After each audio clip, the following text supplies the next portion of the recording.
Okay, let me see here.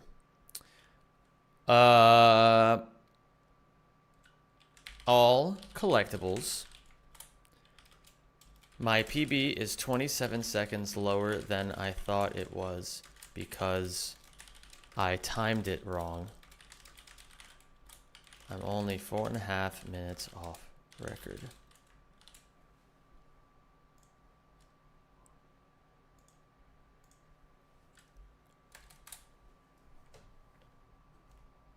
Exciting stuff. Exciting stuff. Hello there, Cara Cemento. How are you today? You're the first one here as far as I can tell, Cara Cemento. Although, actually, I think Ezra and David Havlicek were here waiting in the YouTube chat. On their own, just chilling, waiting. Hello, gamers. How are you doing today? It's a pleasure to have you all here. Hello there, Rez. Hello there, Lucal. We're going to get some music going. I'm going to warm up a little bit. I have some stuff I need to practice.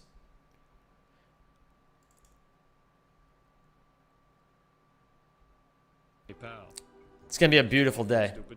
Yo, Bolt Clock. Wow, early as hell. Bolt Clock, where are we? Oh, hold on. Am I even following you, Bolt Clock? Because I didn't see you pop up on my thing today. No, I'm not even following you. Well, I gotta change that. Bolt Clock, hopefully in the near future I'll be able to stop by one of your streams. Wish you good luck on something. TY for follow? No need to thank me. It's the least I could do. Thank you for all that you do in keeping this stream together. Can I start sending my intrusive thoughts yet? You can absolutely start sending some intrusive thoughts.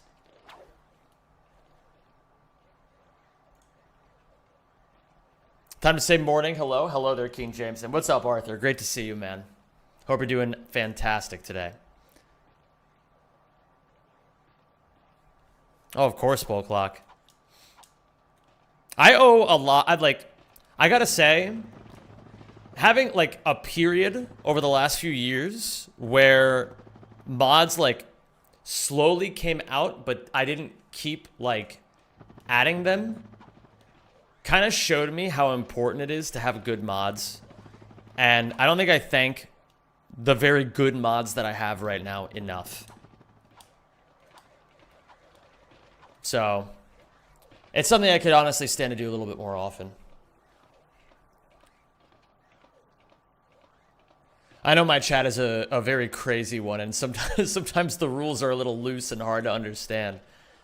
But it's really only because the mods do such a great job of keeping things together that the system works.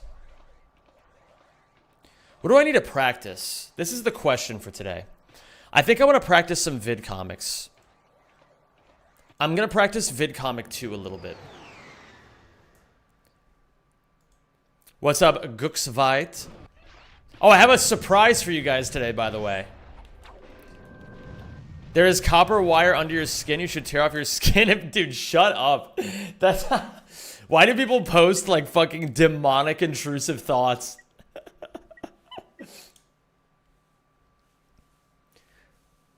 I just beat another Crab's Treasure for the first time. Apparently, Entry Plus shakes things up a lot. Not just stronger enemies, but different spawns and items entirely. They put fucking bobbit worms, jump scare trap, one-hit kills in the opening sequence. That sounds epic.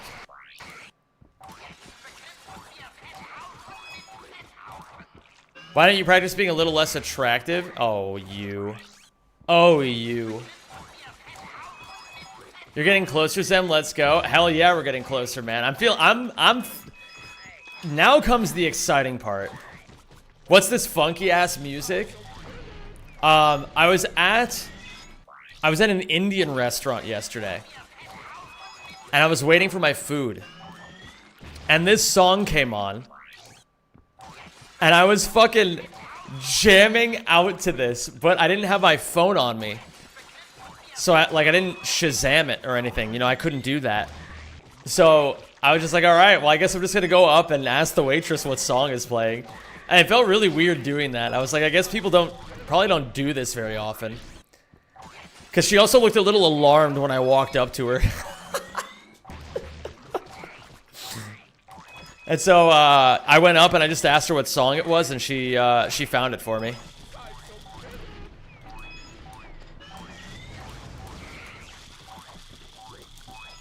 That's the idea, but I need to grab the token as well.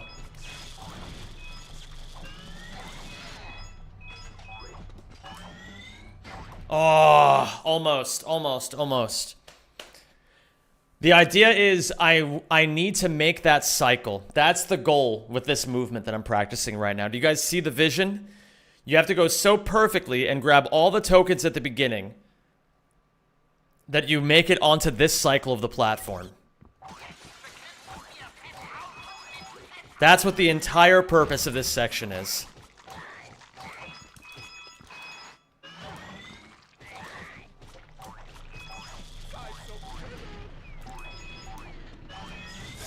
This might be a little late. Yeah, it's a little late. Was the food as good as the song? Dude, it was really good. But it hurt my tummy.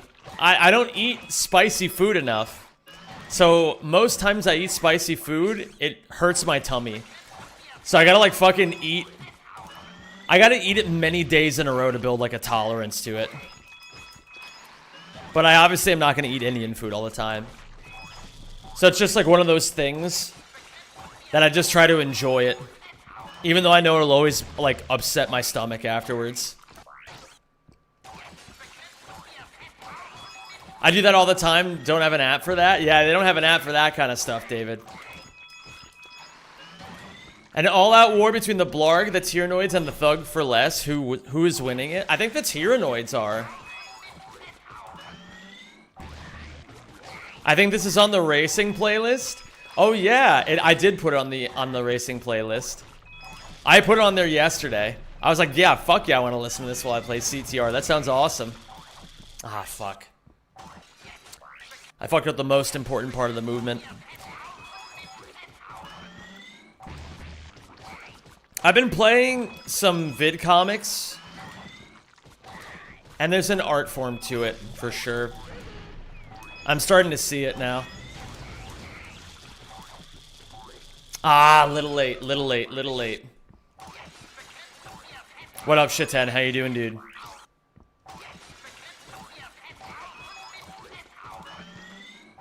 Yo, Zem Lover, what's going on, dude? Wait. Did my alert just not work? Oh, it was a 10-stream streak. Well, thank you for that. Fun fact, try my Spanish lentils recipe. You chop onion and garlic, fry them up in a bit of olive oil, then add carrot and potato chopped, plus fried tomato sauce. Stir them a bit, add some pancetta or rough chopped bacon with some chorizo and blood sausage. Don't forget the sweet paprika. Lastly, add your lentils, left in water from the night before and rinsed, water and a bay leaf. And add a little rice too if you want. Leave them in high heat until done. I'm not going to remember any of that, but what I am going to do is I'm going to set a stream marker right here. And then one of these days I'm going to be like, oh shit, what was that recipe that GM Proxy told me about? And then I'm going to have a marker that'll show me where I can find it.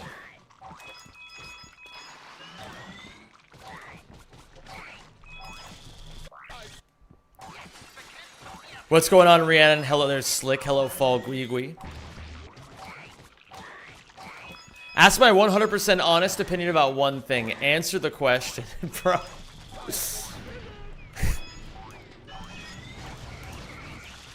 Bro, you got me fucked up right now with this. This should make it. Okay, so thought experiment. Ooh, choose two okay. food types. The rest get deleted forever. Indian, Mexican, Chinese, Italian, Japanese, German, Polish, American.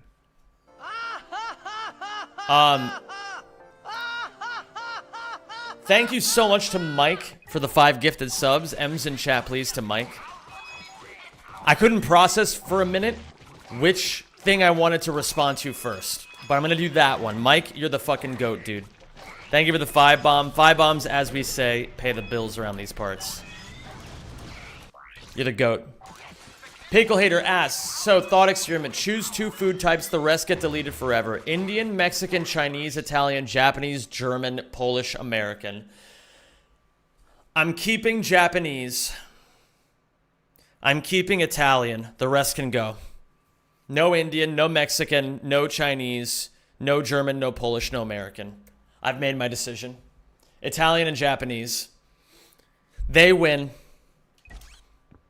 They spec the hardest into those foods, and they win in my mind. What are you including? An Indian? Oh, an Italian? Sorry. Listen, man. If it exists in Italy, it tastes fucking good. I don't know what they do over there, but whatever they're doing it right. Now, granted, I've heard really good things about Spanish cuisine, but I've never had it.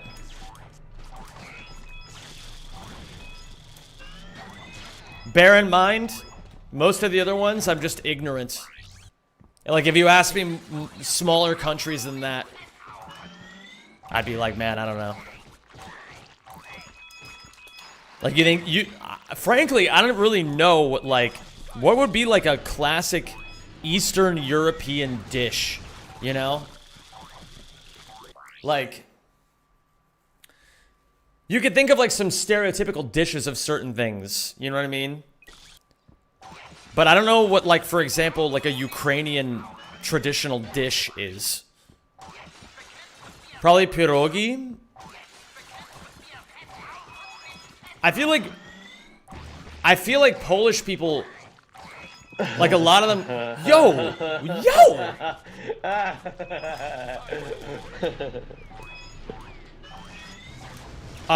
Thank you, Jejo, for the 10 gifted subs, dude. Holy shit. Oh, that's an idea.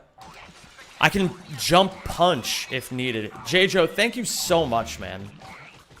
I'm just like lost in this vid comic sauce right now. But I'm glad you guys are enjoying listening to me yap. Well, okay, so I'm friends with Natsu. And Natsu has gone on a rant before about how she hates that non-Polish people call multiple pierogi pierogis. Because she went on this rant of like how pierogi is already the plural form. So I imagine that if she thinks that way, probably other Polish people think that way, at least to some degree. How many? I don't know. But I'm assuming that's a thing that Polish people think when they hear non-Polish people talk about their food. I'm not really trying to make any particular point. I'm just trying to add information to this so we can make the most informed decision. Sub gifts raining the month where I paid for mine. Get absolutely owned, I think. Well, think of it this way, all right? Think of it this way. You're not going to be one of those people who has to beg, you know what I mean? Like the ones that land on the streets. Buying your own sub in this stream is like the equivalent of investing in real estate, you know? It's a tough market sometimes, but it's steady.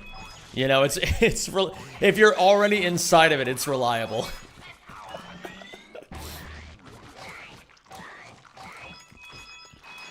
Then I guess I've got a mortgage. Dude, that's definitely true. Yeah, there's some people with prime fucking real estate. Nice. So why do I still wake up 2 in the morning, cold sweat screaming your name? Why do I get drunk and look at your face? Fuck! That was my fault. That was my fault. I lost my focus. Thank you so much, Jejo. And thank you for that test. Thank you for gifting me that 5 bomb right when I needed to focus. It taught me about my own patience. I still have so much to learn, gamers. Here's the thing. First off, Jay's in chat for Jejo, and then I want to say, yo, Mike, what the fuck, man? Thank you, Mike. Thank you, J-Jo and Mike. M's and J's, guys. Thank you for the subs. That's very sweet of you.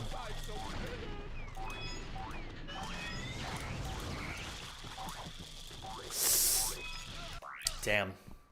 Do you guys see how hard this cycle is to make? In any case, sometimes people will ask me if they think that I would speedrun better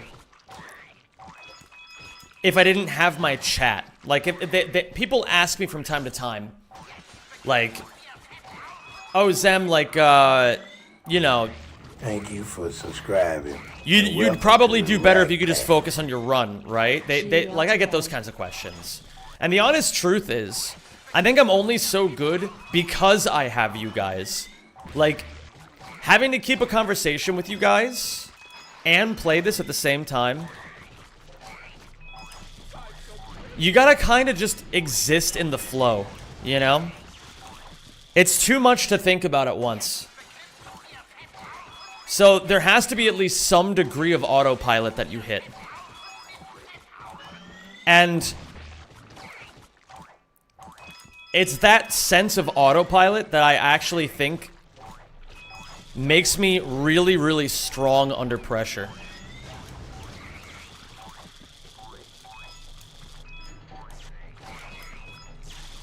I missed that coin. Ah. Moody Man, thank you for the 14 months. I really appreciate that, dude. I wish I had your ability to both speedrun well and read chat. Oh my god. Chicky, you don't give yourself enough credit.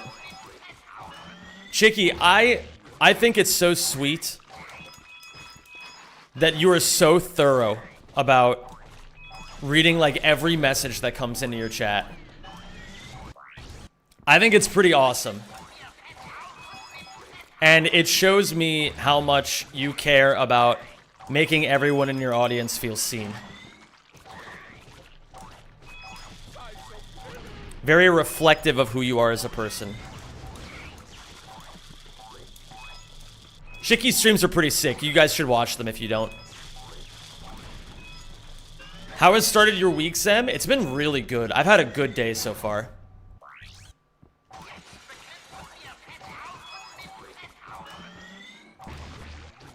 I had to wake up early because, like, I'm having like bedtime troubles right now. Ever since I moved into my new apartment, I have to like rebuild sleeping habits, and so I haven't been like sleeping as much. So I didn't sleep a lot this morning. But I had a really good meeting with my YouTube team, and then I took a nap afterwards, and it was really nice. I took a little nappy poo.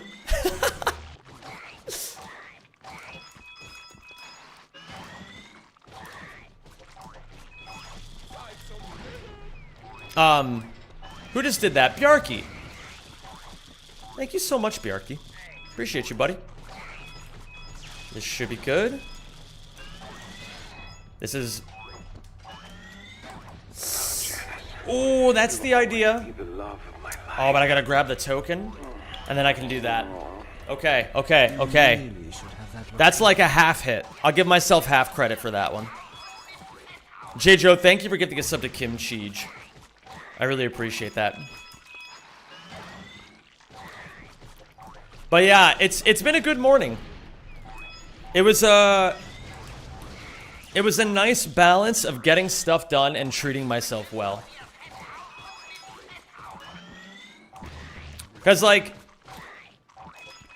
something I kind of accept about my life at this moment, I kind of have to, is that, like, while I rebuild my sleep schedule, I have to kind of rely on a strength of, like, just making the most with what I got, sleep-wise. And so it feels like every little victory that I can get makes it a little bit sweeter, you know?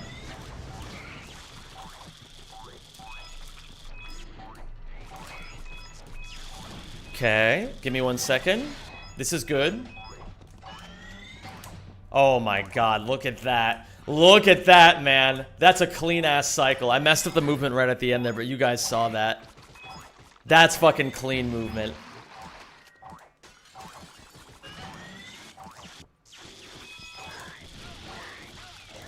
Oh, I can... Okay, I know what I have to do there. I know what I have to do there. I love this song. Delta, thank you so much for the 58 months, dude. I appreciate you, Delta.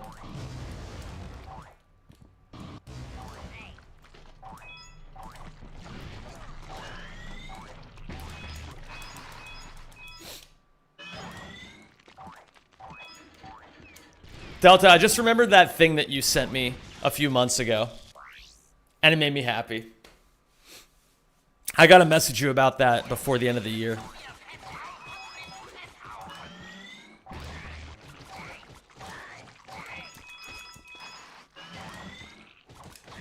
Why are you always wearing a hat in the office? Is it cold? I don't know. I don't know. It's just that in the I just assume that in the winter it just gets colder like everywhere. And so I just don't think about it too hard.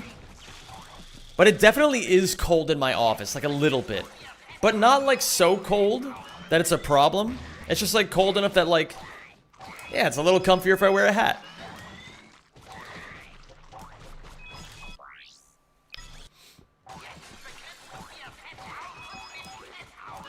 What up, Cosmindo? Cosmindobre, probably.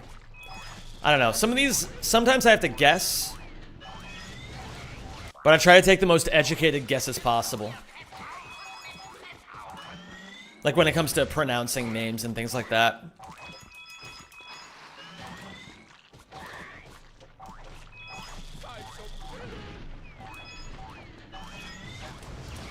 Ah. Dude, if I can hit this cycle in a run, I'll be so happy.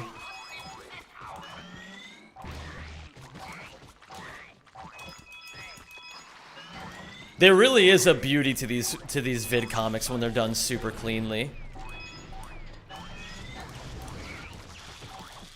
Oh.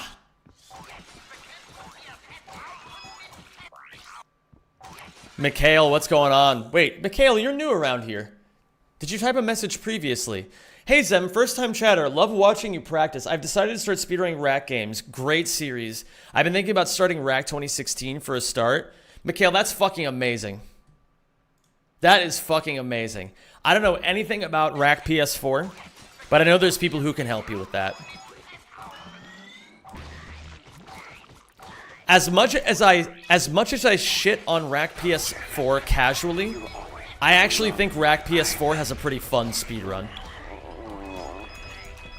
It's pretty sick, I'm not gonna lie. It's really fast-paced. I think for a while, there was a problem where you had to download the bouncer code, and there were only so many, but I think that problem is solved now. I don't know what changed, but I think you can play and, like, you can get a bouncer. Like, you don't have to worry about that. I just don't know what it is. The Discord will know better than I will. Arthur, thank you for giving a sub to Mikhail, dude. I appreciate that. The bouncer is now free DLC as far as I know. Is that what it was? Okay. That's actually fucking cool of Insomniac. Why you reset? I'm resetting because I'm trying to hit a specific cycle. And I'm trying to practice the optimal movement.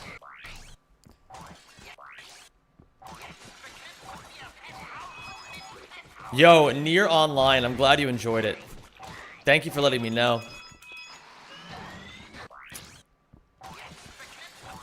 They are truly something only you could have made. Dude, that... Nier, that's just the kind of compliment a YouTuber wants to hear. Thank you so much. It's... one of the reasons... Oh, you're the Jasper guy. Gotcha. Thank you, Jasper. In any case, something that I think is so cool about YouTube is that, like, there's like a direct correlation between your videos getting better and you getting better at expressing yourself.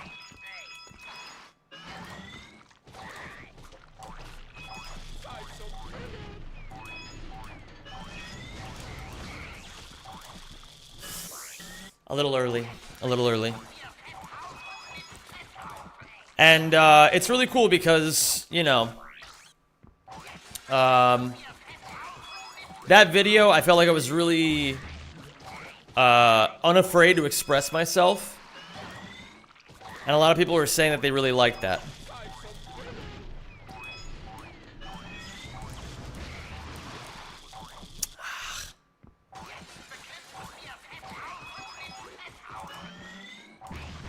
I think it's kind of how it goes, you know, everybody, that's like, my team and I have been talking lately about, how we had like a quote-unquote Mr. Beast phase early on, where like all of our videos were like super fast and poppy and relied more on editing than on substance. And it's like, you kind of have to just accept that it's not going to be perfect the first time. You know what I mean? Like,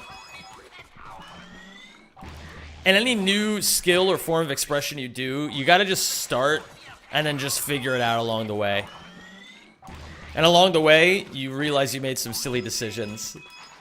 But you didn't know any better. So they were the right decisions at the time. The Mr. Beastification of YouTube is the worst thing to ever happen. Well, ever happen to it. I know that's like a take that's becoming pretty common, but I actually don't agree. Like, I think it's extremely fair to say that Mr. Beast is inspirational. Despite all other criticisms that all criticisms people tend to have of him. Let's operate in a reality, like, even if every bad thing that people think about Mr. Beast is true, it's still extremely palpable how much he cares about YouTube. You know what I mean? That's still a true thing. And I think that's the thing that people get lost in, which is that they're watching somebody who is doing the best they can to bring their vision the closest to reality possible. And so it's an attractive idea to just see someone like that and be like, well, I'll just try that.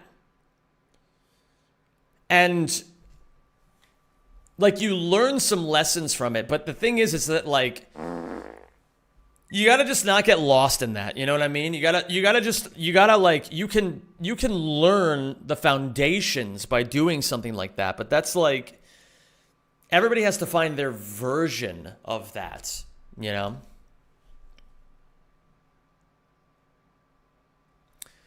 The way I see it, Mr. Beast was just incompetent, but his employees are the real geniuses.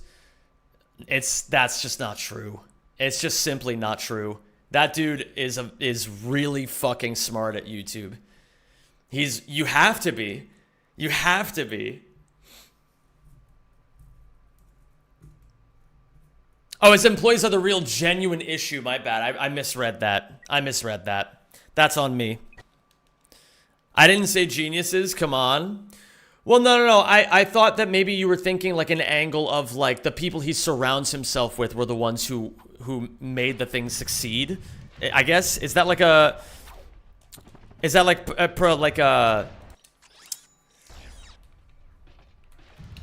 I don't know. That's what I took away from it. I wasn't sure what you meant if by saying something like that. I wasn't like immediately assuming. I don't know what I was assuming. In any case,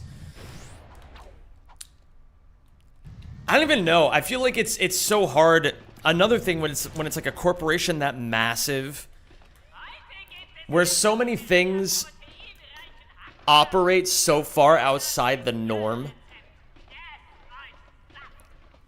It's such a I don't envy the problems that he has. You know what I mean?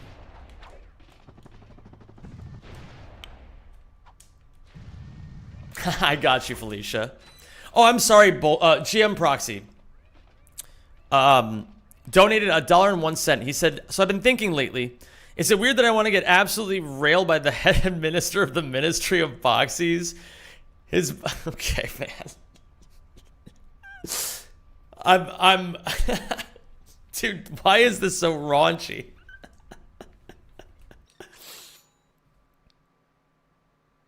I don't know. Wait, you donoed? Who was that?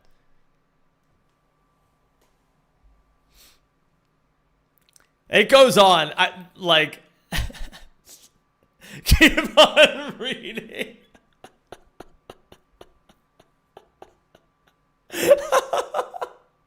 That was based as fuck. Yo, do I have a mod who can give GM Proxy a based buck for that? His boxes are so thick and his frames are so sick that I honestly shiver at just the thought of submitting a request for him.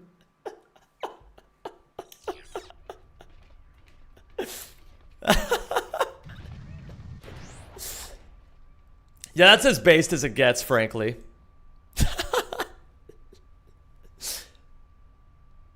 I had to respect it. I looked like a... He made me look like a bitch. Like...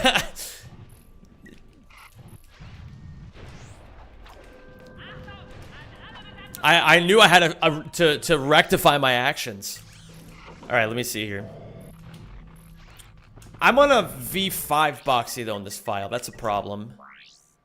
Tokyo, lonely for your avenues, I cannot get tired of you. Yeah, frame 5 or V5 are different. Okay. What are you trying to do? I'm just warming up a little bit right now. I think I'm actually ready to start runs. Will we ever meet again? Do you remember me too? You know what? I'm feeling the music today. I'm sorry to the YouTube people. You're not going to be able to hear the music.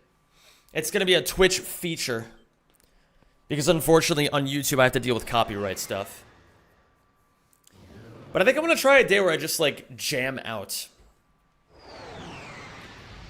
Oh yeah, gamers, as a quick, in case you weren't sure by the update, I'm now switched to game time as opposed to real time, which is, game time is the actual way that we time Ouya PBs. And so my PB is 27 seconds faster than I thought it was. It's a 1:37:53. Exciting stuff. For the record, King Dedede's world record before he got 133 was a 137. So it is possible to just jump 4 minutes in this category. Question, when you're about to achieve a world record, how do you handle the nerves? Because when I did that speedrunning tourney a few days ago, it felt like my heart was going to give out from how tense it all was. Yeah, you just choke a bunch. You just lose a lot. And you just have to accept it, you know? It's, at least to some small degree, you have to get lucky. You have to be playing well. And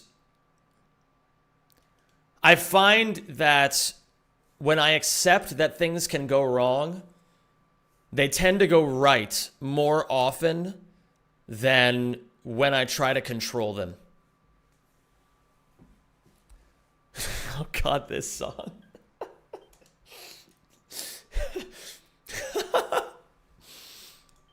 Well, here we go.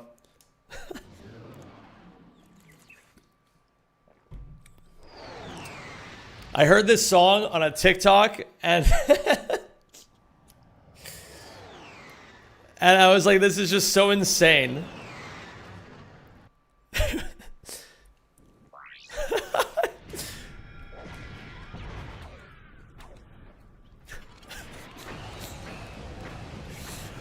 can't.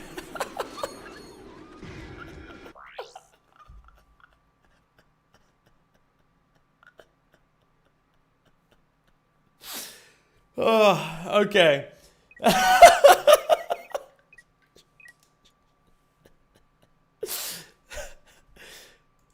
Don't worry about it, guys. I think it's AI generated. But it's so utterly ridiculous. I was like, that's funny. You guys can listen to it on your own. I think it's for the best if we just move, if if we just blow past that for now?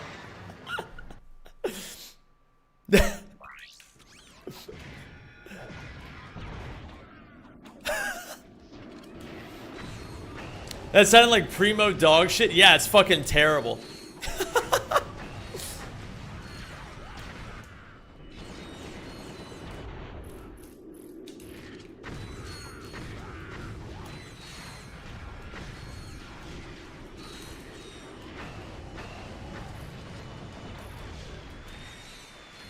Well, this new Sabrina Carpenter album hits hard. Bro. I haven't really listened to much Sabrina Carpenter. I feel like I've actually been pretty out of touch with a lot of music stuff lately. Like, a lot of the stuff I listen to is kind of niche right now. Like,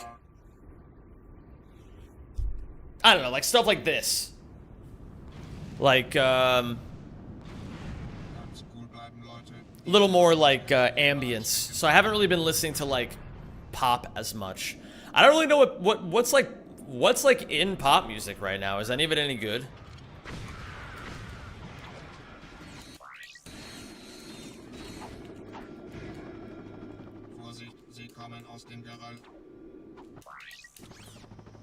I think Sabrina should do a song. Okay, man. I'm from Israel and this is my music ass song. Bro. You're just saying that because I'm Jewish. Denzel Washington x Sabrina Carpenter mixtape? That's not real. You made that up. You made that up. That's not real. I went to a Sabaton concert last week. Sabaton. I don't know much Sabaton, but I like what I've heard.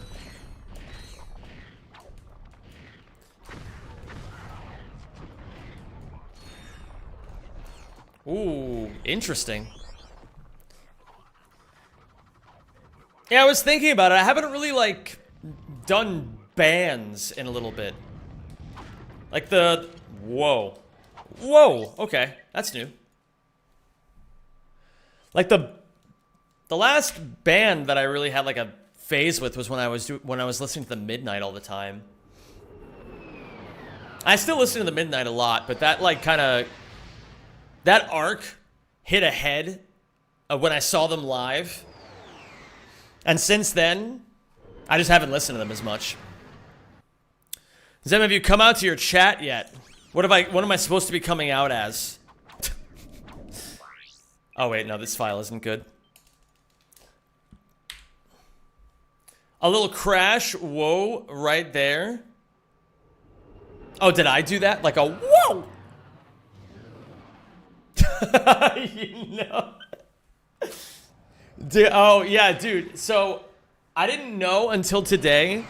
So, okay, on my mom's side of the family, I'm Romani.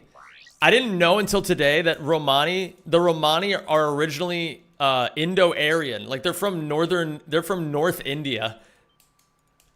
I didn't know that. I thought that was kind of cool. But I think it also goes to show how, I don't know how much Americans really think about that kind of stuff in general. Like, I feel like Europeans are more inclined to know these sorts of things than Americans are. Just like, I don't know. Like, you know what I mean? Just like about history and the world. Just very different expectations from where I'm used to.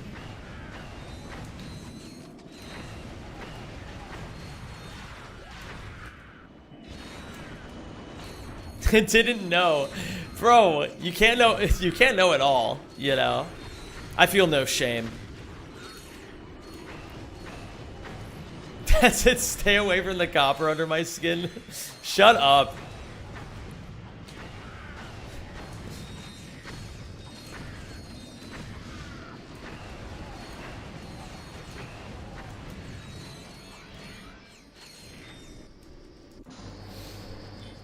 Oh, guys. Take a look at Velden face. Somebody in chat has never thought of Velden face until right now. Eye, mouth. Velden face. And once you see Velden face, you can't unsee Velden face. It's like squeezing toothpaste out of the tube. You might forget about it from time to time, but you'll never unsee it.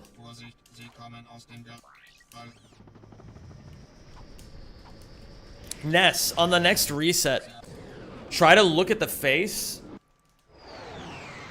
Like, look at the level when Ratchet is free falling. It looks like a face. Have someone look at you like Velden looks at Ratchet. So true, dude. Now I know who stole those train tracks. Bro, sometimes your day ones really do just switch up on you.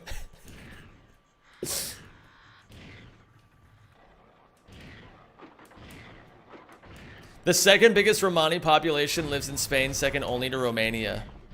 That's pretty cool. I didn't know that.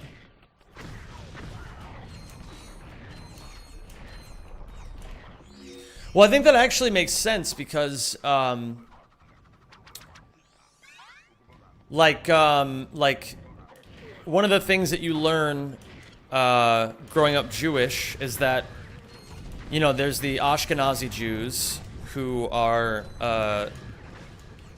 like primarily Eastern European, and then you have the Sephardic Jews who are primarily from the Iberian Peninsula, so Spain.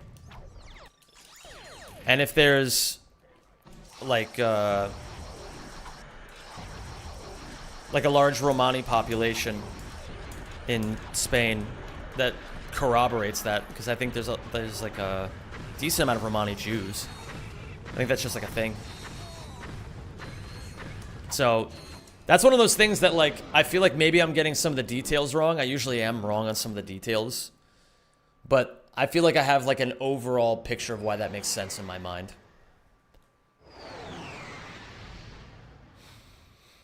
Yo, what's up, Blueberry? How you doing, dude?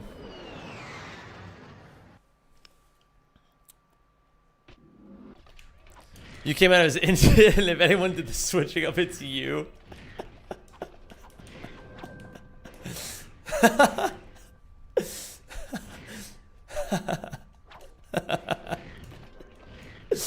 Yeah. Dude, sometimes you gotta switch up on your day ones, you know what I mean? Sometimes you gotta. What's up, Jixie? How you doing today, dude? Bud couldn't believe Georgia was a country. Bro, I'm so glad that people, like, it's such a compliment that people, like, really treat that like I wasn't joking. Like, people really believe it. I feel really flattered by it.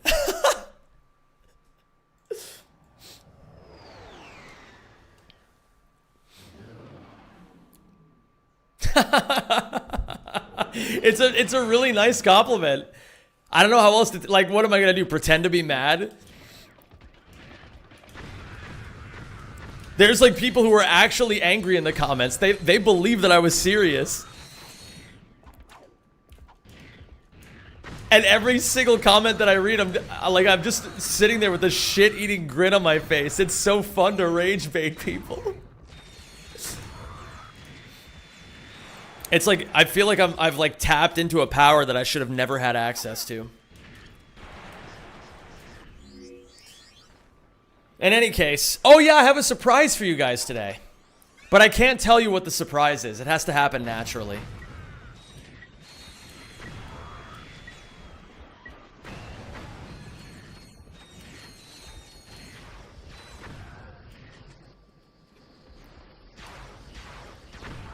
Hopefully that didn't...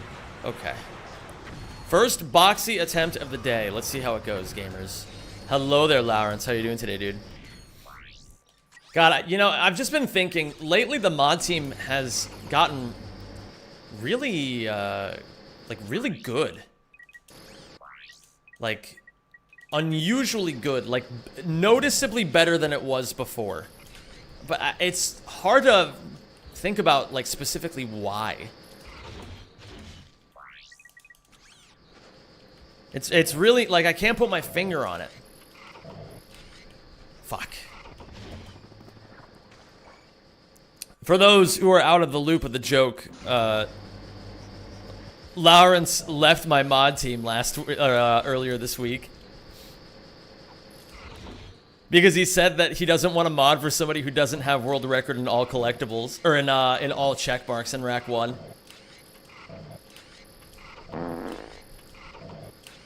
Shit. Okay. So the head minister of the Ministry of Boxies boxied me up. I can't believe I'll be having a boxy with him, but I can't help myself from wanting that grotesque and nanotech boxy box. Okay, dude, come on. I don't want to, like, why are we turning this into fucking boxy smut? Dude, like, listen, man. I'm not gonna encourage this. It worked once. It does not work twice. I'm putting my foot down. We've got to have standards around here.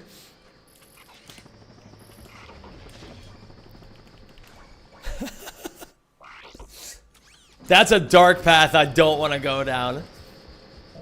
I mean, Scott, if you could beat Safi in an ACM race, I might reconsider coming back if you ask nicely. Dude. Talk about switching up on your day ones.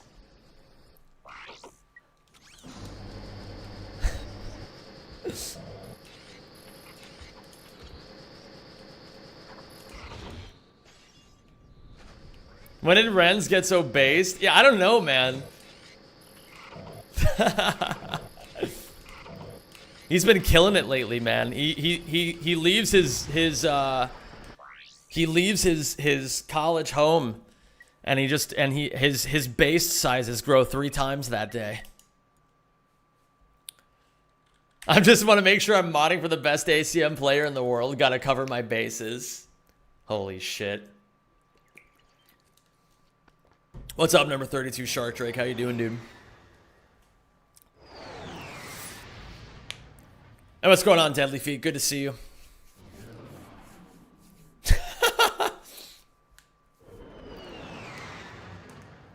True.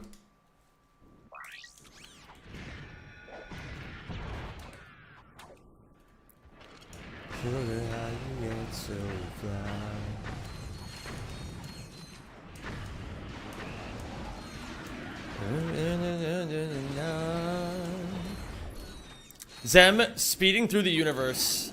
You already know it. You already know it. I mean, maybe if you got all collectibles world record, that's something for me to ponder, I guess. We have no more mods shilling for you. No, don't back down now.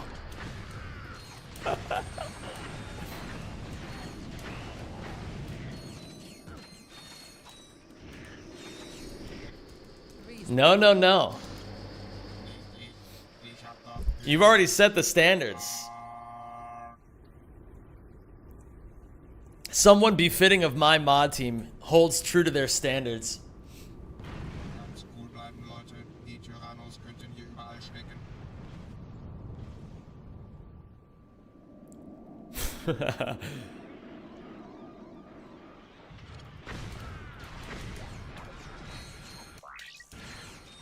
I don't understand what Aotena said, but I can understand what Shaz said. And I have like a rough idea of what Lawrence said. Standards need to change over time or else nothing drives us to be better. Yeah, but one must also be honest with themselves. One must be honest in the assessment of situations. Preferably never, man. Liever nooit, man. Liever nooit, man. Preferably never, man. That's so funny. You think so, Dendon Flow? Isn't Twitch kicking your butt for having non-free music? It's fine on Twitch. I disabled it on YouTube and it's fine on Twitch. All you have to do on Twitch is just make sure it doesn't come through in your VOD, because then your VOD gets muted. And I routed that out a long time ago.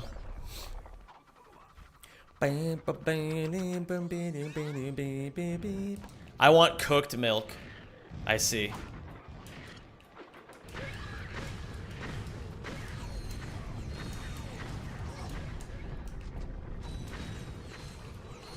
I see, I see.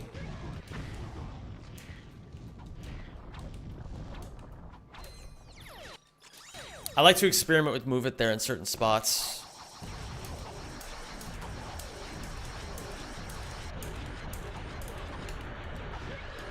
Ooh. I mean, yeah, it wasn't insanely fast, but the game plan was solid. Sir Smiles, this song is amazing. Meluk, which is his speech quirk. What kind of quirk is Meluk? New PC came in today. Ooh. I'm getting one Rajolfus to check out my computer pretty soon. Hopefully we can get my shit in a state where it's feeling a little newer than it used to. My computer has definitely seen better days. IRL? Perchance. Perchance even. I'm not sure of availability. I can send people messages.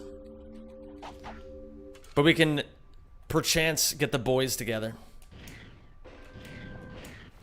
What do you need to upgrade? Well, more so organize and clean. You can't just say perchance. I can say perchance as much as I want.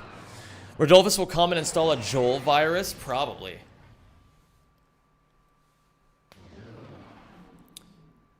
Isn't the helipad faster on the Phoenix? Do you mean the helipack? I'm assuming you mean the helipack. No, thruster is faster in situations where you don't have the charge boots. You wouldn't download a car? I mean, come on, man. We would all download the car. Be for real. Be for real. Dude, the day that you can 3D print cars, shit is gonna go down.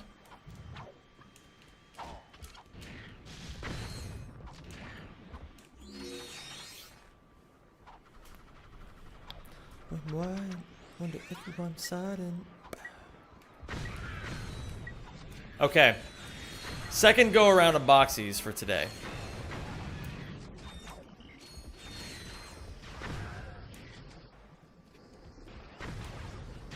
Whoa.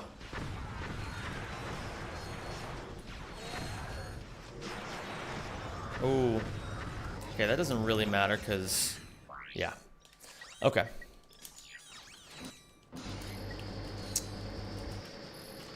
Wait a minute, yeah. Yeah.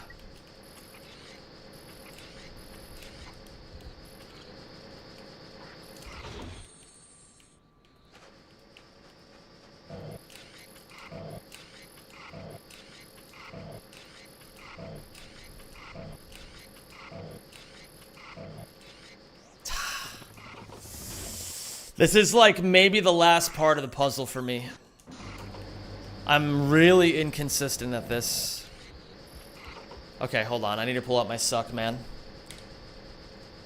I gotta pull out my suck, man, everybody. Give me 1 second. Oops. I did not mean to make it simple chaos mod. Oops. What have I done? Yeah, I crashed Rackman. That's my fault. Yep, that one's on me. Boxy gameplay, you poor thing. Boxy gameplay, you poor thing. Bro, boxies are sick. What's up, Move Milkman? Thank you for the 32. Okay, so. Save position 3. Oh, what have I done? Okay, I gotta reload. Or maybe just die. Okay. That was scary. Okay, anyway. So, now I have everything else practiced. The last thing I need to do is just get to the part where I get good at this. Catching the box. We've ignored this for up until this point. That gives me frame 7. So I want to get a box on frame 2 or frame 3. I think those are the only two options if I understand this correctly. There is no frame 1 for this.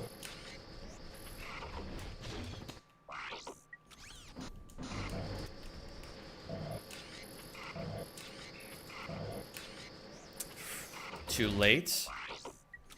So we gotta just spend a little bit of time getting a feeling for it.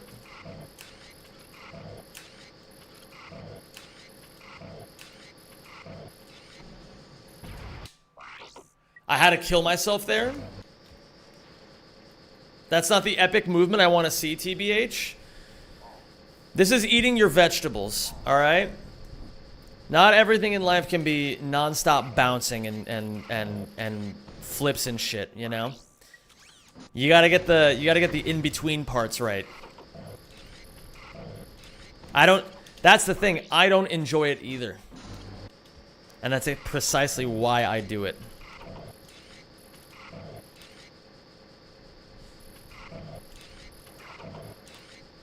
Okay, that's a frame 3. And that's a frame 6. And then from here, we line it up here.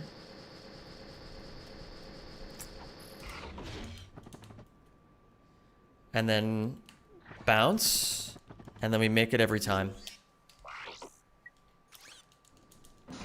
How many days left in the office? 6. It is bittersweet, man. I'm gonna miss this place. Had some really good memories here. Let me try it a little bit lower. Okay, that works too. Ooh. But that missed. I didn't hold... I overestimated what I could get away with. Okay.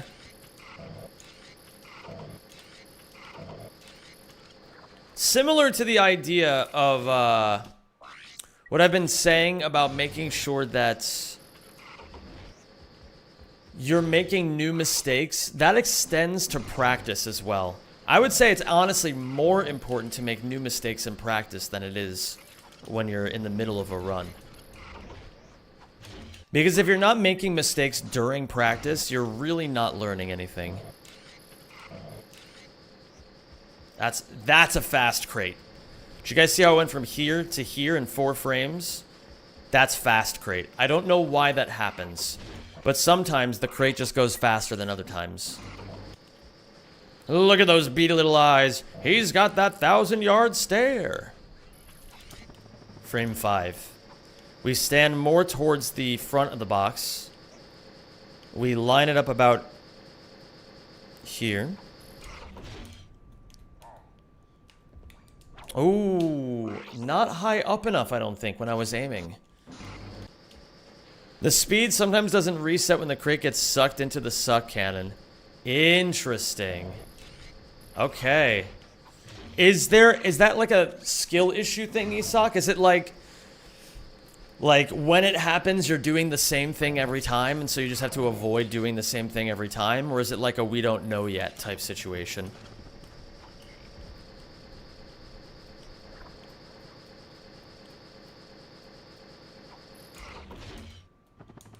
I think it's kind of random. The only thing that Scott and I have noticed is that it happens after a death. So like, well, Scott told me that. I didn't notice it. Scott told me that it happens after a death, which is why you don't normally have to worry about it in the runs. But for example, this one, do we die in this one? Oh no, I guess we don't die in this one. But we do die going into LDF, so it can happen sometimes there. It's not after a death necessarily, it just happens sometimes. Interesting. Okay. Now, why didn't that work? What's up, Nick? How you doing today, dude? Frame 6 is good. Interesting. I'll have to tell Scott that.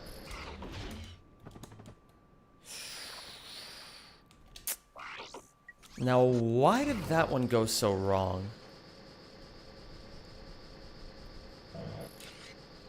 Mm-hmm.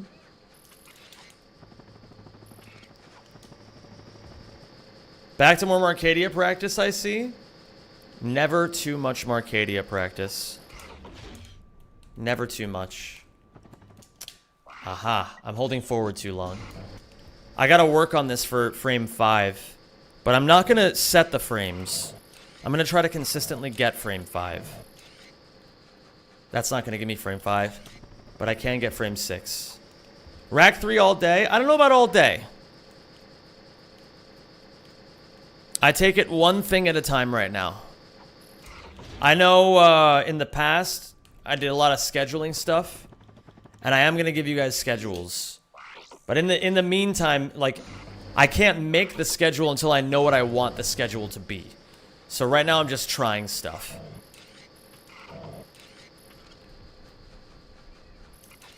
There may be some Bunge afterwards. And I also want to bring back Crash Team Racing this week.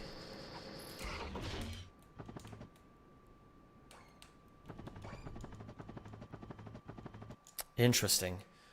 Was it with the way that I turned the camera, maybe? What's up, Jasmine? How you doing? And hello there, noob. This chat's comfiest soldier. Yeah, dude, I am loving Bunge right now, dude. Bunge is so fun. And I want to figure out that double battle.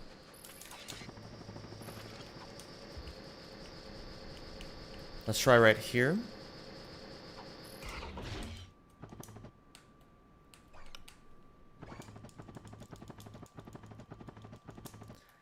I don't get why it doesn't work. I guess I'm just not holding left soon enough. That has to be it. Hold on, I'm gonna actually practice specifically frame 5 for a second. Oh, dude, Raldi. Raldi's a once in a while kind of game, but I really love it, you know? I love that stupid game. Wait a minute. No, it wasn't frame 5 that I needed to practice. It was frame 6. But it never hurts to practice frame 5 either. This is one of my playlists, Elaine. Mortal, I'm happy to hear that, dude. Orange and Darth. Nice stream streaks. It's good to have you both here. Meh. Be a little bit more gentle with the camera. That was a frame too early. I didn't realize Zem used to be a Mario Sunshine runner back in the day. Yeah, I ran, in 2017, I ran for 1 month. And my goal was, I wanted to try to get, So, yeah, my goal was sub 120 in 1 month. And I was making pretty good progress. Like, I think I had like a 126 after about 3.5 weeks. And heading into the final stretch, I was like really ready to fucking give it a last, like give it a real like fucking go and see if I could just make it happen. And then I hurt my wrists because that game is just so intense on the hands. I wasn't taking good enough care of my wrists back then. That's actually like one of the reasons why I really value wrist health nowadays. Is because of that challenge. I will oftentimes, when given the option between doing something,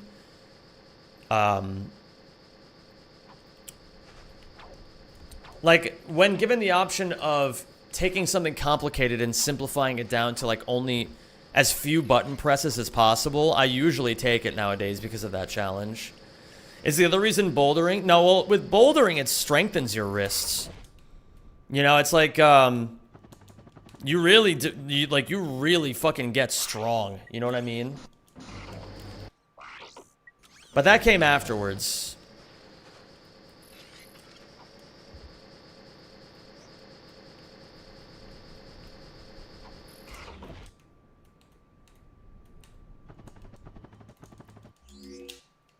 It's also easy to hurt your fingers. It can be if you're not careful.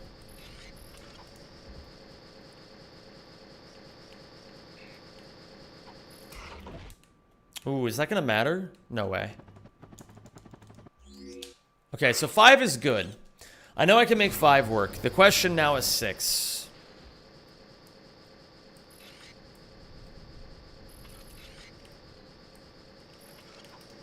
The question then is 6.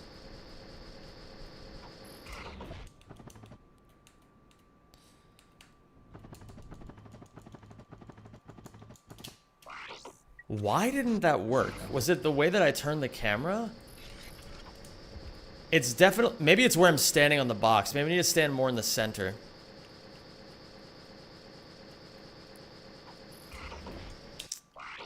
No. Maybe that isn't it. But let me try it again just to be sure. Yeah, no, that's not the answer. Alright, man, what's going on, dude? Thanks for the GL. Okay. So we stand a little bit more forward. What the hell was that? I guess I won't know.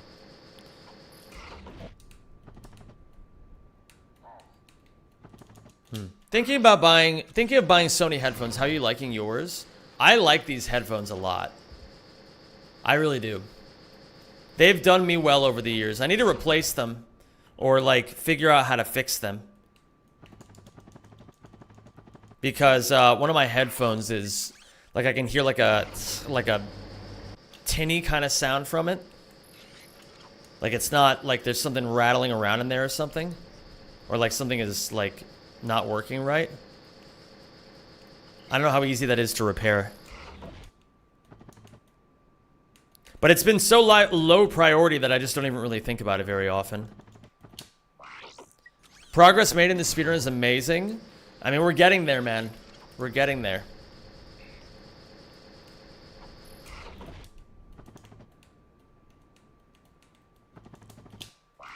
I gotta maybe not move so far to the right and maybe move a little bit more forward. Frame 6 boxes are harder than frame 5. Well, for me.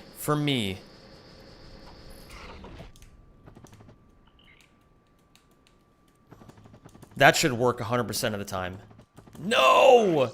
Oh my god, it looks so stupid now. Okay. It's gotta be my camera. It's gotta be. Something I'm not super adept at yet is turning the camera while I'm doing a boxy. Oh my god. Or sitting up for a boxy.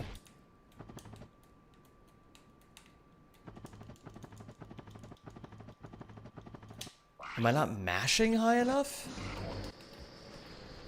Do you think there's even more potential? What do you mean? Like, for my level of progress or for the progress of this trick?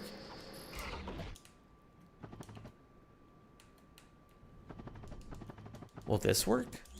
Okay, that works. Maybe I'm not mashing fast enough. I've noticed you get frame 6 more often when you have the left reticle tip on the star, but I also could be wrong. Well, you'll know, I'll give it a try. Like this? Something like this?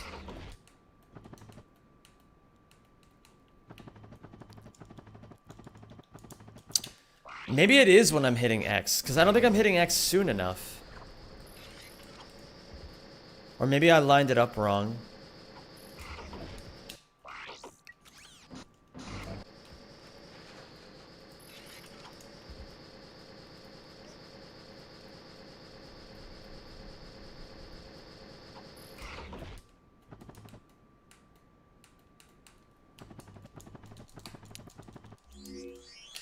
Maybe it was an X thing. Maybe I need to get a certain velocity fast enough. Or a certain Z value fast enough. Let me not think about it too hard. Let me just focus on the mash. It might just be the mash. And this is why we have to spend some time in the lab.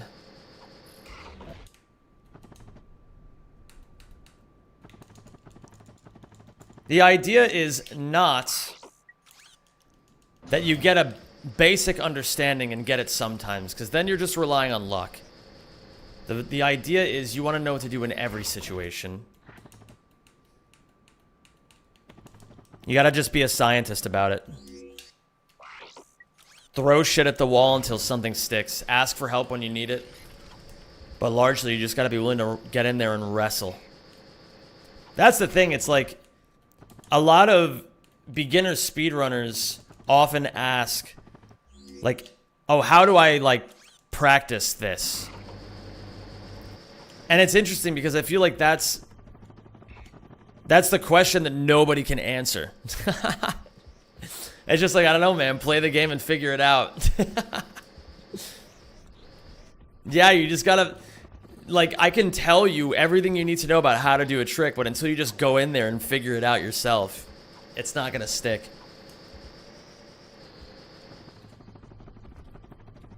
Can I get a crumb of context as to why some people call them a fongoid? Okay, yeah, so fongoids are the disgusting little freaks from A Crack in Time that I hate. And, somebody told me that I looked like a fongoid. And I said that that was, like, really fucked up. Like, that's, like, basically calling me a slur. And so then it became, like a pejorative in this stream for a bit. But that bit died down. I think it ran its natural life cycle. Yeah, it was a whole thing. It ran its life cycle, you know? It was like, it was a good inside joke, and then another inside joke happened, you know? But, like, Bravo was the stalwart of the fongoid thing. And so he comes in, and, okay, it's interesting. Bravo is like a time capsule of this stream. Because he still remembers all the old memes from the beginning of the year. Because he left to go into the military at that exact moment. And so, like, his mind is still in that version of my chat. So he comes in here, he starts, like, calling me a fongoid a million times, and like, of course I'm gonna go along with it, you know what I mean? Like, it's Bravo. Like, of course I'm gonna fucking just go along with it. What, you think I'm gonna be like, oh, we don't do that anymore. It's like, no, then I'm just a fucking buzzkill. Yeah, Bravo 77, stalwart of the fongoid.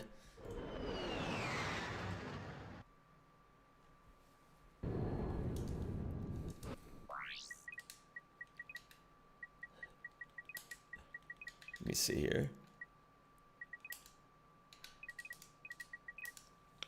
Okay. Let me just make sure this is all good. Just call him a European in response. That's basically a slur.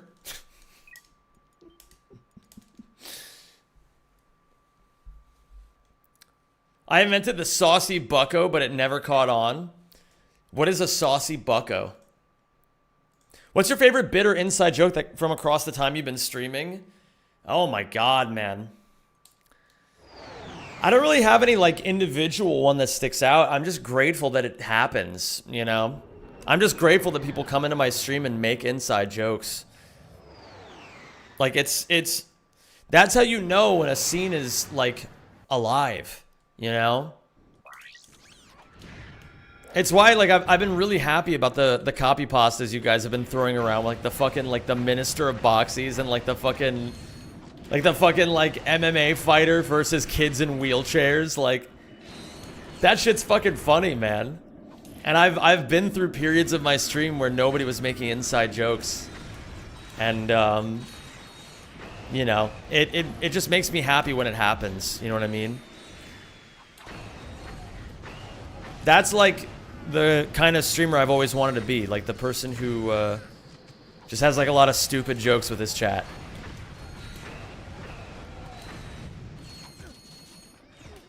Fuck. That's so stupid. I was pleased to throw out the Zemstein files. Bro, Pickle, you've been killing it, man. You've been here for 1 month. And you've been absolutely killing the game.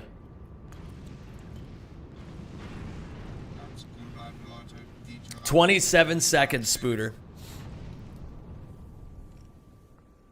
This is the 1975 Mortal Destroyer. This playlist has a very broad list of bands in it.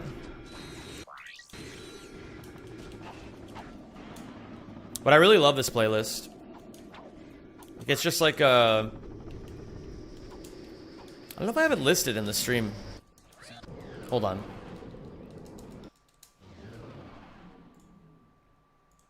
I mean, I guess I don't really have like a command for this one, but this is just like my playlist, if you guys like it. Did you give up on uploading to YouTube?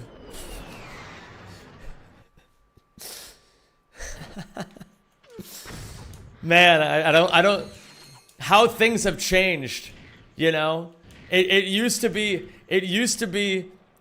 man, Zem, you haven't uploaded a video in 6 months. Now it's, hey, Zem, you haven't uploaded a video in 10 days. Did you give up?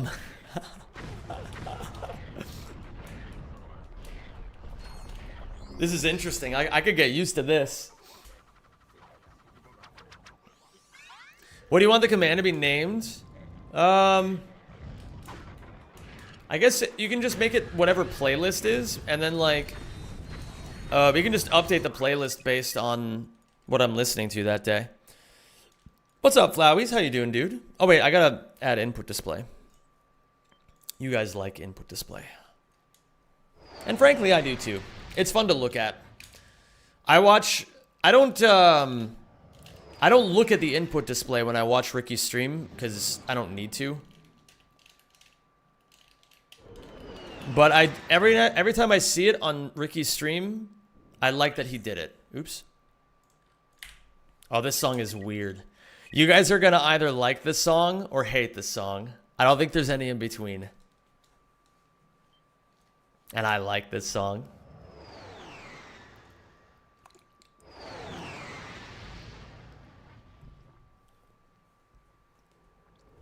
Rajolfus, you're doing great, man. Holy shit. Dude. Okay, leave that command exactly the way it is. That command is good.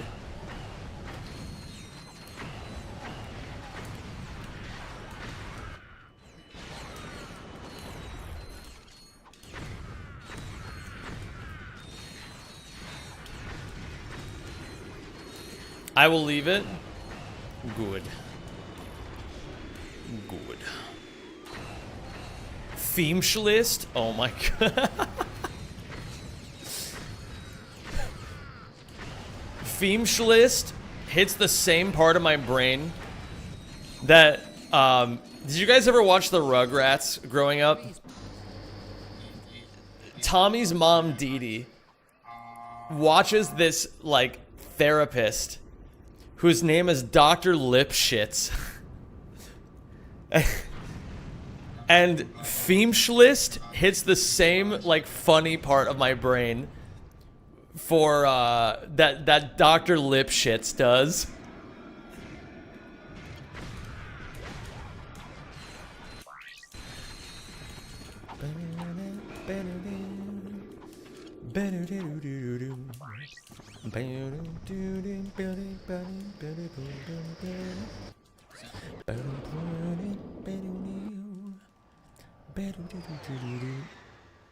The craziest fucking part is that the guy who made Rugrats named the character after his wife because he hated her. Epic. Rugrats is why I've had the name Dr. Lipschitz in my head all my life. Probably, yeah.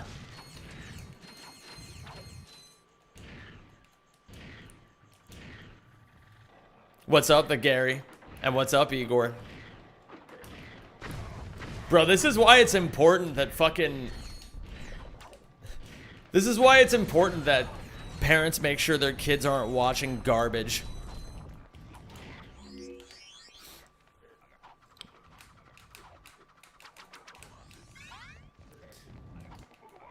Because, like, that shit'll stick in your head. And you won't even know why. But then again, I mean, it's like... A lot of kid shows aren't exactly what we would call fine media. You know what I mean? It's like, it's for kids, man. It's like... There's only gonna be so much quality kids show stuff. You know what I mean?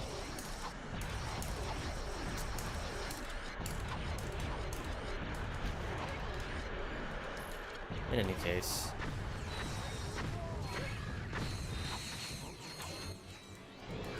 Alright, not a bad run. He said as if he wasn't just 3 minutes into the run.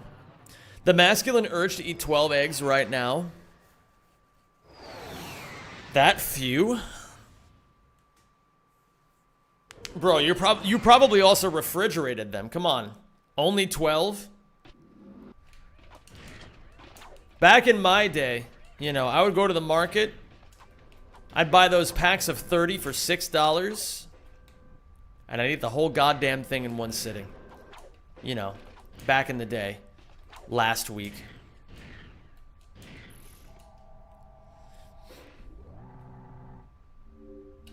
Every morning to help me get large. So I'm roughly the size of your mom. Dollars in the Netherlands? Okay, listen, man. My brain still defaults to dollars. I don't know if that will ever change, nor do I think I want to change it. I like that my brain defaults to dollars. I'm eating some minced beef. Dude, that's so British of you. What's going on, Ezra? How you doing today, dude?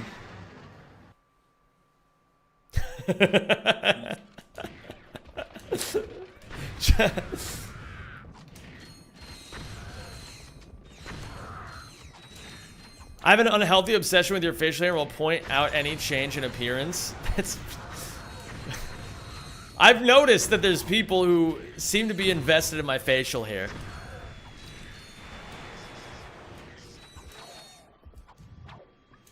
I have done some noticing of that.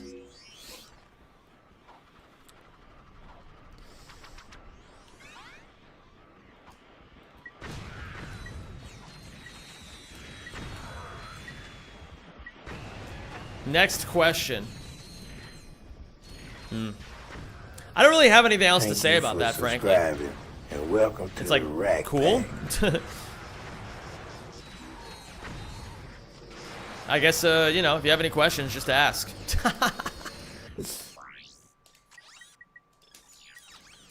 Hey, Zeb, your beard has grown at 0.4 millimeters since last stream. A true fan. Yo, Alec Cookin. Thank you so much for the resub, dude. It's a pleasure to have you back in the community. Nice. Frame 5, I can make this work. We stand up here on the box. We look around here.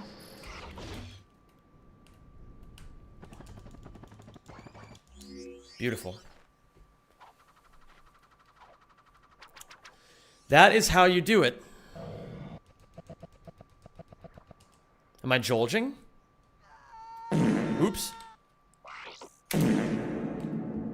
That's a jolge.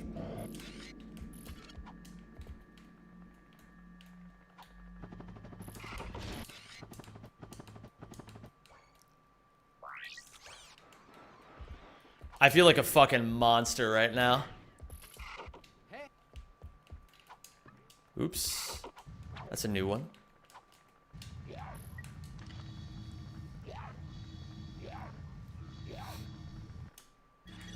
Slower than I want it to be.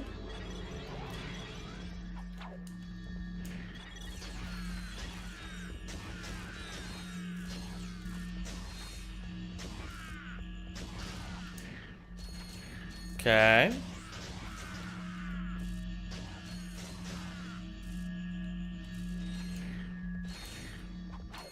Oh, that guy was hiding there. Did you guys see that? Guy off on the left side. Yeah, I'm telling you, Kimchi. You gotta just give it a chance, you know? Beautiful.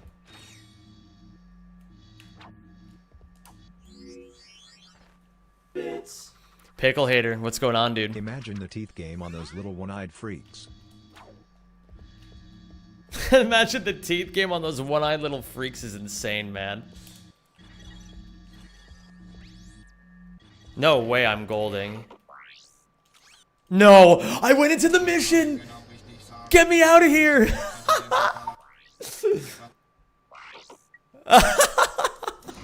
That's a new mistake. Alright, I still have yet to learn. But we are still on best pace ever. Almost a sub 8 Marcadia. I'll take a best pace ever regardless.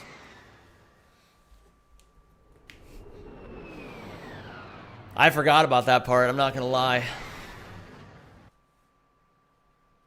Reset. Yeah, that's my fault, guys. I didn't mean to be such a gekke Hans, as the Dutch would say.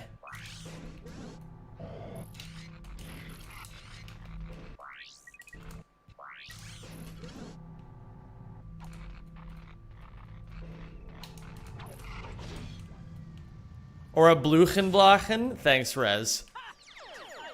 You can always count on Rez to insert himself into any, like, actual Dutch conversation and immediately say Bluchenblachen. Get a load of this guy. How does getting on the front page work, and is it helpful in growing your channel and your experience? I think the honest answer to that is... your experience is dependent on your skill that day. You know what I mean? Like, if you're fucking absolutely goated with it and you hit a really, really good audience that particular day, you know, you might actually get some people who stick around. But in any case, I think the really important thing of front page is that it's just a celebration, you know? You gotta just treat it like that. I think the people who do the best on the front page are the people who make it the most like a day of celebration for them and their community. Oh, Ratchet Runner, I saw you redeem that yesterday at the very, very end of the stream, or maybe earlier today. I'm not sure when you redeemed it, or when it let you redeem it, rather. Yeah, exactly, Shas. Like, what Shas is saying is the truth. It's like, if the idea is you want to be the best streamer possible for an opportunity like the front page, then what do? You rehearse. You treat every day like every stream like it's the stream that really matters to you, you know? Not every stream is going to be like, you know, perfect fucking 10 out of 10 shit happening, right? But it's about the attitude that you approach each stream with overall. I find often the streamers who ignore that, who like forget about it and kind of lose sight of it, that like each stream is supposed to be fun, those are the people who end up like really burning out. And I know because I've been there. And I see it happen to other people sometimes. What's up, Zeskington Boyd?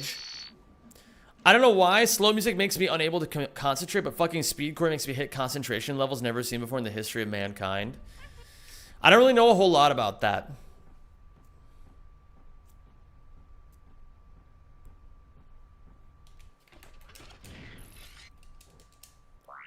We're gonna go to Dax. Yeah, I'll lose a few seconds there. That's not that big of a deal. 1 second behind best pace ever. You guys can forgive me on that, right? Can you talk about how sexy that vid comic was? I think it went pretty well. I tried some new ideas. One of them didn't work out entirely, but I know what I need to do a little bit differently. Why do you count there and not just wait it out? Because I want to be as precise as possible.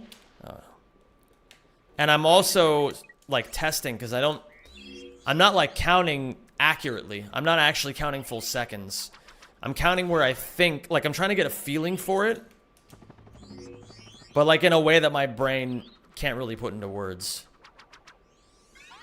Did you do the reset thingy, by the way? Which reset thingy? The Aquato skill point thing? What's up, Zan? How you doing, dude? I've learned my lesson from there yesterday.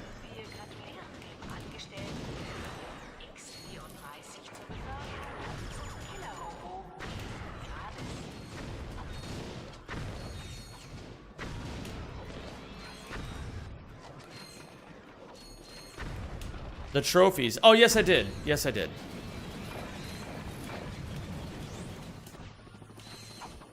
Okay, I did everything correctly there, but it was a little slow. Next time around, I have to think a little faster on that.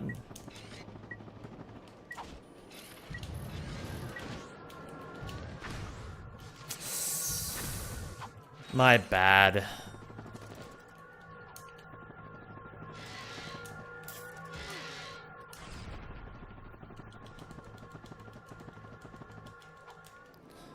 I don't expect to need to practice this backup.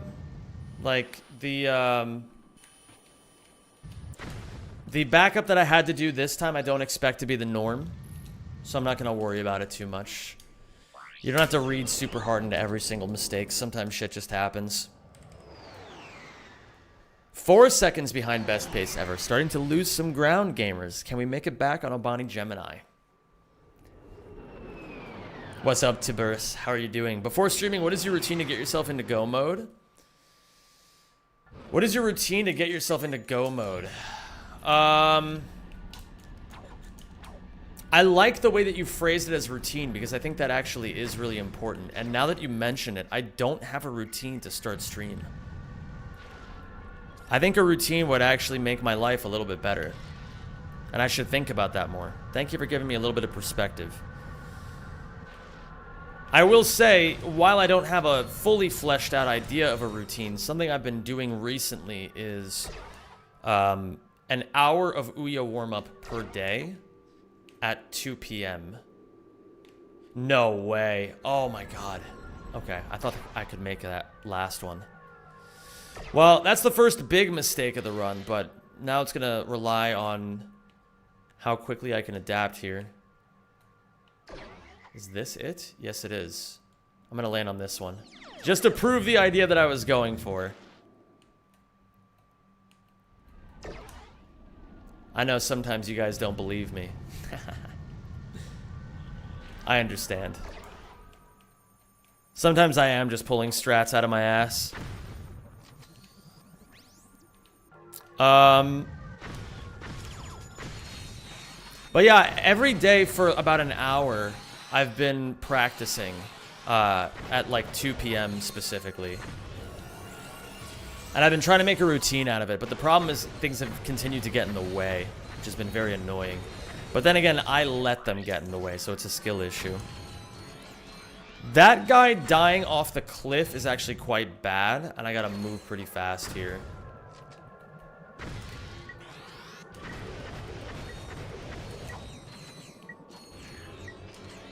No? Oh my god. Okay, I'm gonna have to kill the guy. We're gonna fight for our lives here, gamers.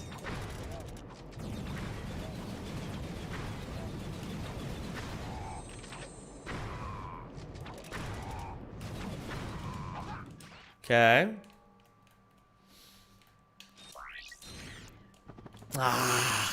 I'm really bad at it when the camera angle is that low. I gotta work on that.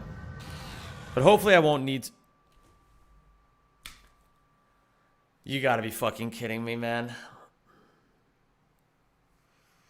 My PS3 just does this sometimes. That's okay. On to the next run.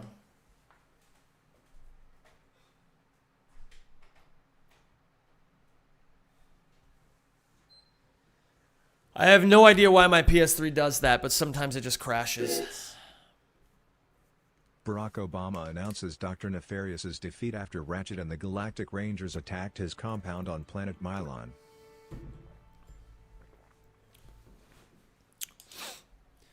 Barack Obama announces Dr. Nefarious's defeat after Ratchet and the Galactic Rangers attacked his compound on planet Mylon.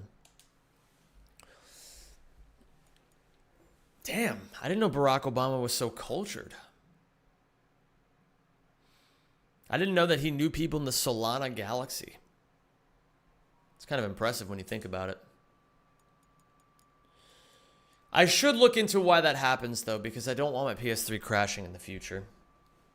I'm not sure how I'm going to fix that problem, though.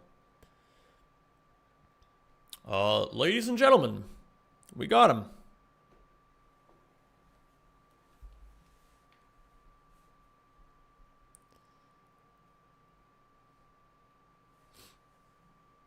Rodolphus will fix it during his visit. I don't think Rodolphus is like the genie who fixes everything.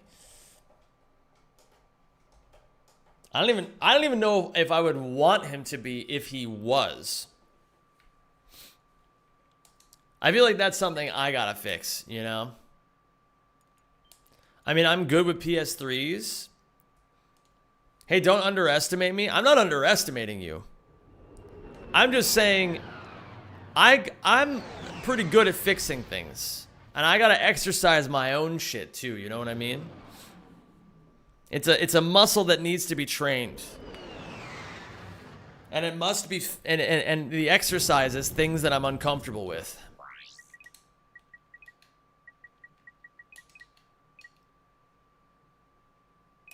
We can do it together. That could be fun.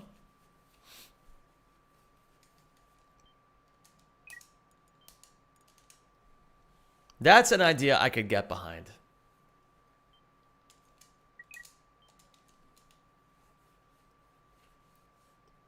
Joel. Oh, man. I've been thinking about Hapinis lately. This song is great. Dude, Ghost Data is insanely underrated. I don't know many people that know Ghost Data, but Ghost Data is fucking sick. Rackman can cause issues with Webman for whatever reason. Understandable.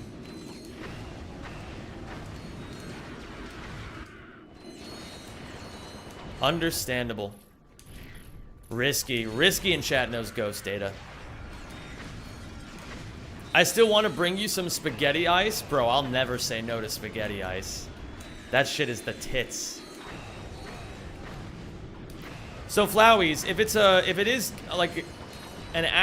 guaranteed Rackman issue, do you have any ideas on what could be the way to change it?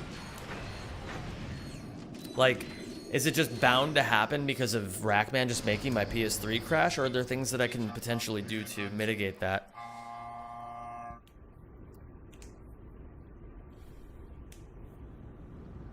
Velden face. What's up, Kiri? It's bound to happen, I believe. I want to talk to some Rackman people about that, because I think they might have some ideas. I'll have to hit up Boardplate or Isak or somebody. It's an RTM tool issue? Okay. Understandable. But maybe they've know of some experimentation or whatnot. I don't know. If anybody has any ideas on what I'm talking about, I will. The timer wasn't on the entire time, man. It's just that Henna's a little wacky. What's up, Vigo? So I need to disconnect and reconnect Rackman, I guess. Okay.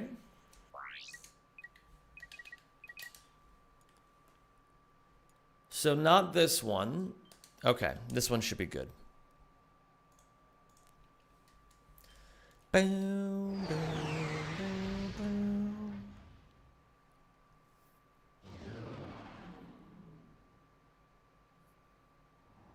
boom. Maybe there's a different firmware or a piece of software that people are using. It's random TBH. Yeah. I don't know. I want to just see if there's other alternative issues, because I don't think that everybody... I think there's got to be people doing something. So I want to hunt around for some information. I'll let you know if I find anything. What up, Mr. Fingers McGee?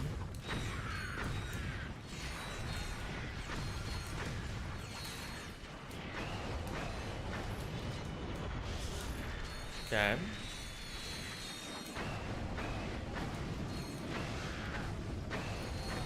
Didn't want to hit him that way. Fair enough. Oh my.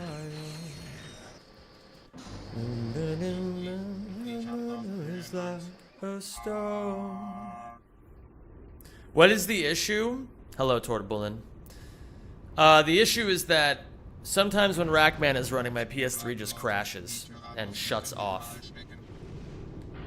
And I have no idea why. And it's like a weird type of, it's like a weird type of crash where, like, the red light on the PS3 just goes away. Can't turn it on no matter what I do. Thank you, Rodolphus, for gifting Tor Bullin a sub. Welcome back, Tor. I've only had that happen when I quit to XMB.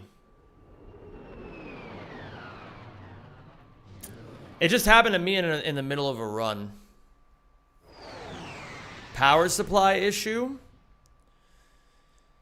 I don't know about that. Well, I don't know about that. Yeah, I don't know. It could be. It's 100% Rackman. Okay. What is your favorite stuff that you've been found on the Ratchet these past years? Mine are camera clips. I mean, I feel like I've developed a very personal relationship with boxies recently.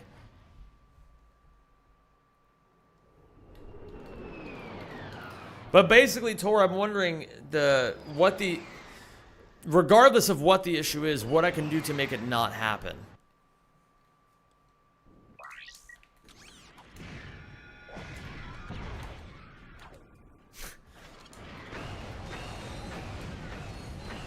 Stop trying to soil this, GM Proxy. Get your own moment.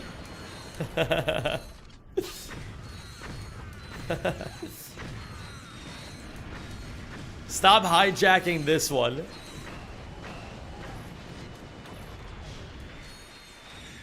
Extended long jumps are my favorite. I don't know if they're considered recent, though. Yeah, I mean, there's nothing quite like a neutral long jump, right? It's like a really common experience that people love seeing that whip jump that's done over crash site. Hello there, Letitia Lemon. How are you today? It's so good to see you. How is life treating you? Letitia Lemon, superstar in the making.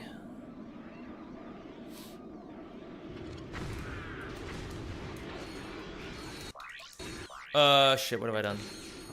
Okay. Ouch. When in doubt, whip it out. So true. Couldn't tell you. Fair enough.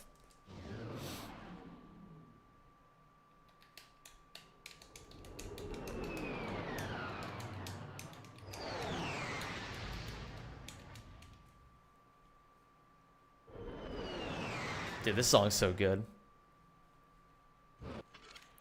Oh, Janice, you will always be the love of my life. You really Arthur Monaghan, thank you for gifting a sub to Letitia. I'm doing well, thanks. Just hosted it on stage at a card convention last week. Shit. Wait, shit, did I miss it? That's a pretty good idea, Master Slicer. Nice, Letitia. I know maybe it came out of touch. I don't know how it came out. I fear it may have come out facetiously. Or may have been interpreted, or could possibly have been interpreted facetiously. But I do say that to mean that I think it's really awesome that you do so much cool shit. And I hope you had an awesome time at the card convention.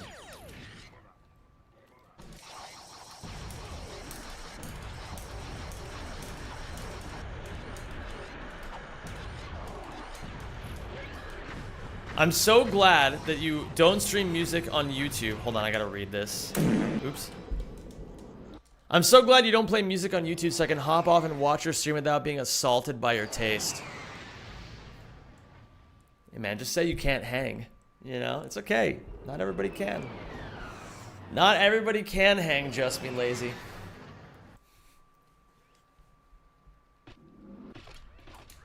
It's a self-report if you don't like my music taste, you know? It's a self-report.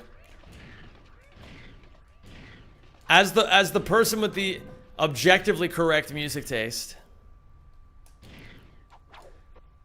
What's up, Notorious Snow? You got me wanting to hang you got me wanting to hang playing this. Can't hang. You couldn't if you tried, man. What is he talking about? The music is fire? That's what I'm saying, dude. That's what I'm saying. Shit. 1, 2, 3, 4, 5. You can lead a horse to water, but you can't make it drink, as they say. Eric Fredrickson, that's funny, man. What's up, Saties? I reserve the right to time anyone out at any time for my own amusement. Can you time me out? I'm your biggest fan. I got you. Somebody get Saties out of here. I'll see you in 10 minutes.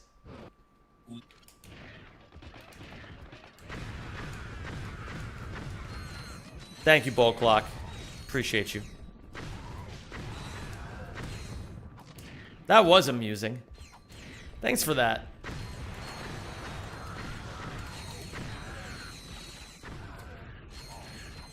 What PS3 do I have? Super Slim.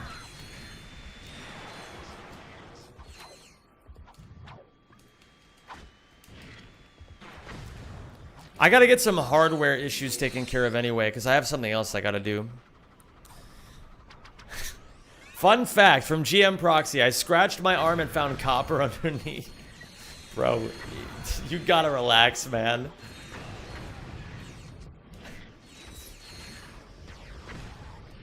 You gotta relax.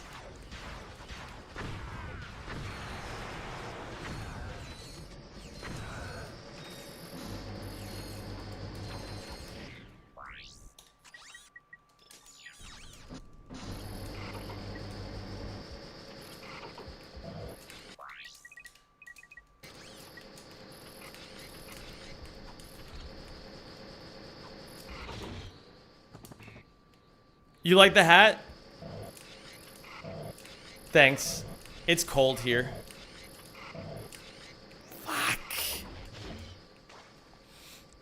Yeah, I don't know. It's just my head feels warm. I'm not really even a beanie guy. I don't even care that much about beanies in particular. They're just nice to wear when my head is cold.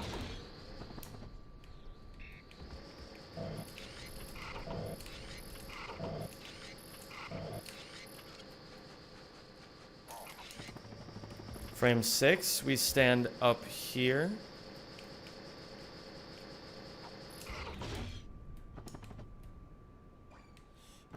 Oh, I missed. Okay, I get another chance at this. Thank you, the Osakan.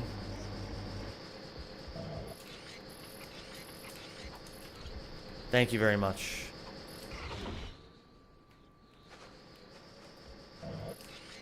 Ah. Yesterday I helped Ann with Rack 3. Amazing. Did you feel good?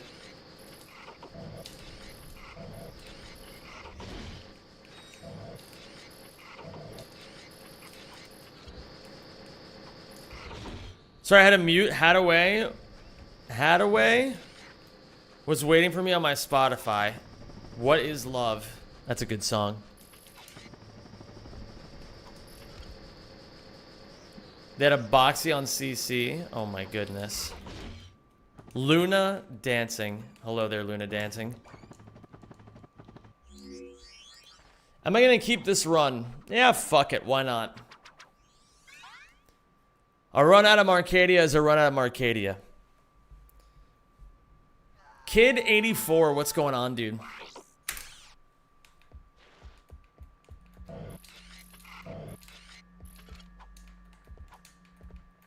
We have to get past this Boxy anyway.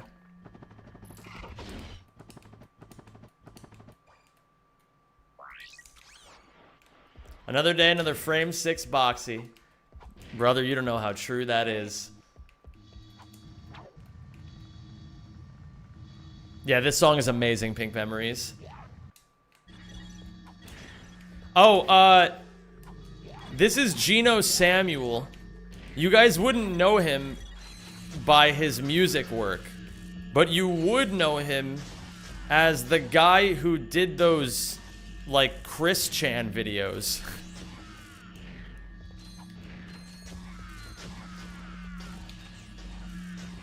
I don't really know anything about those videos, nor do I really have any particular interest. But I know people know those videos, so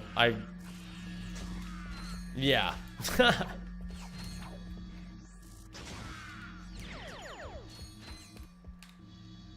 How steep was the learning curve for boxies? It's pretty hard at first. Because there's it's one of those tricks where, like,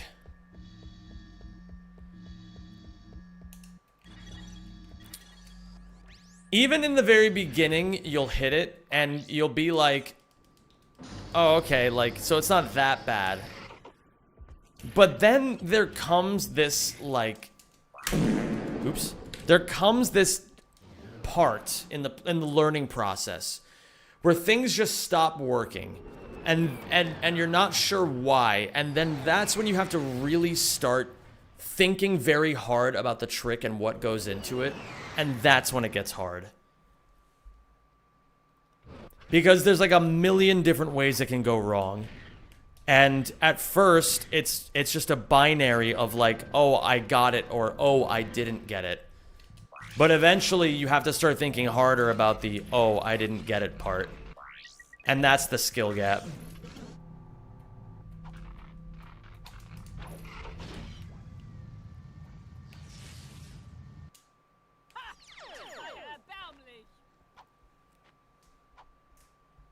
I'm 27 and I've never speedrun a full game. Is it too late to learn? No, don't be ridiculous. Don't be ridiculous. It is not too late to do something like speedrunning. It's not too late to do anything in life.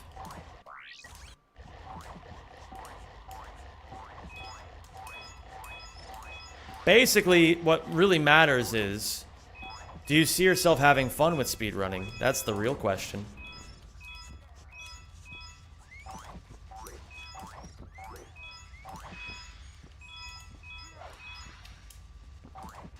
I am 84 and I still speedrun. Give up. Oh my god, Mokomanen.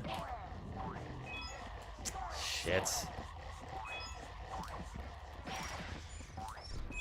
Hello, Z4E. What age did you start speedrunning and how old are you now? I started in 2009 when I was... well, I would have been 17 at that point. Maybe 16. 16 sounds right in my head. Actually, no. That's when I started running Ratchet. I started running in 2008. So that's when I would have been a sophomore, so I was 15. And now I'm 33. I've been speedrunning for over half my life.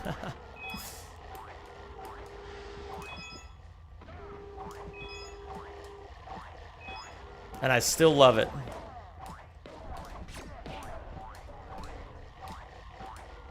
I still love it, man. Speedrunning is something special.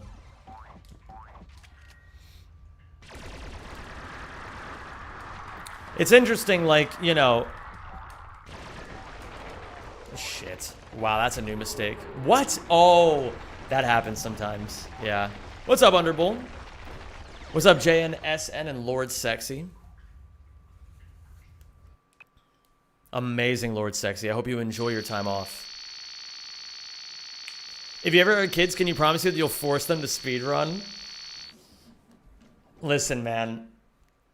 They're gonna be allowed to speedrun, and I'll even teach them. But I will not let them win. They're gonna have to pry victory from my cold, dead hands.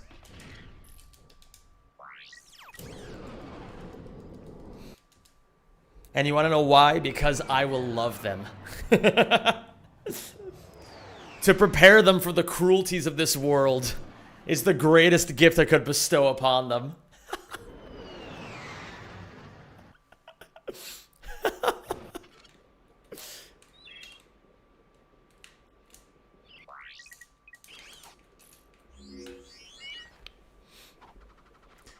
Which was the first Worlds you caught? I watched Season 2 Worlds if you're talking about League, but I don't want to talk about League right now. If you're hungry enough, you'll hit that boxy. Oh yeah, too early there. So, I learned a little something here. I fire this first nitro launcher a lot later. It kills one of the guys there, but it prevents all of them from hitting me.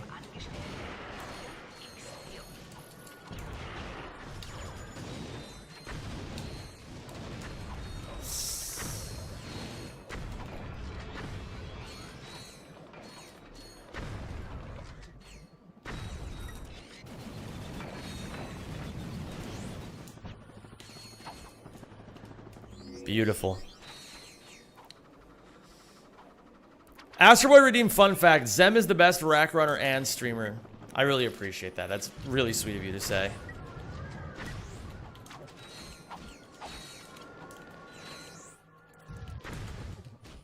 Oh! Too far forward by a fucking dick width.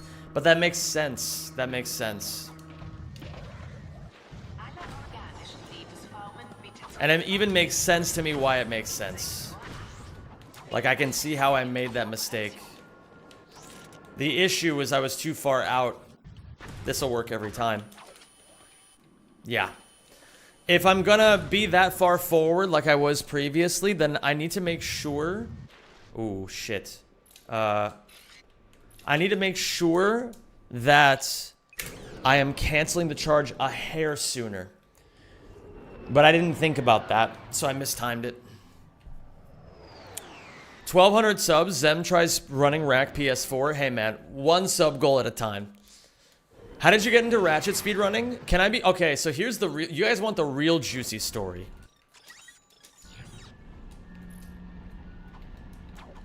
Fun fact, could have ended 4 words in... Wait, what was the... What? Zem is the... Oh. Letitia. That's so sweet. In any case, Dax is tough. That's the point of the story here. Thank you, Letitia. You are a very wonderful person who I am very thankful to call a friend. Yeah. Okay.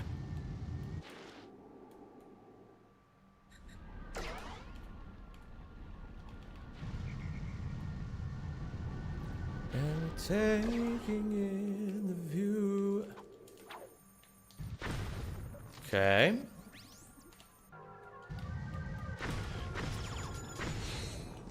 How do you get that skill point so quick? Yeah, it's a bit fucked up, I'm not gonna lie.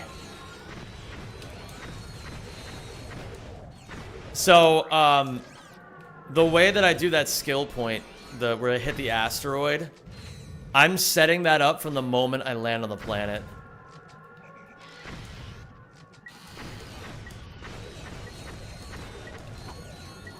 I'm moving in an incredibly particular way from the moment I land on the planet.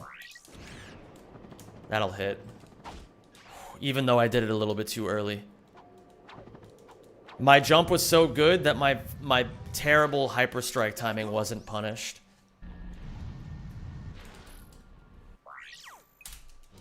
Okay. Hey, this run's pretty solid overall. I mean, obviously, it's not the best paced run I've ever had. By any means. But we can make this work. Can we parlay on what the surprise is going to be? Oh. Yeah, you can parlay on the surprise. I will allow people to, you know, you can lay some foundation. You can put your guess in the chat, but I won't verify if it's correct or false. You really should have that looked at. I assume that's what you mean by parlay. I'm assuming a gambling thing. In any case, space cannibalism.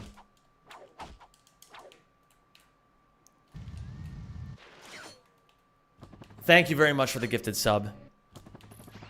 S's in chat, please, for space cannibalism. For their generosity.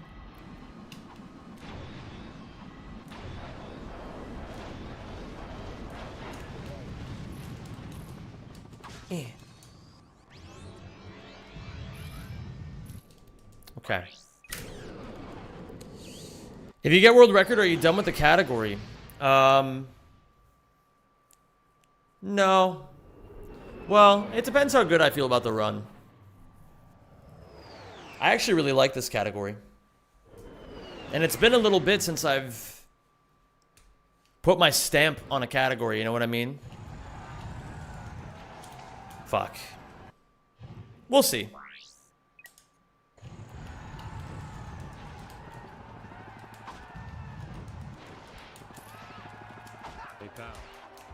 Yo. I could hear him before I could see him, you know what I mean? I could, or not hear him, I could feel him before I saw him. New SM64 skip is found. Blindfolded 1-star is dead. That is fucking insane. I gotta see this shit.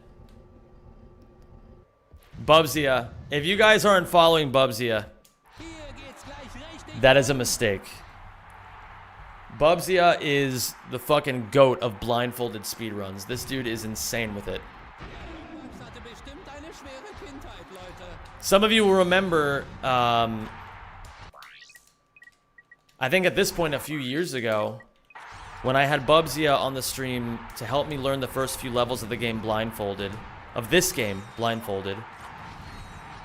And You will always be the love of my life. Basically, my thought process was, it was fun, but I wasn't 100% sure if it was the kind of, like, what I wanted to be doing at that time. But that is in no way, shape, or form meant to be any disrespect to the blindfolded craft. It's actually insane what the blindfolded community does.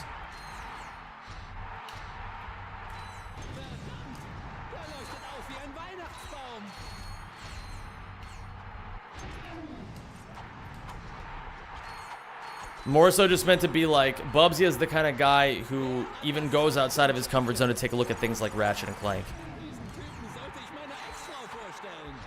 And he made the whole process look incredibly simple along the way as well. Of just like, oh yeah, for the, you know, it's like, it was clear there was an art form to it, you know? He'd be like, oh yeah, in these type of situations you take this sort of approach. Or like, you know, for this you want to try this particular thing. And it just fucking worked off of just sound fundamental principles. It was crazy.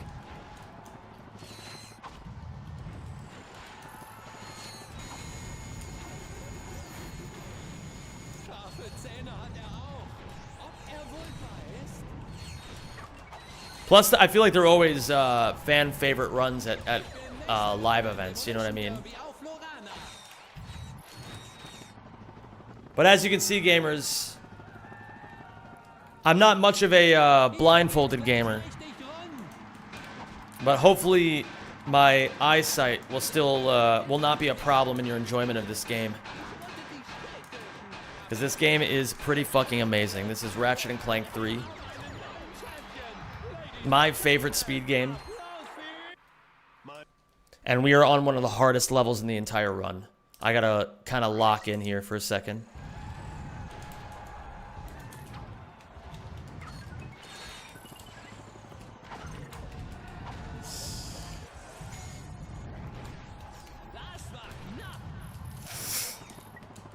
Oh my fucking god, did you guys see that? I second guessed my quick select setup there, but I still made it work. Okay.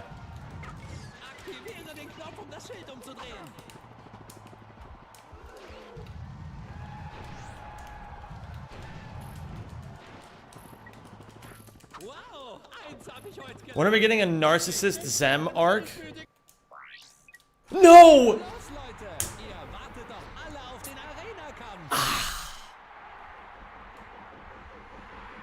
That sucks. Wow. Okay, that's a new mistake, though. That's a new mistake.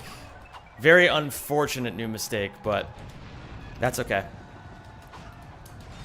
We let it slide right off of us. We can recover this.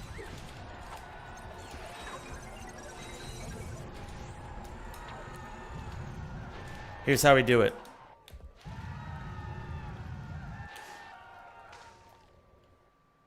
Maybe. Maybe I got it. If I did, it's by a nose. Oh, shit. I think I got it, though. I think I got it. Yep. We got Ghost Ratchet again.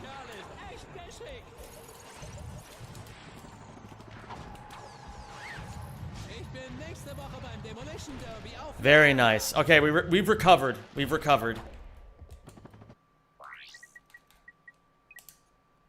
Why was Ghost Ratchet gone? Because I had to exit out of an arena.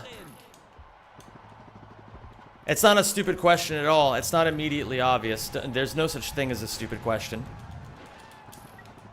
There's so much complicated shit that happens in this game. There's no such thing as a stupid question. So basically the mistake that happened was... Ooh, I lost my speed. The mistake that happened was... I hit...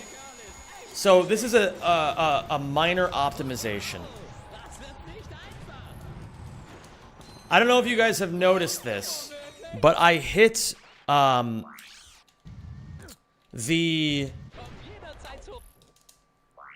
Give me 1 second. I hit the down button to get to the next mission with the D-pad and the left analog stick. And I go like this because it's technically faster to do it that way than it is to just mash this button. And it's easier on the hands. But the problem is one down input doesn't register until the one that comes right before it is fully completed. And so sometimes I don't bring the stick up all the way. And so I get an input where I didn't want it. Oh, thank you for subscribing. And so that time I tried to press down 3 times and it only went down twice. 93? Wow. So I had to exit out of the mission, which lost me Ghost Ratchet. Love? Suck? Dextro, thank you so much for the 93 months. He says, wow, good luck on run, Zem Daddy. Zem loves suck.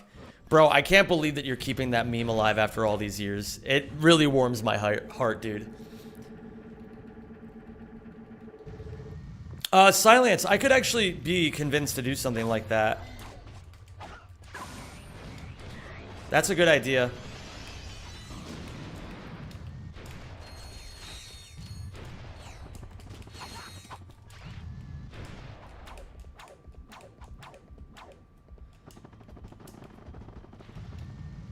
Dude, I can't believe someone... I forget who it was. Was it just me lazy? Came in and told...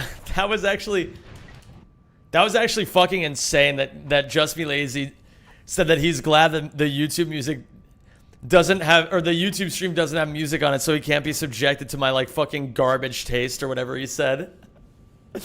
That was so hardcore. Uh-oh. Yeah, it was pretty... Yeah, I meant it.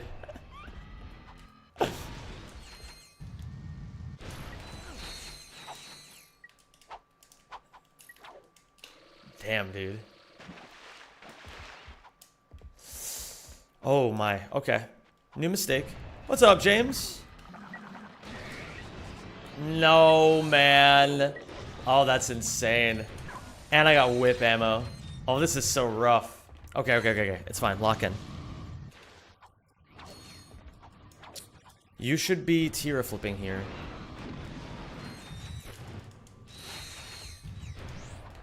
Okay. That's not good, man.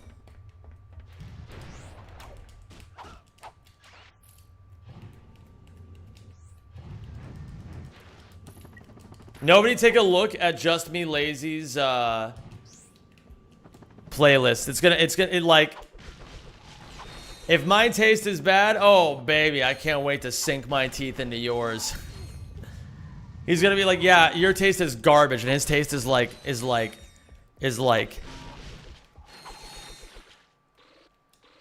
crickets. You know, it's just the sounds of crickets. You know, he's like, and like he just goes, this is music. You know, this is music. Imagine Dragons.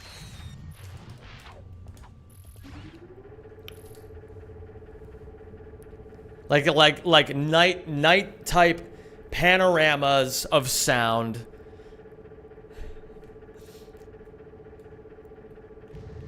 It's different when you come into my house. I don't have to entertain a crowd.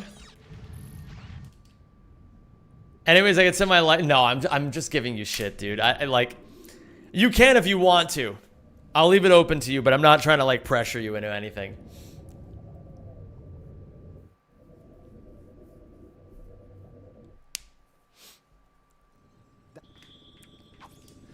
Imagine Dragons, but only the stuff that plays on the radio.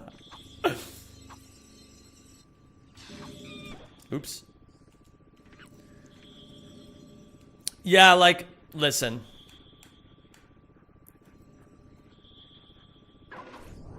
Some days, I'm not here to entertain you guys. Well, no, I'm not going to say it that way. Some days, I have to be true to myself. I think that's a better way of saying it. And today, I feel like listening to this playlist.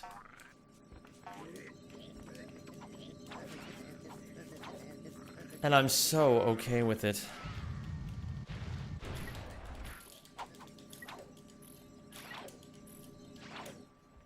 Dude, my tier flips are getting better.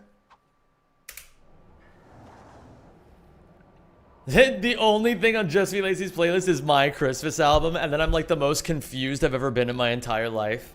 That reminds me, gamers, I have a Christmas album. If you want to download it, you can download it for free if you want. It's pay what you feel. Exclamation point album. It's that time of the year. that would be so funny. Yo, thanks for the good luck, Nasha. I appreciate you.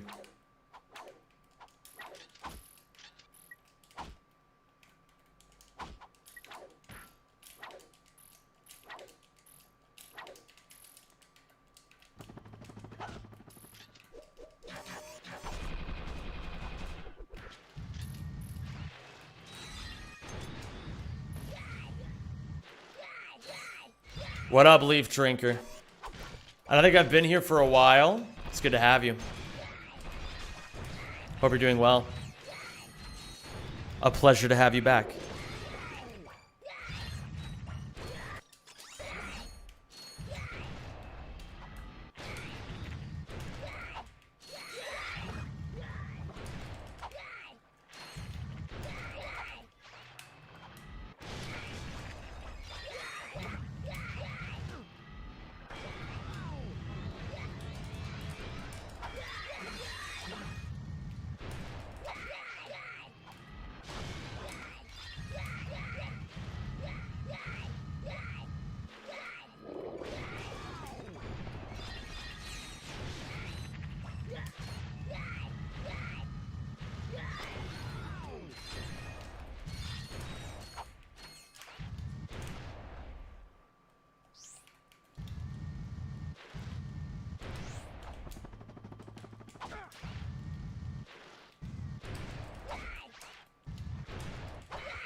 That's right. They're tied to their crystals, aren't they? Shit.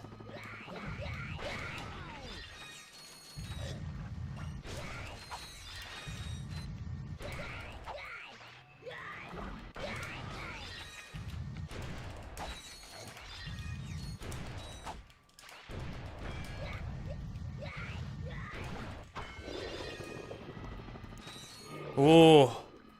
Clean so far. Let's keep it going.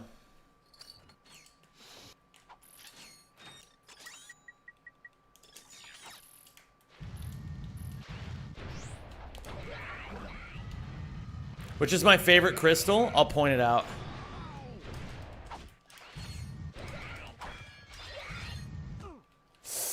I went for a crazy idea there, but it didn't work out that time.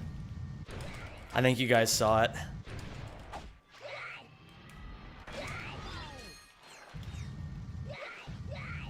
Should be in collection range, yeah.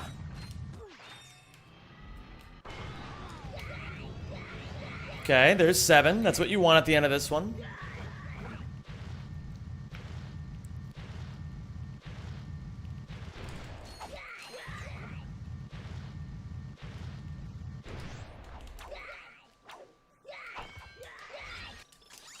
Beautiful.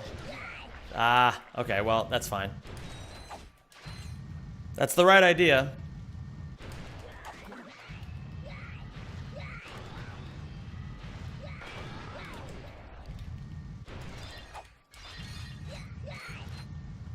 I even avoided that guy. I knew he would spawn.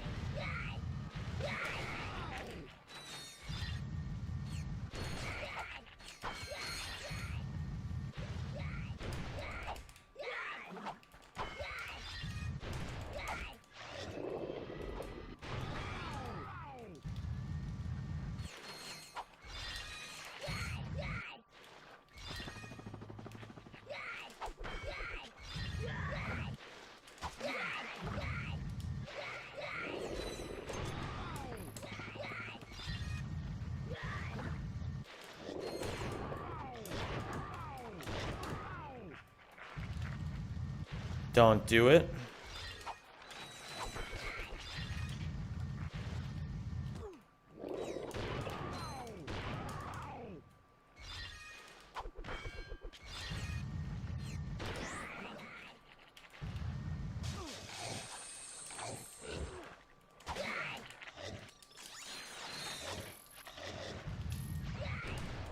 Whoa, okay.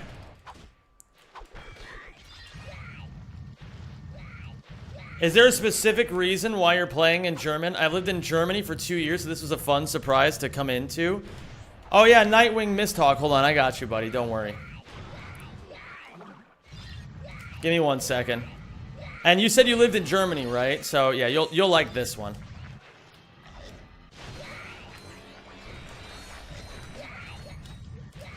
Give me 1 second.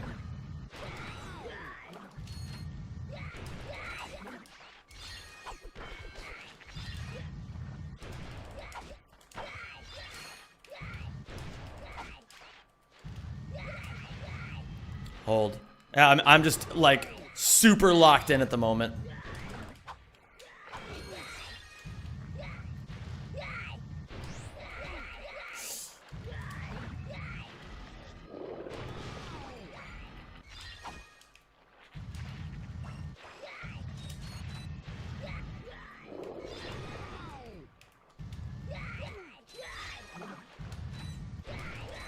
Apologies if I asked at the wrong time. No. No such thing as the wrong time.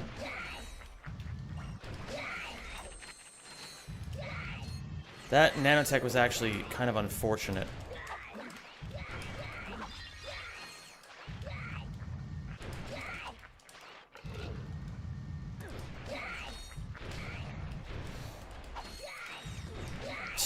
Okay. I mean, it all had to come around at some point, right?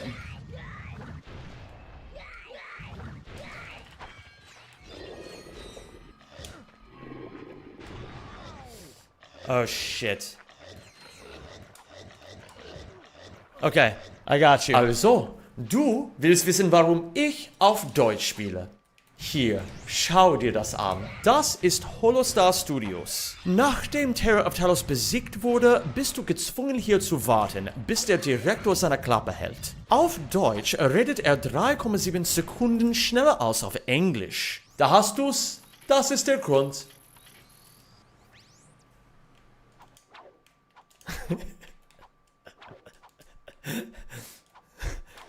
So you got that, right?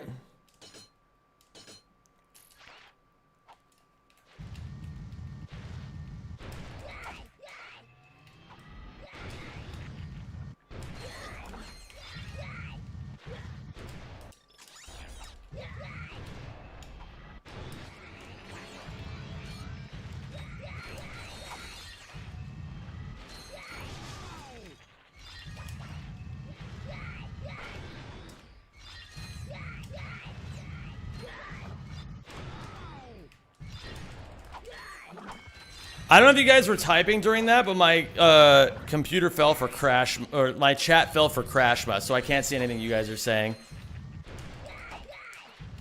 But I hope you guys liked it.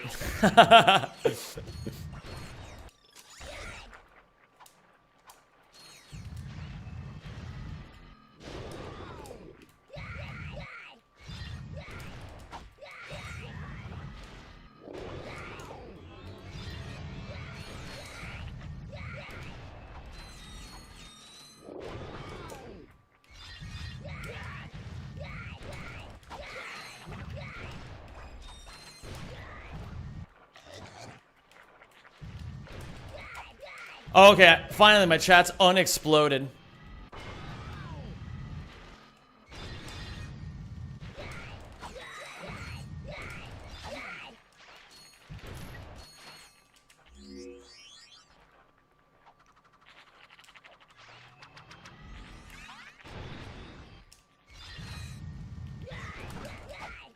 You guys like that animation, Cancel?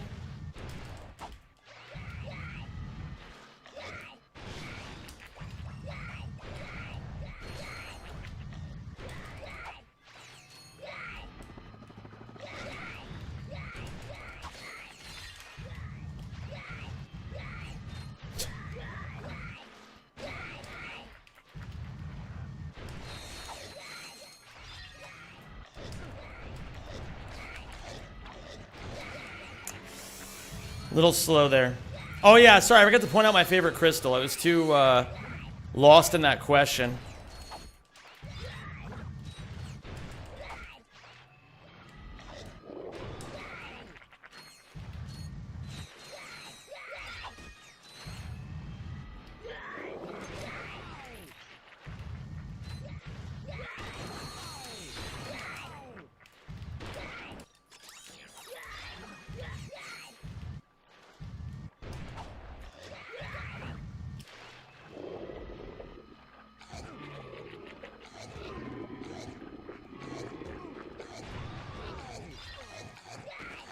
That was weird, but that's okay. Very good crystal section. I'll take it. I will absolutely take that. And we're going to Blackwater next. A little slow at the end. This should still be a gold though, and it looks like it's going to be my first ever sub 11.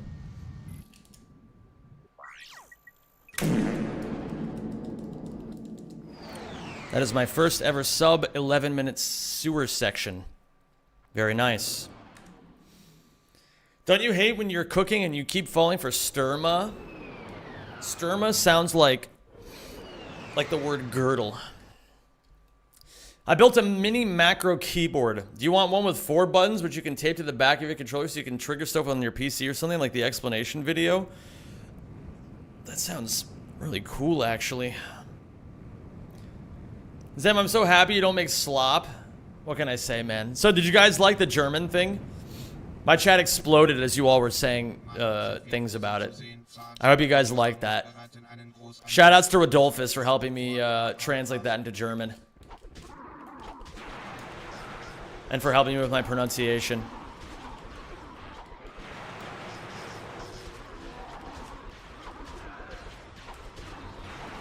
Uh-oh. That's not good. I got a huge buck for it? Oh my god. Was that the surprise? Yes, that was the surprise.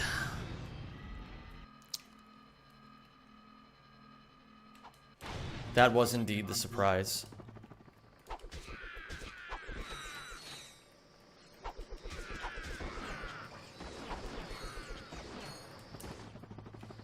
Beneath the valley, in and around the lake, mountains come out,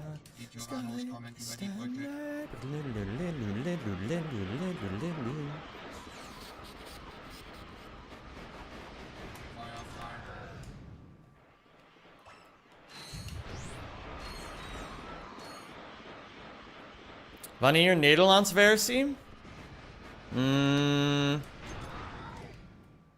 Not sure. Die Tyrannos haben wohl genug.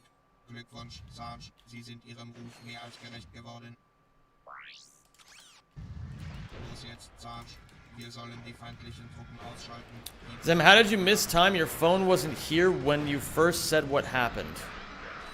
I don't understand what you mean. Die Tyrannos werfen uns Truppen in den Rücken. Wir sind umzingelt. Oh, are you referring to my PB? Is that what it is? Not phone. I see. Ich will nicht sterben.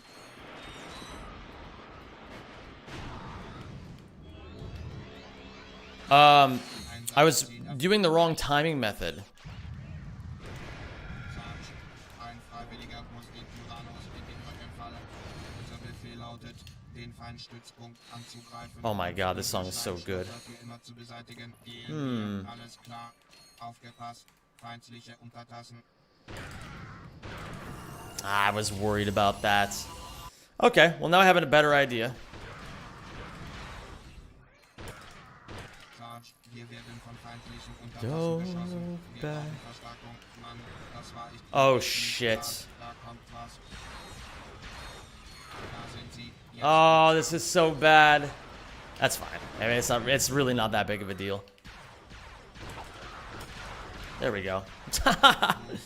Oh god. Das City ist eingenommen. And I can do this. Alright, that's fine. And then I do this. Okay. I learned something. And I put the items on correctly, which is a W. We could make it even more cursed. Yeah, we could make it even more cursed. Good things do come in threes, as they say. Don't freak out. Oh, I knew I forgot something else.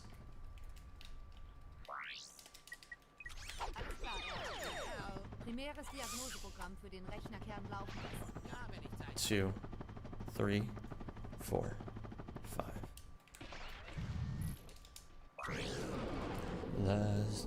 Crazy aiming skills in first person. Consider get some with a pad. Thank you, Sanjay. Yo, just came back from my first day at work. My autistic ass is severely overwhelmed.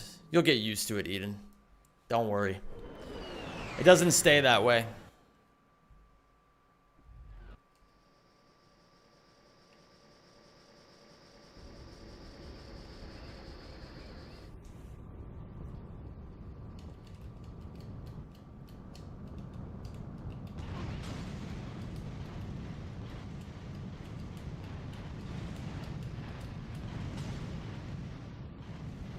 I want to do a different playlist.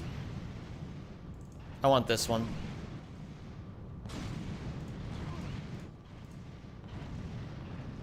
I've changed my mind on what playlist I want to listen to, and I picked this one. Rag speedrun with Guitar Hero controller sub? No thank you. Funny? Yes, absolutely. Something I'm even remotely interested in? No. But I can understand where you're coming from. That is a cool idea.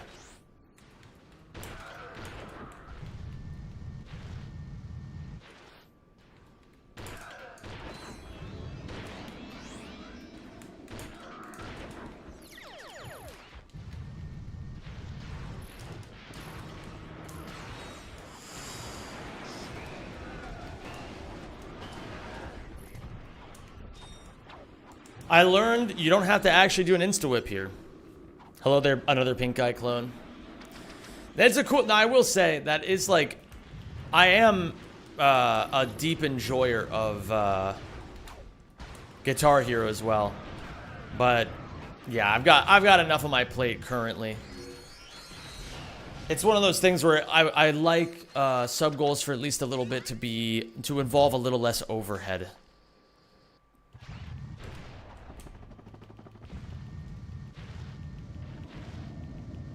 Oh, but yeah, Dance Rack Pad actually sounds epic.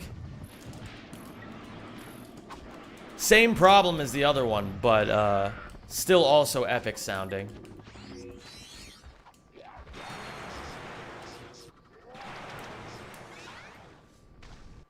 Whoa. Okay. This run's not bad. We are 28 seconds behind best pace ever. We're 55 seconds ahead of our latest run of 1:42.06. We're going to compare against this run for a little bit, I think. I think that's exactly what we're going to do. If this run ends up being a PB-paced run, it'll be a PB-paced run on its own merits.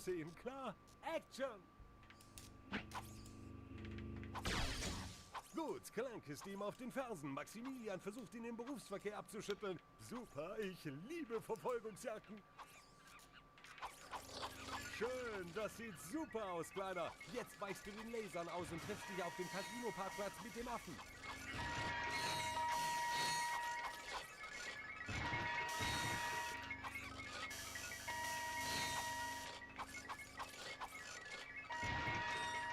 Okay.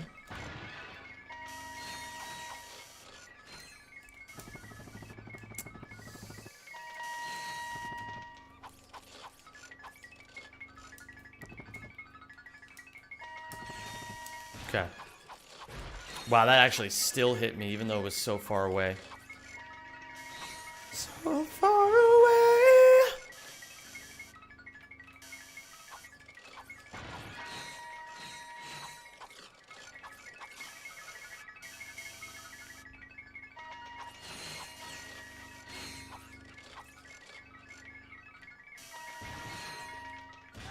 Oh, you have to be fucking kidding me. Vorne, Leute, so wie wir es gemacht haben. Und Action! Okay, that's fine. We let it slide off of us like water. Gut, Clank ist ihm auf den Fersen. Maximilian versucht ihn im I Berufsverkehr. had the exact same stim. Ich liebe Verfolgungsjagden. Great minds, as they say. Schön. There's worse things than dying there. Jetzt weichst du den Lasern aus und triffst dich auf den Like missing Motorrad. Scrunchless. Let's hope we don't do that. I think this should be all I need to hit. We'll continue. And then we can go over here and hit these ones. Yep. Okay. I had to just trust my intuition there. I had a minor aura loss. I hope you guys can look past that. Die Brücke ist weg. Denk nach, wie würde Agent Clank sie überqueren? Oh my god. He turns a min speed start into a ledge grabless scrunchless. How does he do it, folks? How does he do it? And he shoots the banana. Oh, he missed the camera. He's gonna lose aura on that one. It's about a net aura neutral. Turner, Action! Genau das will ich sehen. Und jetzt die Riesen-Ninjas.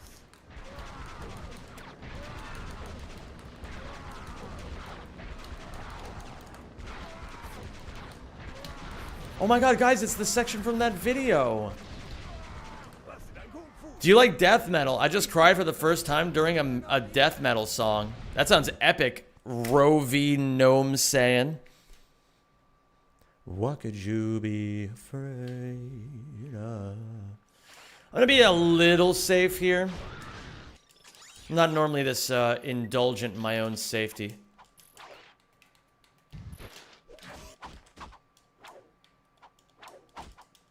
But I like luxuriating from time to time with a little treat.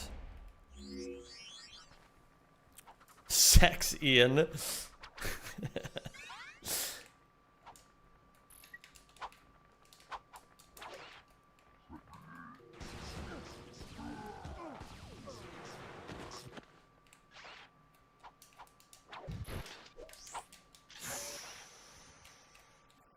I gotta be more aware of that mistake.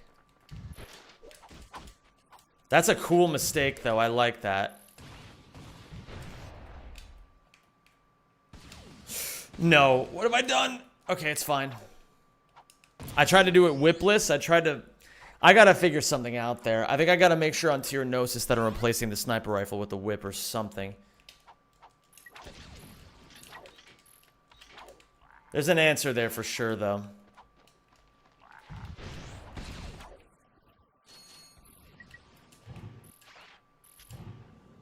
Penis tower. It's true. It's true. He speaks the truth. God damn it, he speaks the truth. How are we doing against PB? We're +8 on PB. Coincidentally, we're also +8 on my best paced ever run. We're doing alright so far, gamers.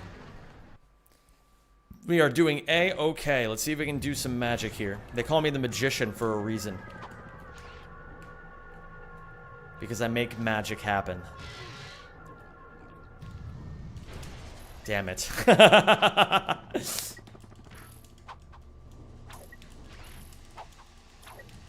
Honey, he's throwing again. Shut up. It really do be that way sometime. Always be the love of my life. Bravo, there he is. What's going on, dude? You really should have that looked at. Oh, going into this with no checkpoint? Okay, no, never mind. We're chilling. Yeah, that was maybe like, that really wasn't that big of a deal. There's more time to be saved and lost on the Courtney fight anyway. Bist du mir, du miese kleine Ratte.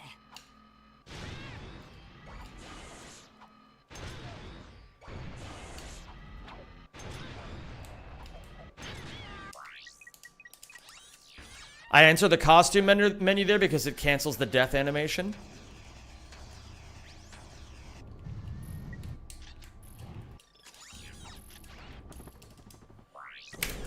How's Necrodancer going? I haven't been on stream for almost 2 weeks. I've been doing a little bit of it offline. It's hard to bring it back on stream right now because I'm trying to narrow my focus as a streamer, but it will be back on stream very soon. I'm learning how to balance the big projects right now. So I'm doing one, then I'm stacking another one on, then I'm stacking another one on, etc. Fuck.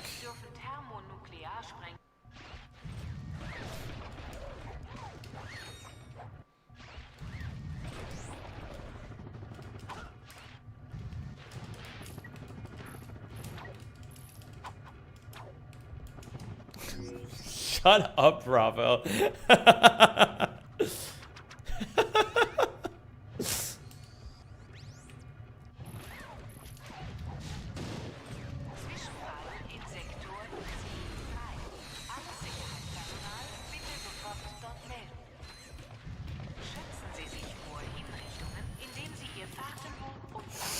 Oh! That was fucking crazy. Am I ready for it? I don't know, Bravo. Am I ready for it? What are you gonna call me right now?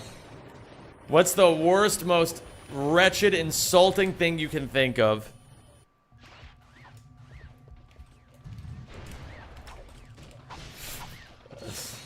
There it is, folks. Mods, take him away.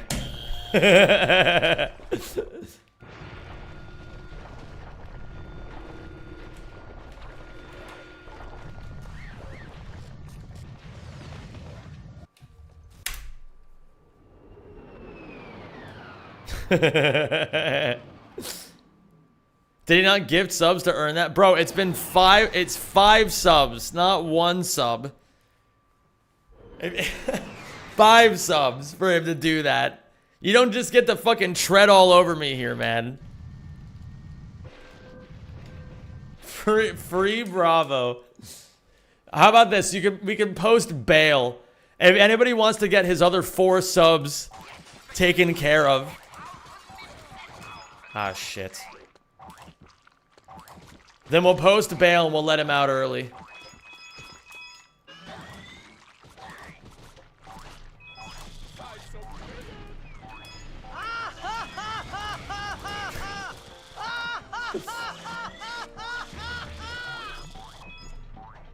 Arthur, you're too kind.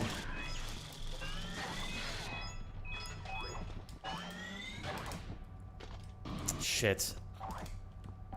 Arthur, thank you so much, dude. A's in chat for Arthur for the 5 gifted. My man wasn't even in jail and he's already let out. We didn't even oh, no, we did time him out. We did. I know for a fact we did. Oh my goodness. Hello there, Lumi Laura.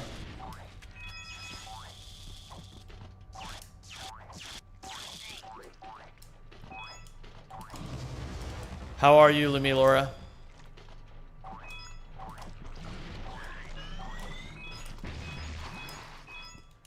If you can't do the time, you can't do the crime. All right, time's up.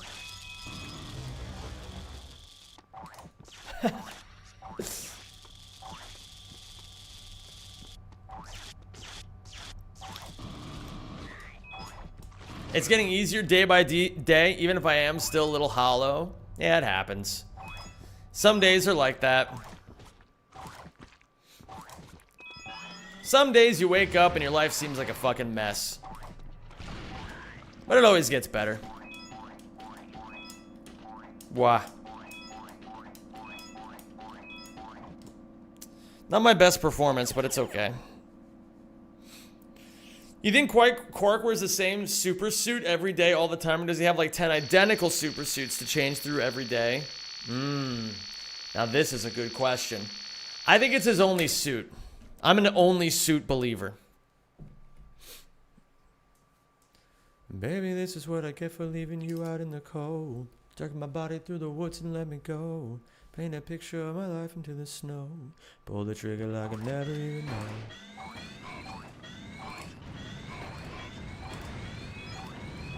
Throw a shovel at me, yell to dig a grave. Put the pistol to my ear, I heard him say, come black or the white on white.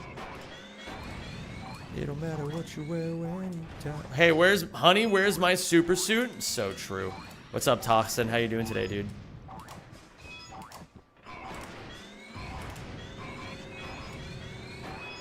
Some risky movement, but we like that shit.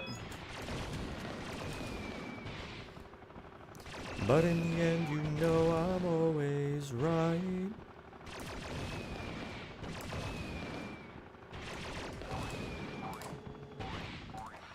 Sometimes you can get stuck in the door. That door. You can get door. I'm not kidding. You can get door stuck.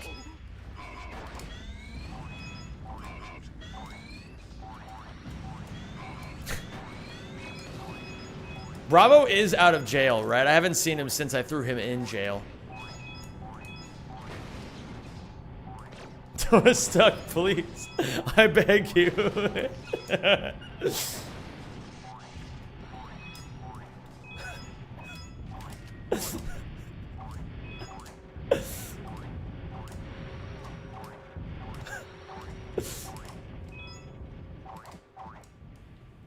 Bro, I feel like I'm seeing the Quark vid comic Matrix, man. I feel like I'm like I can see like fucking that like when he like sees himself seeing things in slow motion. That's how I am on these vid comics now, and I fucking missed the split, god damn it. Okay, we can save a lot of time on PB here. Say the word. I know what you're thinking, but you say it first. I try to go for the fast cycle. I really shouldn't go for it. I just need to be ready to do it once. Okay. Hello there, Marathon Man. How are you today?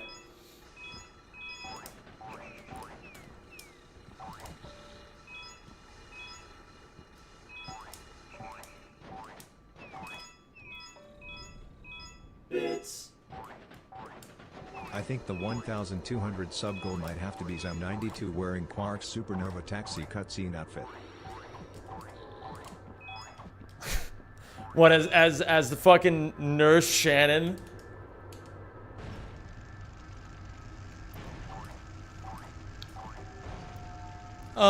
No. Yeah, that's a no. But it is an ambitious idea. I feel very... I can't even tell what that is. Is that the same gif of that girl that falls down the infinite tube that you have, Nick?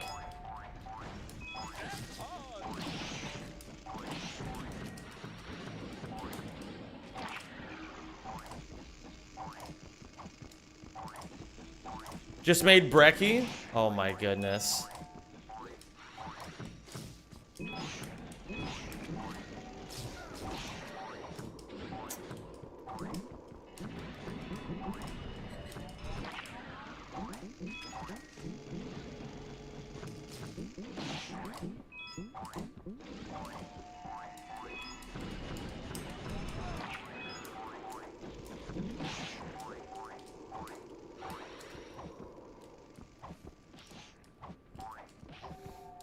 There we go. Quark vid comics are hard sometimes. Oh, that movement was clean though. We're listening to the Bangers playlist right now, Carlos.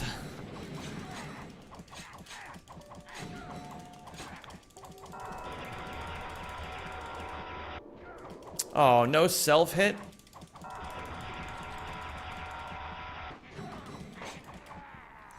Pretty good.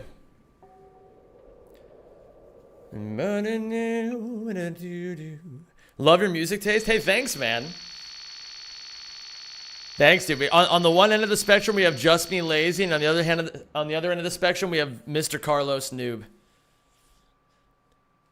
Without one, neither can survive, or whatever the saying is.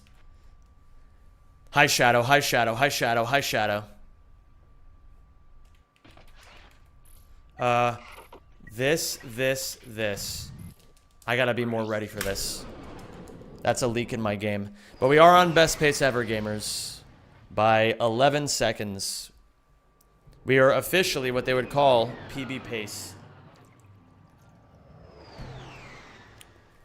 By the way, gamers, I think a PB will put me into second.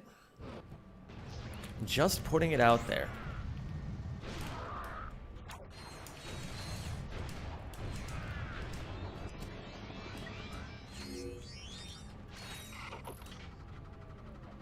Thank you, Kiri. I appreciate that.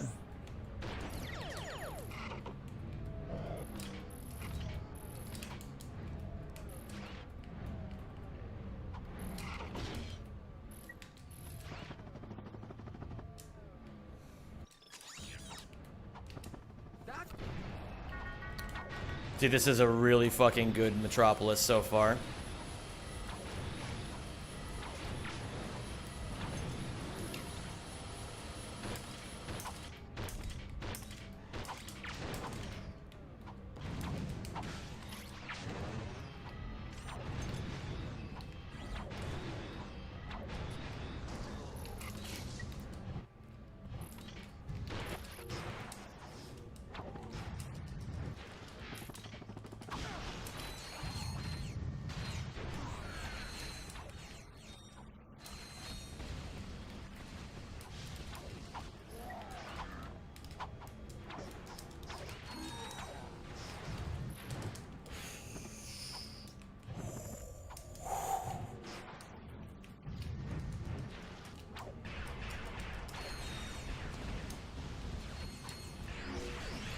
Oh my god, man, this is a good fucking split.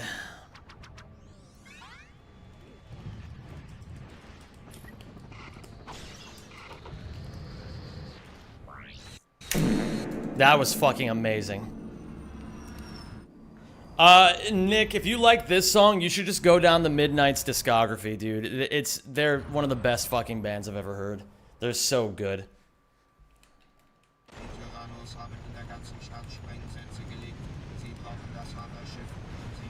Oh, wait a minute. Am I doing anything for Thanksgiving? I will be streaming for Thanksgiving. Lock in, lock in, lock in, lock in.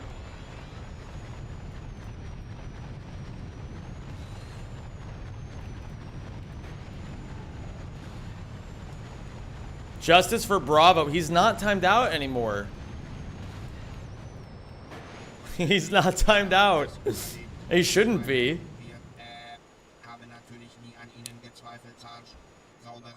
Alright. This is one I gotta focus on.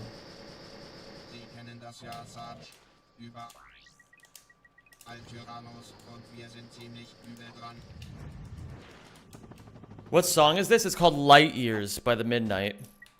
I got untimed out 30 seconds ago. Bro, that's fucked up.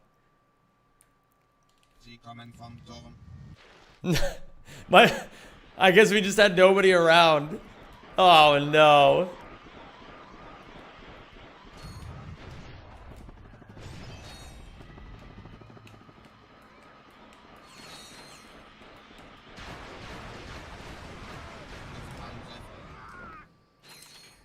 How will you compensate poor Arthur for the bail that got paid and got scammed? Oh yeah. Dude. Gamers, we gotta do something for Arthur. He just got fucking scammed.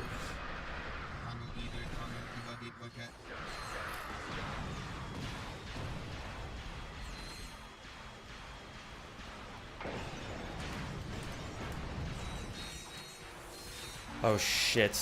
I need you to kill this guy. And then this guy's here. Okay. That was not fast, but we're alive and that's what matters. We backed it up quite well. Oh my god, guys. Is it really a Starbound kind of day? That's it, unlimited slurs for me and Arthur. All right, until the end of Metropolis Mission 2, you can call me a Fongoid. I'll let you do it. I'll let you and Arthur both do it.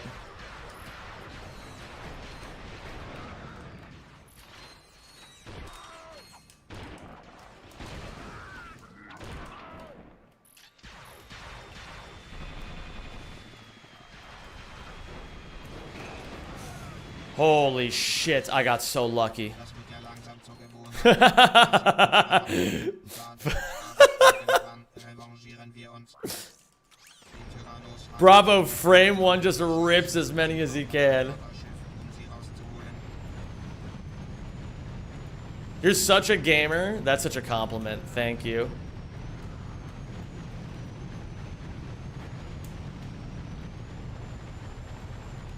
Fongoid says what? What?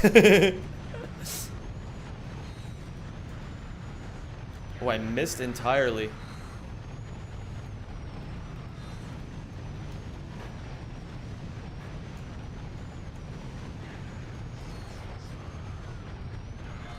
Ganz wie damals, 62 im Abwasserkrieg auf Aquatos, als ich eine Read like a book. Man, I look really stupid right now, guys. Sir, angeblich wurden sie vermisst, bis sie eine Woche später in einer Oh my god, I missed both of them. That's crazy. H22 Okay. Well, if you're gonna make mistakes, make them big. You know? Die Geschichte habe ich auch gehört. Nur habe ich gehört, dass es 2 Wochen waren, alle Truppen von stiller Einhaltung. Ja, sie haben sich aber Zeit gelassen, Gebiet gesichert, zum Ausrücken bereit machen. This song is so fucking good, man. Von uns zu schaffen. Wir brauchen Luftunterstützung.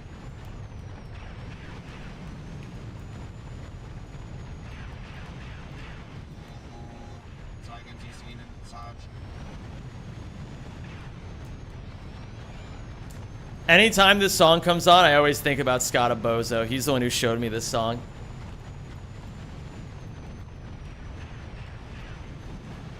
Unterschuss fehlt nur noch einer. Whoa, did you see how I led those shots? Verzweifeln. Wir müssen auf alles gefasst This isn't my best Ranger mission split by any stretch of the imagination, but it's still quite good. gehen Sie zum Turm. Mini Watto, good to see you, dude. Crazy to think you've only been in this community for a couple months. It feels like you've been here a lot longer. It's time for number autism about my recent link. 2 is the only even prime number, and is the largest natural number that is not part of a Pythagorean triple. Here's to many more to come. Oh my goodness, the Pythagorean triple. Tell me more about the ooh baby Pythagorean triple.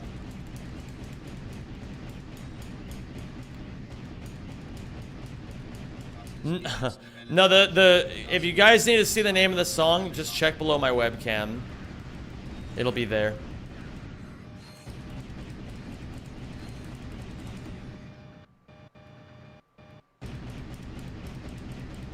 Brand new Ace Attack that bends the rules of space and time just dropped. Google Fongoid Rule 34 for more information. Nicht geschafft. Thanks, Bravo. Appreciate you, man. Where would I be without you? What's up, Selby? How you doing? And Ito Ogami. Chevalier du lait. Du lait.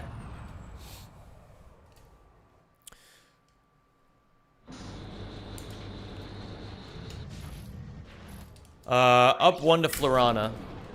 We are 40 seconds ahead of PB.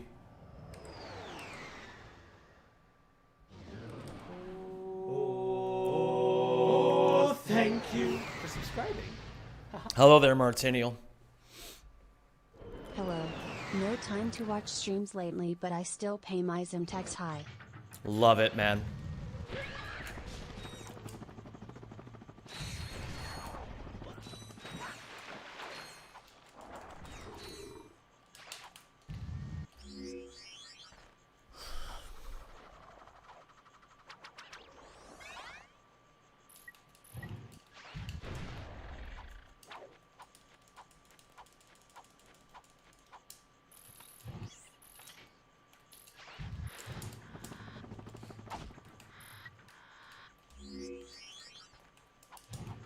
No. Okay. Whoa. Thank you for subscribing. We are 1 minute and 36 seconds ahead of PB. I second what the autistic number person said. Thanks, Cesar. I got very lucky there with that anime cancel. I forgot I had the whip out before I jumped off the cliff. But that's a new mistake.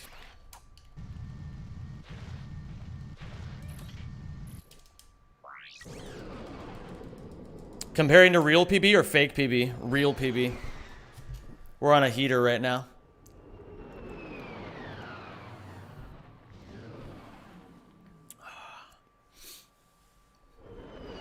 But it's still hard. We still have some hard splits ahead of us.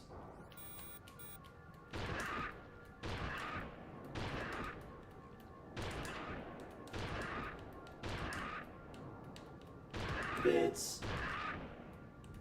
This Starbound music is perfect for an instrumental montage for this potential PB.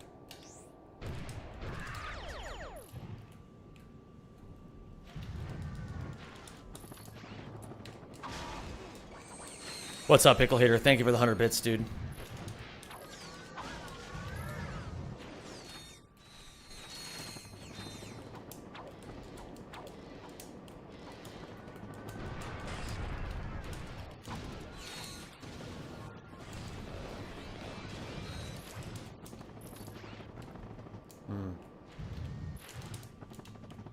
Beautiful.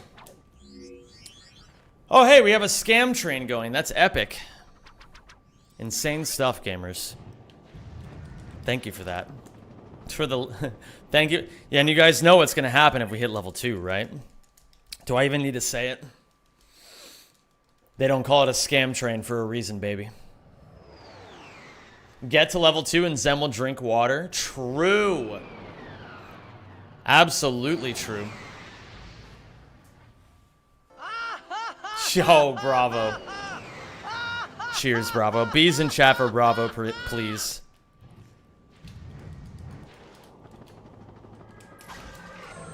He knows the rules and so do I. Low X. Thank you. That's very sweet of you.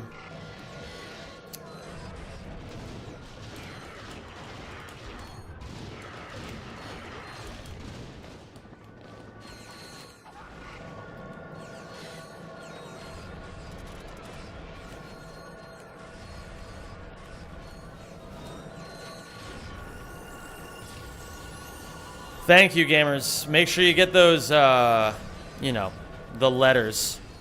The letters we do.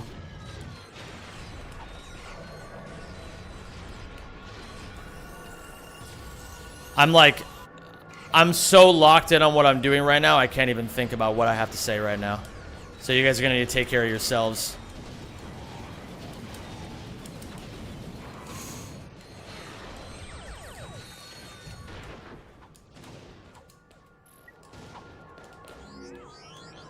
I've crashed the PS3 here before, so I'm gonna try to be careful. Okay. Bravo, thank you for getting a sub to the orange one. Or the orange 37. I appreciate you guys. I'm super dialed in right now. I'm 2.5 minutes ahead of PB. Drink your water. Can do. Sie kommen genau richtig, Sarge. Die Tyrannos wollen durch diese Tunnel angreifen. Da kommt was. Vernichten Sie diese Tyrannoiden.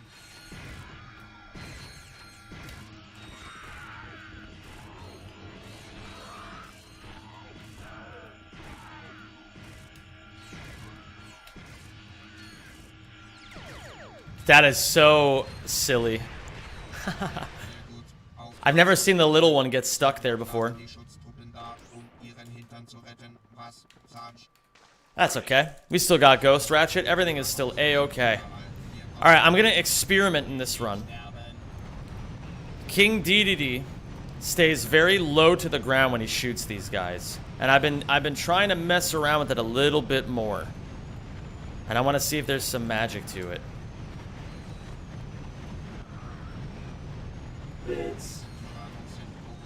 Fake train woo. Rin swoon. Thank you, Rajolfus, for the 100 bits. I hope you gamers don't mind that I'm so locked in, but listen, if you mind that I'm locked in, then you just don't like my content.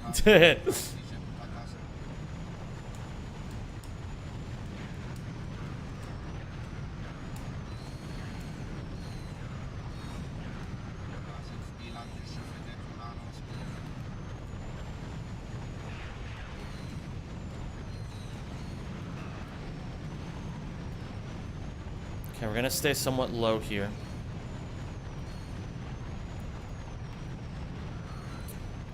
I noticed it was okay. I'm not sure how I feel about it.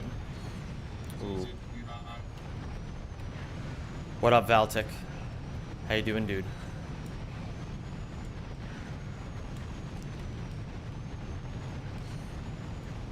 Ooh. Missed that guy. That's fine. Okay. For Dax 3, I want to be ahead of the game here. Diesen Auftrag führen Sie wohl alleine aus, Sarge. Wir haben nämlich Aerobik und das ist ein Pflichtfach. Aber geben Sie diesem Abschaum auch eine Tracht Prügel von uns.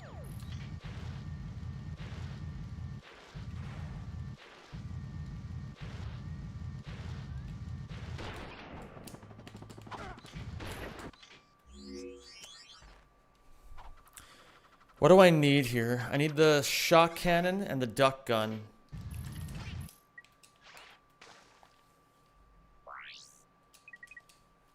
Down twice to Dax 3.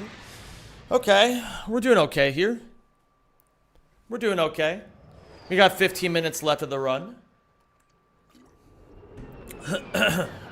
And we have...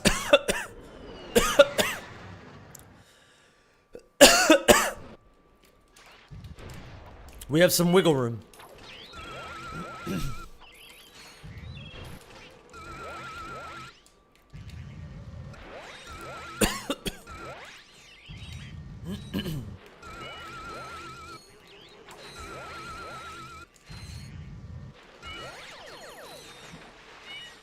VidComic 5 to COVID.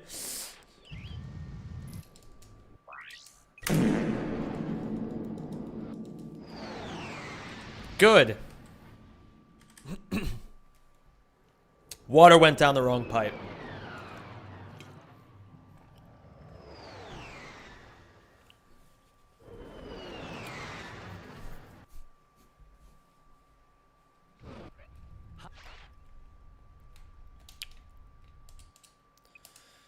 So I need...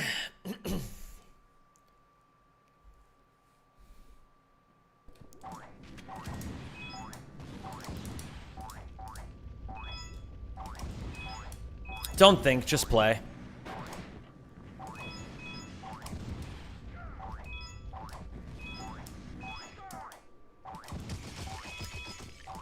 Make sure you die this time, because last time you forgot to die when you were locked in. That was a very silly mistake, but you know. I'm thinking ahead right now to what weapons I need for when I land on Iridia after doing the level stack. But I think that's too many steps ahead. I'm just gonna focus on getting the level stack right. We die here.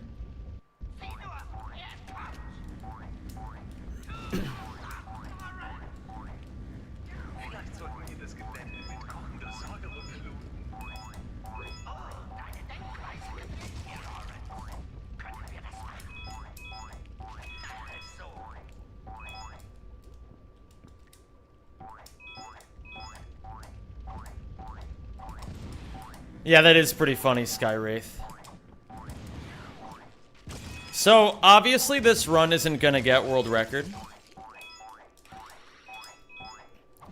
But I'm trying to use this as a test. If I can keep my composure on a run this far ahead of my best, Then I'll be ready when I'm actually on world record pace. So I think it's important to take it as seriously as possible.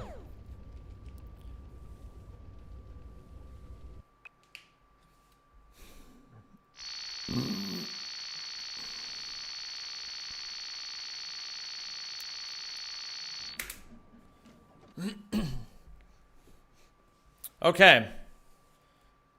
Do I switch weapons now? I don't really need to.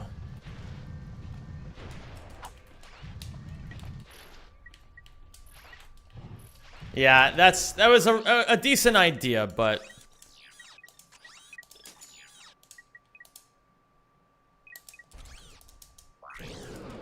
should be good. I think that level stack works. Let's see it. Beautiful. We load the Starship Phoenix on top of Iridia. Gamers, do you think Ratchet's about to be in the most pain he's ever been in his entire existence?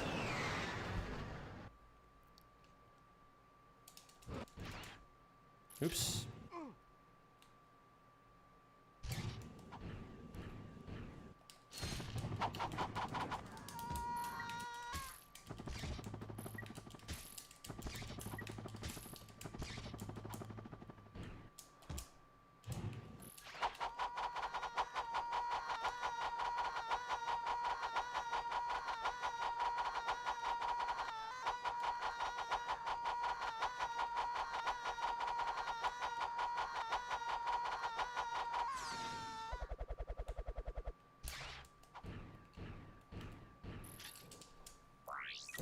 No, I went to Iridia, actually. Ah. Okay. It has been a long time since I've gone to Iridia, isn't it? Okay.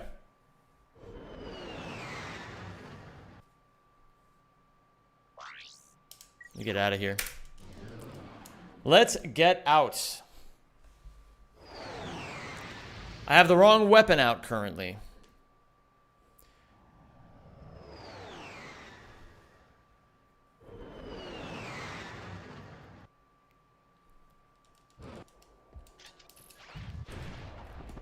I fucking love this song.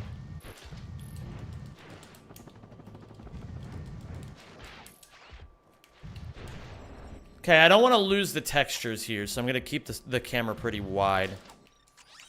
Forgot where I was twice. And I fucked up the textures worse than I've ever fucked them up. Okay, I don't even know where I'm supposed to go now. Okay, well, that's really horrible, actually. That is the worst mistake that could have happened right there, because now when I die the next time... Okay. Well, I learned a new lesson there. I'm gonna get quarked, but that's okay. I'm gonna get quarked, but that's alright.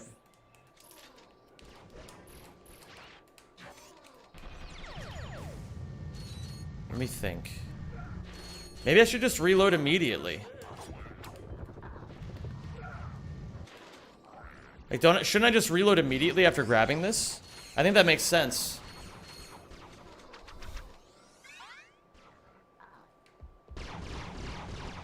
I hide here. Okay. And then we reload. No, we're gonna reload back at the ship, Armin. Okay, these are new mistakes. Well, maybe not new. Well, certainly losing the textures there was a new mistake for me. And I know exactly how it happened, too. Very unfortunate time loss, but, you know, that's the price of knowledge.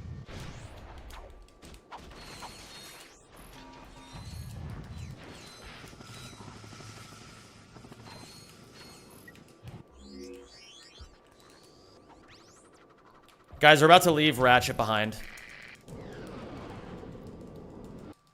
See you later, Ratchet. Bam, bam, bam, bam. Boom, boom, boom, boom, boom. Loser.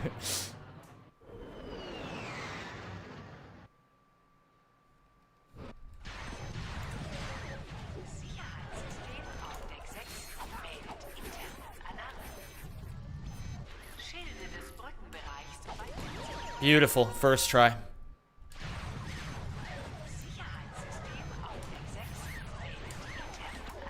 Okay. Ooh, that sucks. Okay. Let me think about this. What weapons do I need? I need the suck. I need the sniper.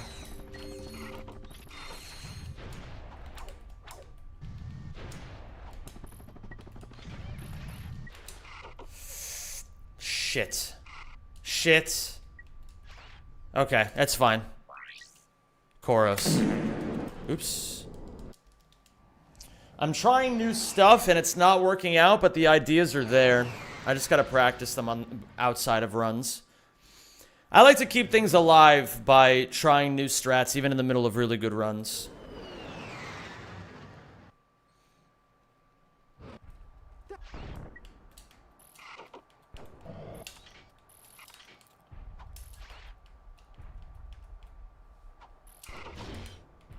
That's really fucking bad.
Okay, I have to hold right.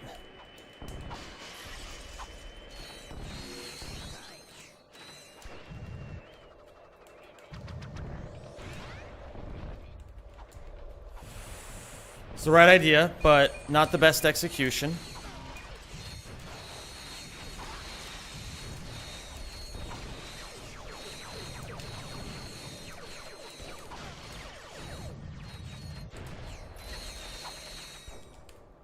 Shit.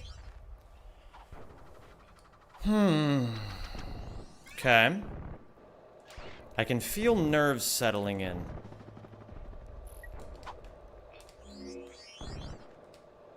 Basically, right now, you have to kind of ask yourself, like, you know, you got what it takes to close out.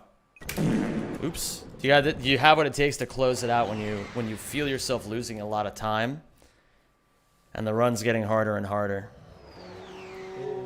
This is clutch. This is clutch zone hours. This is clutch zone hours, gamers. 7 damn years. What's up? Why are you telling me this?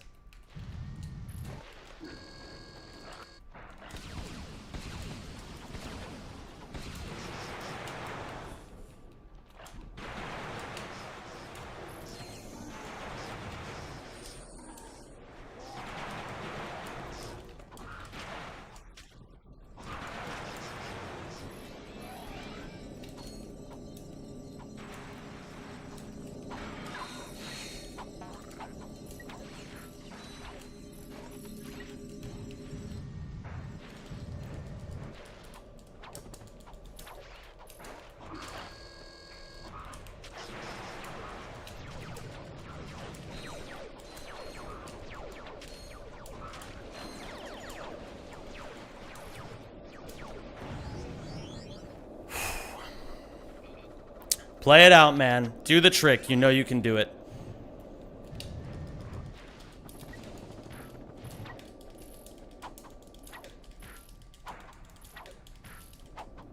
There you fucking go. If you can't do the trick there, you can't do the trick.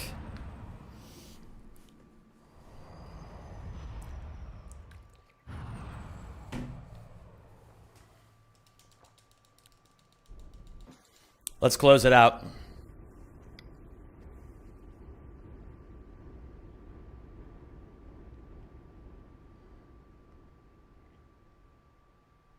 How low to the death barrier did you get? Pretty close.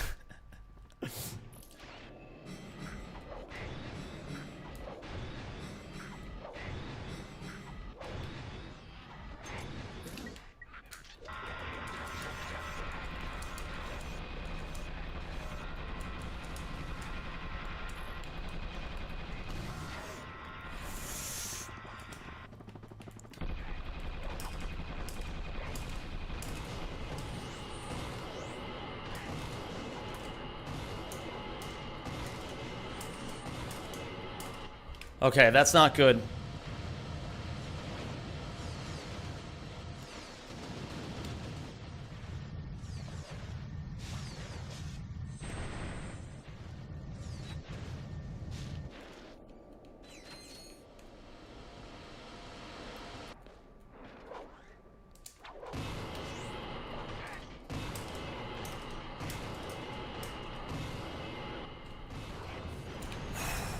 Okay. A hard-fought PB.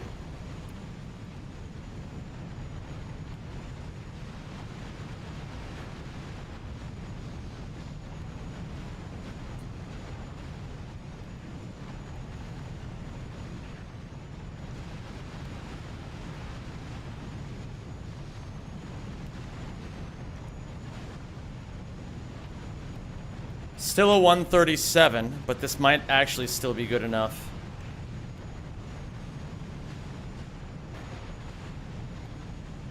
I don't know. I'm not sure if this is second place. That is a 137.20. Is that good enough for second place?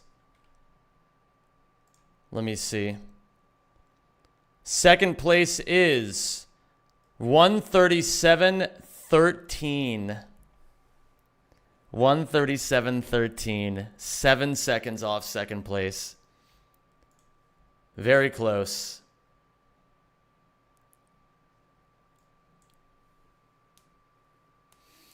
Very, very close. Yo. Oh my goodness. Shira.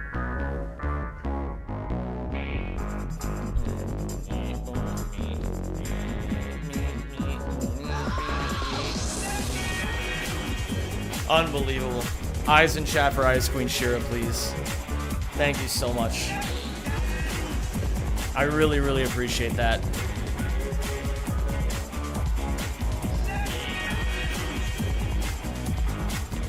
Whoa.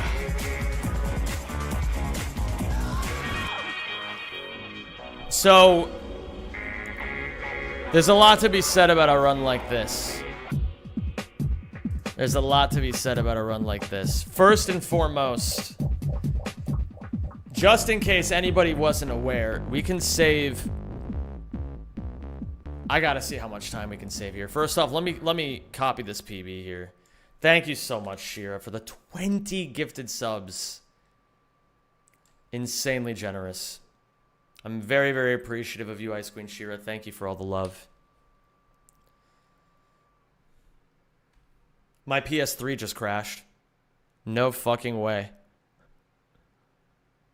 My PS3 just turned off. That's insane. That's actually it. Dude, my run was so heat, it crashed my PS3.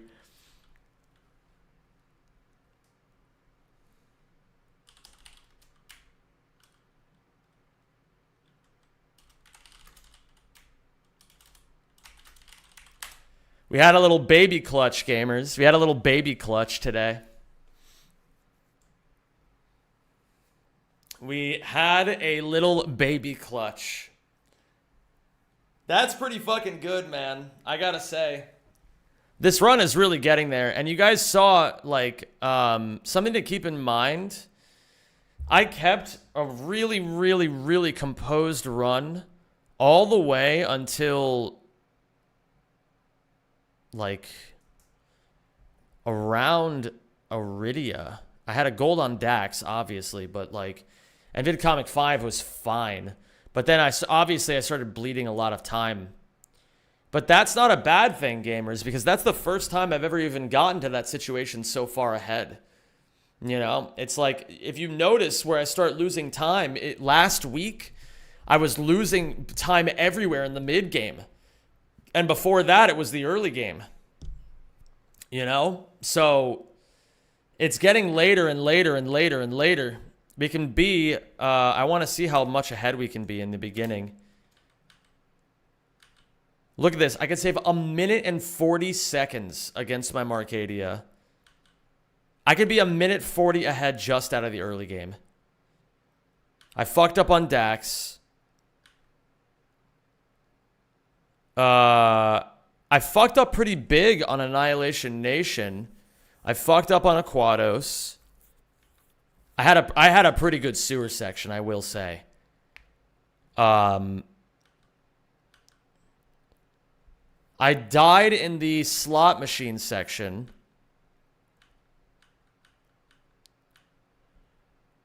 And then everything from that point forward was actually pretty fucking clean. I still have those experimental moments where I'm not thinking far ahead enough about my... I have to restart my chat. I just realized you guys have been typing this whole time. We'll fix that eventually, guys. Don't worry. And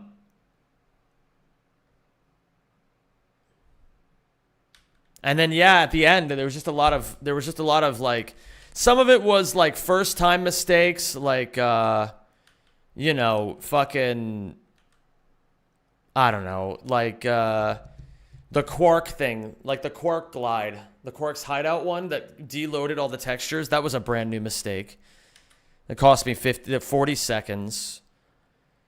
Iridia... What happened in Iridia? Oh, that's right. I accidentally selected Iridia, which was a new mistake from this session. I normally don't do that. Phoenix Rescue could have gone a lot better. Koros. I can actually beat this Koros by a full minute, if you guys can believe it. My Koros gold is fucking dog shit. I can gold by 30 seconds on Koros with a good one. And then my command center was fucking amazing. I felt completely locked in on command center. And then, of course, there was that weirdness with Nefarious, but I'm still getting used to that new strat. Oh, yeah, and the Boxy on Koros. I need to make sure I practice that a little bit more. But it's really coming together, gamers. It's really coming together. A 137.20 is pretty fucking good. Obani Gemini to Obama Kiawi. Obama Kiawi. We're getting ever closer. I think I'm actually done streaming Ratchet today. And I can tell I'm done because I actually really want to keep fucking grinding right now. But I think it's in my better interest to not grind anymore for today. So for now, we're going to switch to Pokemon Run and Bunge. And boy, gamers, if you guys don't know what we're doing in Pokemon Run and Bunge, then check this out. Last time on Pokemon Run and Bunge. I'll look for a Dark Blaster. There was no way to beat Cycling Road Rival. Do you remember what it was? Accepted what he had to do. I think this is the best line it's going to get, gamers. It requires us to get extremely lucky. But if he was going to pull it off, he needed an unlikely hero. Walrein, it's your time to shine, baby. Things were looking dire at first. If Walrein gets crit, then we're losing at least 2 Pokemon. No crit. But Walrein held on, and Lilligant came in to clean up the fearsome Swampert. With Pert down, Zem beat the rest of the fight deathless. Get the fuck out of my face, baby! Yes! He's almost out of the early game, but with Norman's Mega Pidgeot on the horizon, He's not safe yet. You heard the man, gamers. We've got a Mega Pidgeot on the way. We're playing Pokemon Run and Bun. And we are currently working on an incredibly difficult double battle. If you guys don't know what this is Pokemon Run and Bun. It's the hardest Nuzlocke ever made. The hardest Pokemon game ever made, frankly. Don't worry about any of this that you just saw.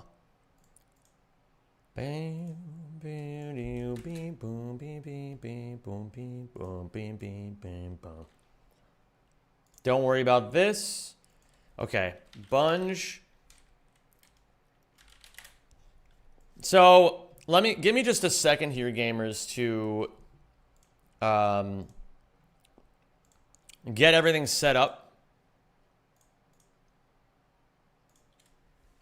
Now make fun of my playlist. No, I want to keep listening to my playlist. Actual question, could you say that you're addicted to difficulty? Maybe, yeah. I mean, like, addicted sounds like a negative way of putting it. I always try to challenge myself with everything that I do. I always try to challenge myself. I think that, I think it's just incredible. You know what I mean? I think it's just incredible. Attempt 1. I think it's one of those things that, like, what I've always wanted...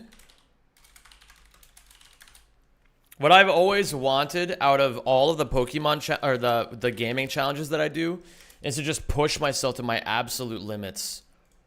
And what better way to do that than with a game this absolutely fucking insanely complicated?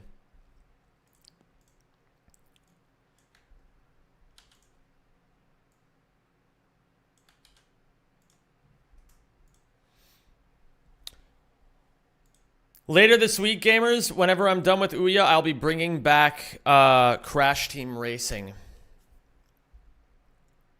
So you got that to look forward to as well. Bunge time.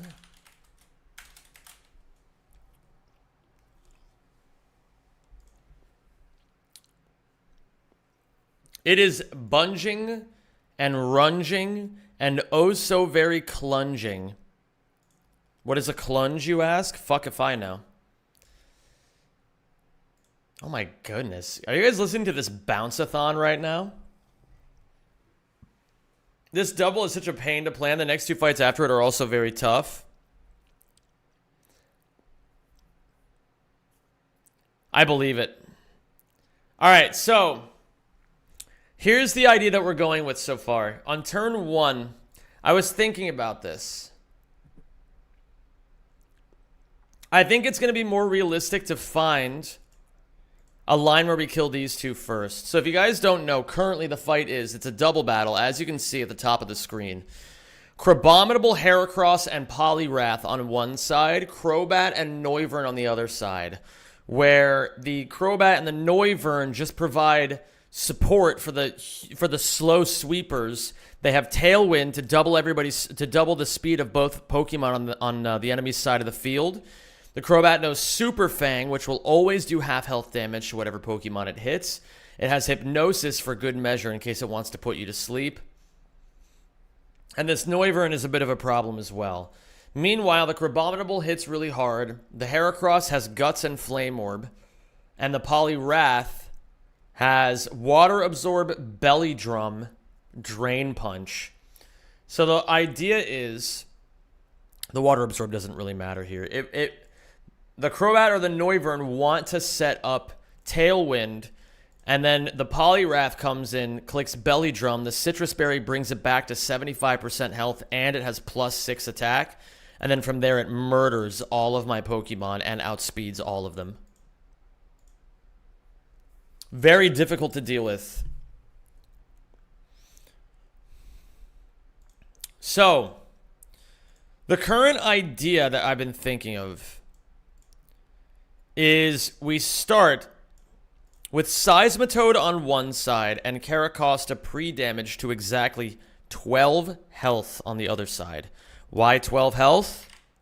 Well, the lowest roll of Dual Wing Beat does 12 damage, meaning Crobat will always see a fast kill, and Crabominable will always see a fast kill into Caracosta.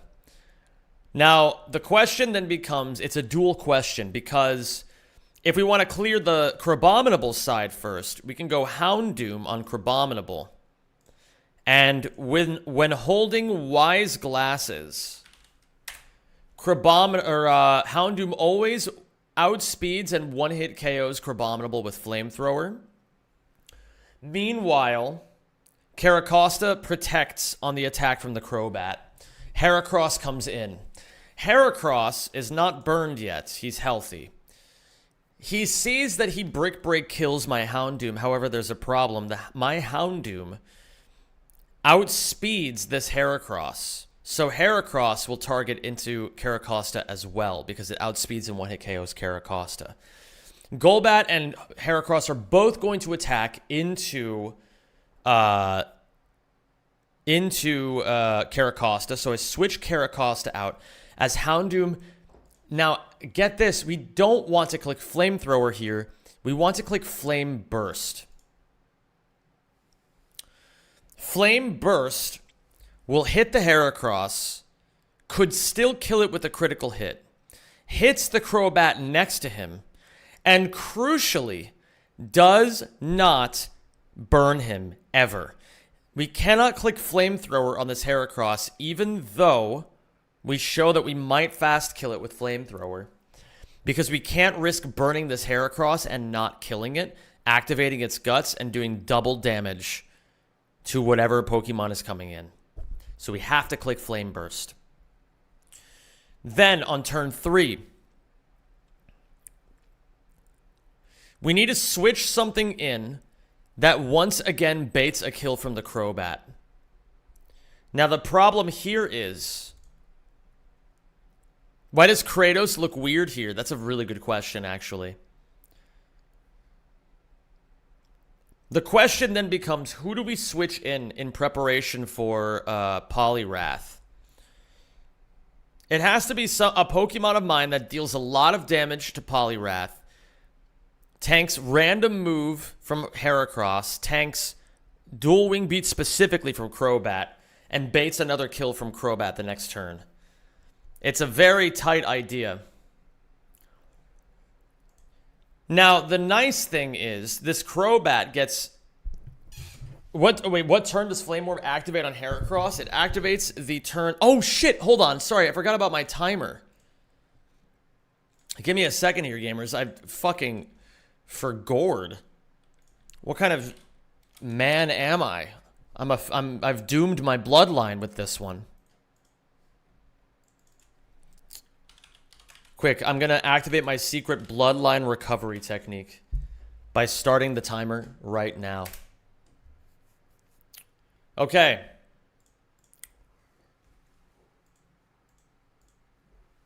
So, I don't know, man. That's the problem, is that we need to bait something from Crobat and Heracross. What about Walrein? We take a dual wing beat from Walrein. You could also go for a Dark Pulse flinch, and then Flamethrower always kills the next turn. That's a good idea, but it just depends on what creates the more consistent line in that case, right? All this bait talk got me wanting to fish. So true. So true. Random move from Heracross. It's a problem if it's Walrein. See you later, Nasha. Thank you for the good luck. Yeah, we could go for Dark Pulse flinch just for the funny.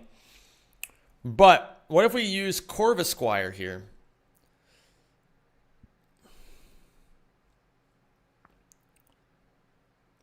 Corvisquire tanks Crobat's dual wing beat. When Heracross is not burned, tanks Facade very easily. If Facade crits, it does 50%. If dual wing beat crits, it does 68%.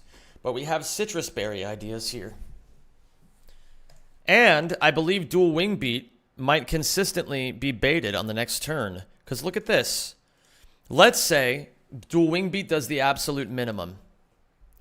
It does 24 damage, bringing us to 98 health. Oh, no, I'm sorry. It does that twice. So that's 48 damage, right? Bringing us to 74 health.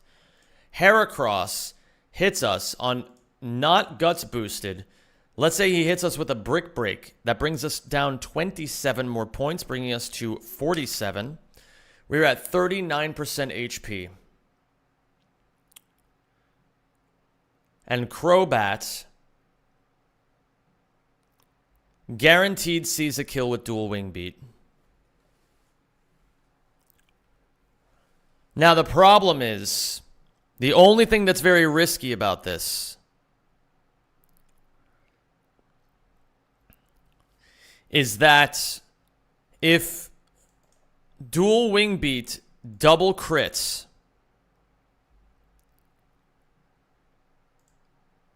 14 and 14 is 28 more damage, bringing me to 19. And if Heracross crits, hold on.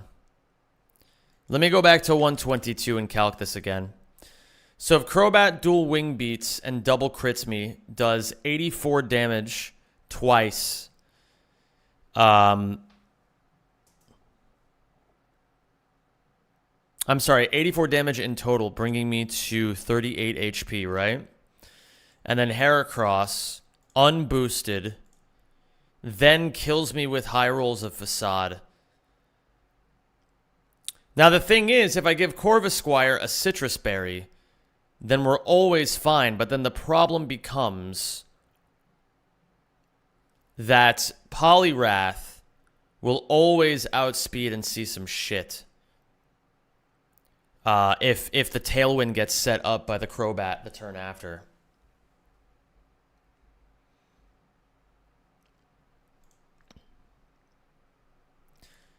I wonder if there's an angle where I give Corvisquire an Oran Berry.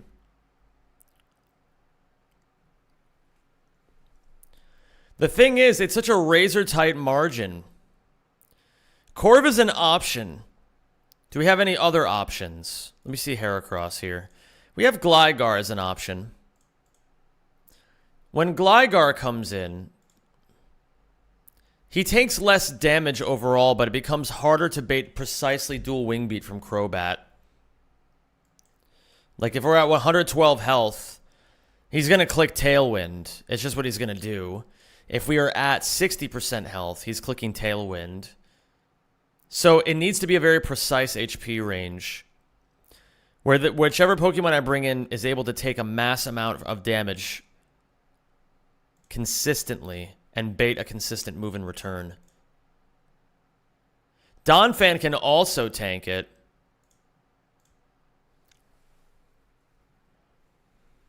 Donphan can also tank it.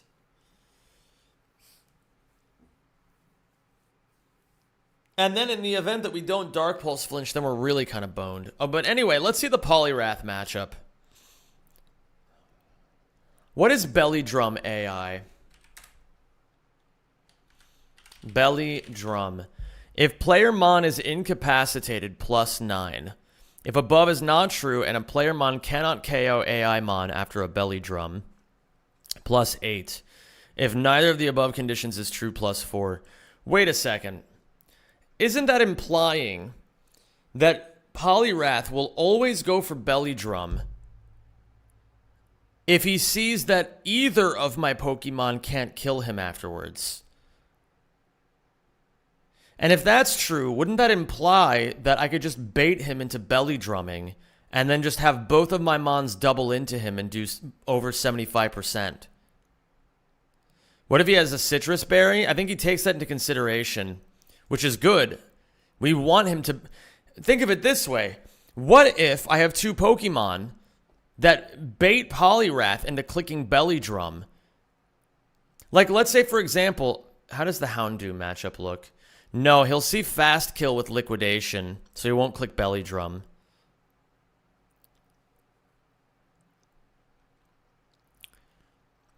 But maybe I can use that to my advantage. What about Corv? He sees an Ice Punch connecting into Corvisquire. I could just go Musharna.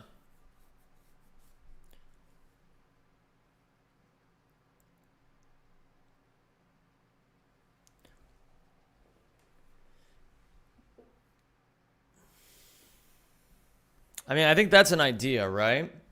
So let's see what this looks like. So on turn 1 in this line,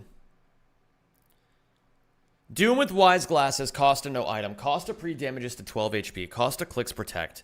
Bat duels into Costa. Doom outspeeds 1-hit KOs Crab. Heracross in. Switch Costa out for, let's say... how does Gligar look into Poliwrath? Probably not great. I have to double switch out anyway.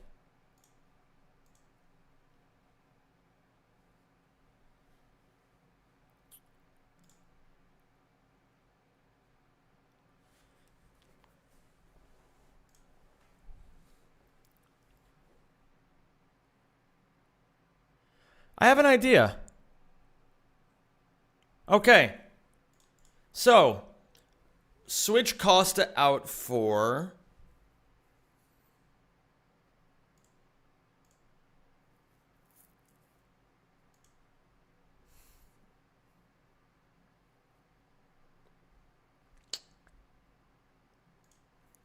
Okay. Switch Costa out for, let's say Musharna first.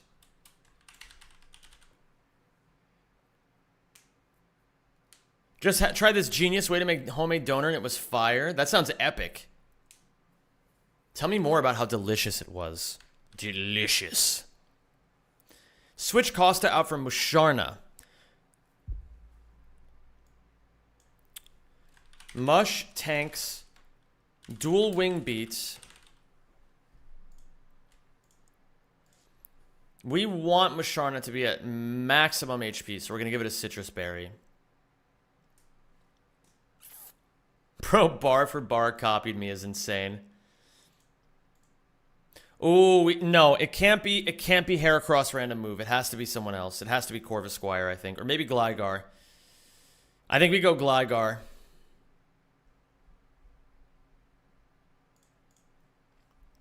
For Gligar. Because Gligar is always a safe switch in. Gligar tanks, dual wing beats, and random move from Heracross 80% of the time. Doom Dark Pulses into Hera. Because that still does... Doom Dark Pulse with Wise Glasses still always kills after with Flamethrower afterwards. Although, I still think I would prefer to Flame Burst, wouldn't I? Because it does chip damage to the Crobat on the side. And could actually still kill Heracross in good situations. But that actually might be less reliable. So maybe we do want to do Dark Pulse. Yo, what's up, Scottabozo? How are you, my friend? Scotto, you are back just in time. Because I am now 7 seconds off your all collectibles, PB.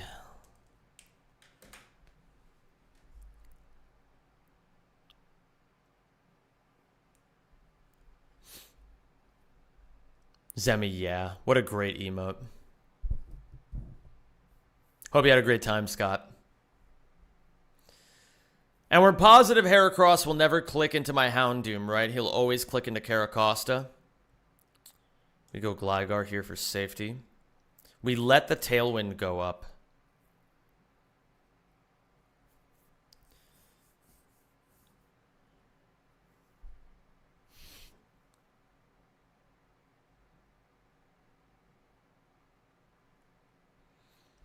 Doom Dark Pulses into Heracross.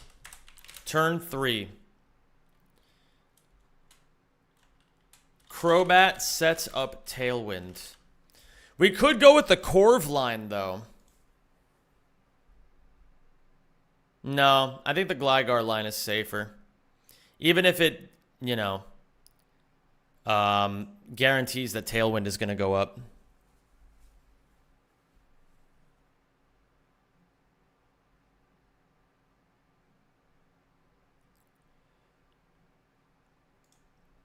Can I more reliably pre-damage Gligar, maybe? What does Facade crit do? 35%. And dual wing beat crit does 50%. 35%, 50%. If I pre-damage Crobat too, 56 plus unboosted crit Facade, 56 plus 40. Can I pre-damage him to maybe 96? Because look at that. He always survives Facade crit. He always survives double dual wing beat crit. And in the worst cases, let me see this. Maybe Gligar at 96 HP.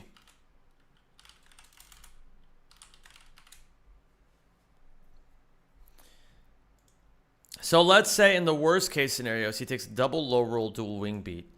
That brings him down to 64. Then Heracross unboosted random low roll would be Brick Break, doing 18. So 18 damage would be on top of that 46. Does that ever bait dual wing beat? No, it still baits Tailwind.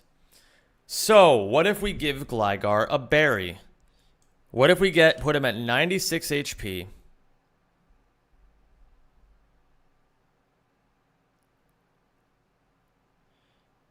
I'm sorry, we want to be lower than 96 HP. What if we give him 76 HP? Or maybe we can base it off of dual wing beat crit. Let's say dual wing beat double crits. That does 56 damage. We could bring him to... Let's try 76 HP. So, Gligar at 76 HP.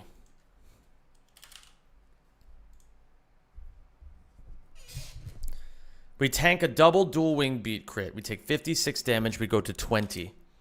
Citrus Berry procs and gives us 23 health back because it's 112 divided by 4, which brings us to 43 HP.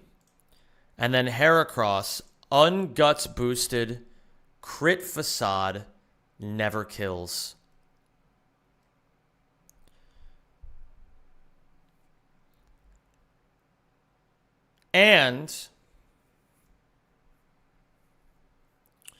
But that's not the only thing we can test here. We have to test when we're at 76 HP how holding a Citrus Berry influences the rest of this. So let's say it double low rolls.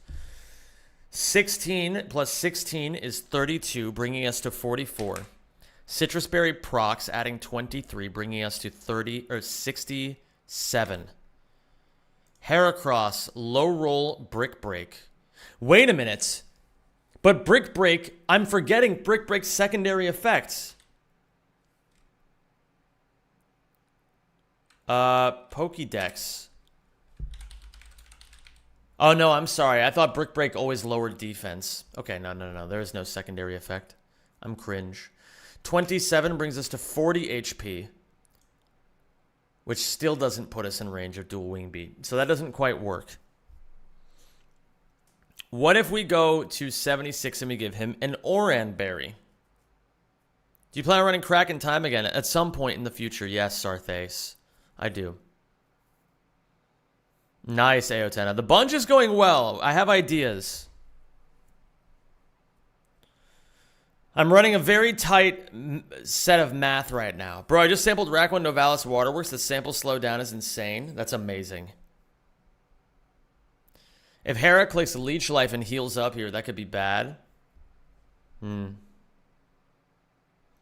Well, yeah, Scott. I more so meant not for the sake of this battle, because I won't have screens up. If he clicks Leech Life, yeah, that creates some problems, doesn't it? It almost puts the Flame Burst idea back on the table.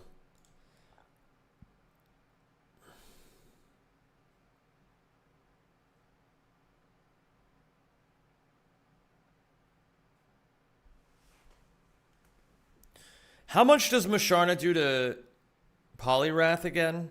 And how much does Poliwrath do to Eel? Super Fang never procs berries, right? It always puts you just one over procking a berry.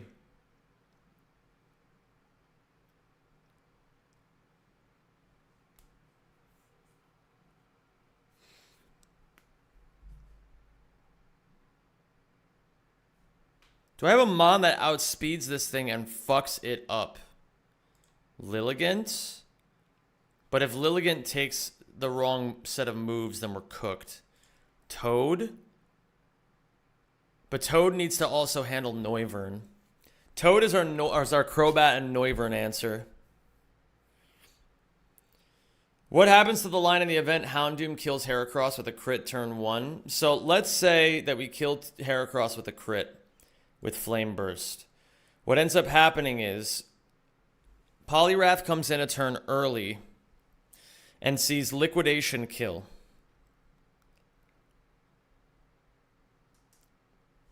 Whoever is in, presumably Gligar, also shows some bad stuff happening if Poliwrath sets up a Liquidation. Let's see if we're at like 80 health here. No, it likely baits either Ice Punch from Poliwrath or Liquidation from Poliwrath into the Houndoom slot. In either case, what I could do is I could double switch that turn, where we bring in, like, I don't know, Walrein or Seismitoad on the Ice Punch side, give him the corresponding berry. And we bring in Lilligant on the other side, maybe. But then Lilligant gets owned by Dual Wing Beat is the problem. I think we're totally cooked, you and me both. Take your Cordon Blues and go home. The fight gets a lot more complicated if that happens. What is the fourth option that I have? I could click Foul Play.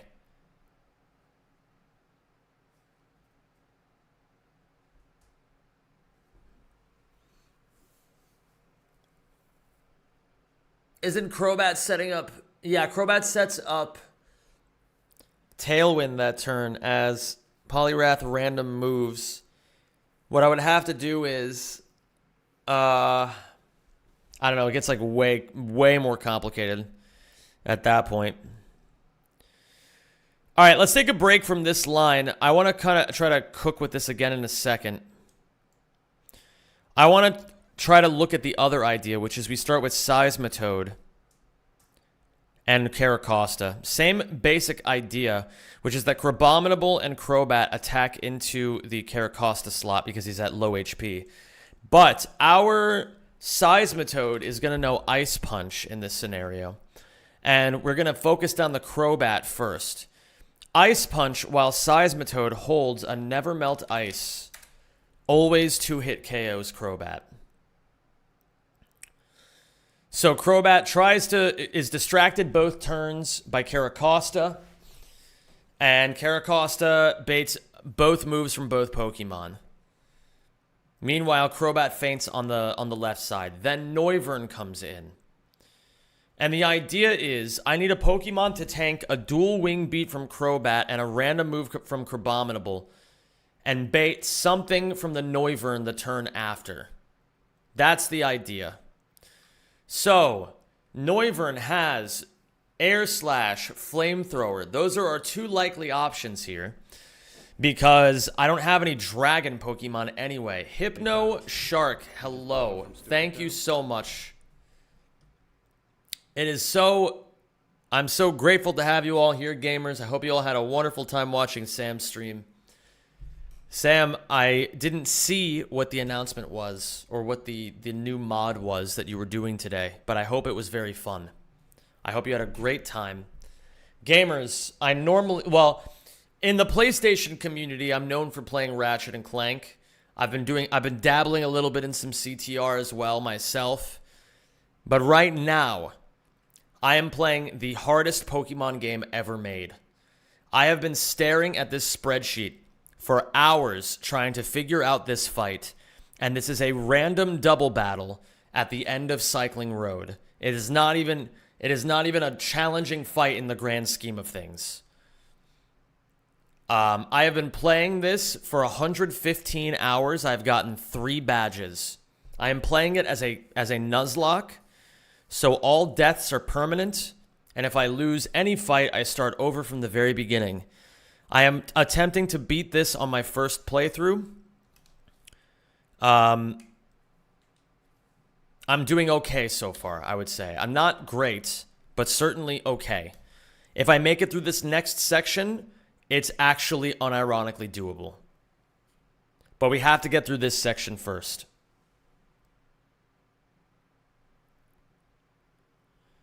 So, the idea behind this double battle, it's going to be Crabominable on the right side, Crobat on the left side. The idea is we can't let this Crobat ever set up Tailwind. So we have to consistently bait kills into it so it never clicks on Tailwind. We're starting with a Caracosta who is pre-damaged to 12 health. Because this consistently baits Crobat dual wing beat, it hits me for 6 damage twice. So, on turn 1, we bait a random move from Crabominable into Caracosta. We bait exactly dual wing beat from Crobat into Caracosta. Caracosta clicks protect. Meanwhile, Seismitoad, holding the Nevermelt Ice, is taught Ice Punch over Bubble Beam and 2-hit KOs the Crobat after Caracosta baits both moves on 2 consecutive turns. Then, Noivern comes in. Fred Bear redeems fun fact. Ouya AC. PB is now 3 minutes 57 seconds behind world record. Sum of Best's 357 seconds ahead of world record. That's fucking cool. That's really fucking cool. Thank you for sharing that, Fred Bear. And thank you for keeping track of those stats, man. I really appreciate it. It gives me something to look forward to every time I see it. So thank you for your selflessness in making that after each stream. It's so cool, man. So Noivern comes in. So I need something that can tank random move from Crabominable and exactly dual wing beat. The likely candidate is Musharna off the rip. But the problem with Musharna is... Does that mean there was a new PB today? Yes. I got a 137.20. We are less than 4 minutes behind world record. Lava Chickens, I love the Midnight. They are my favorite band. And hello everybody from HypnoStream. If you're still here, it's a pleasure to have you all. Relax, get cozy. Feel the vibes. People often ask when we get to the ride in this game. This is the ride! Yippee! The puzzle is the ride. So, the problem here is... What if I use you? What do you take from Crabominable?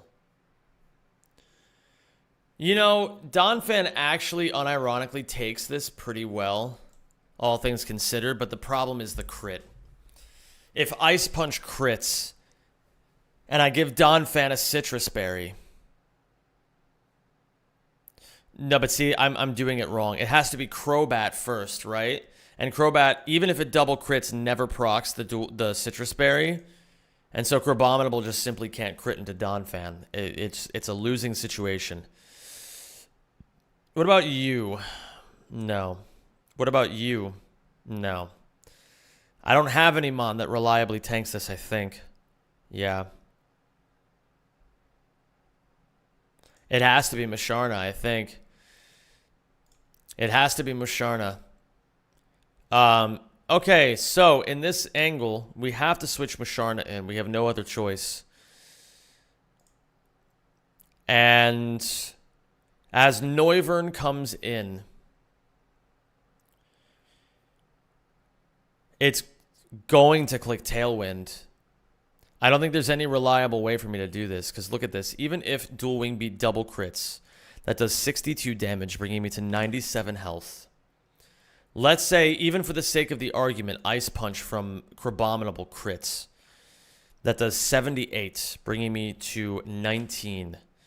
In that situation, it baits Crobat's dual wing beat, but that requires 3 crits in a row. Or I'm sorry, it baits relatively random move from Noivern, but that's the best case scenario. In the worst case scenarios, is there a health range we can find here perhaps?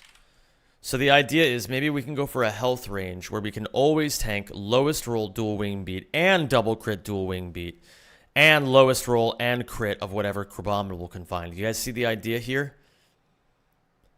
Maybe you don't. Maybe it's not super clear yet, but hopefully as I continue moving forward, it'll become more obvious. So, dual wing beat in the worst case scenarios does 32 damage, bringing us to 127. In the worst cases of Crabominable doing something, it's going to click close combat. 34 damage on top of that brings us to 97. No, sorry. 34, 93. What? Am I doing this right? Yeah, 93. The math wasn't mathing in my mind. Bringing us to 93. So Noivern can't find us in that range, but we have a lot of health that we can work with here. So we know we can pre-damage Musharna. Let's go back to the dual wing beat idea. So let's just pick a random fucking number. Sometimes if you want to be a man of science, you got to fucking pick a random number, right?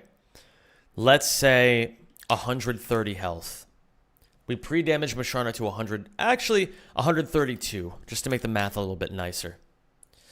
We tank 32 damage on dual wing beat and it brings us to 100. In the lowest cases of close combat, that brings us to 66. Does that consistently bait anything from Noivern? No, it does not. We keep going lower. Let's go to 110. Crobat does 32. Again, actually, we'll make it 112. Makes it a little bit nicer. Go to 80. We take 34, bringing us to 46. Now we're starting to get somewhere, but we got to get to Dragon Pulse range, which means if we did 112 last time and we're going to look to get to 34 health this time, that means we could just knock 12 health off. Let's pre-damage to 100.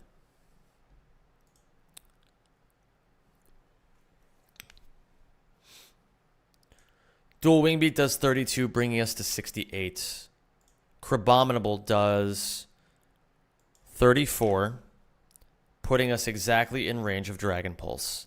Now, problem with that idea. Problem with going to 100 health. What if dual wing beat doesn't crit twice? So we go to 68. And then Crabominable crits with Ice Punch. It kills us. It kills us. So there has to be a bit of leeway here to this. There has to be perhaps a bit of leeway. What if we pre-damage it to 100 and give it an Oran Berry? We take 2 dual wing beats.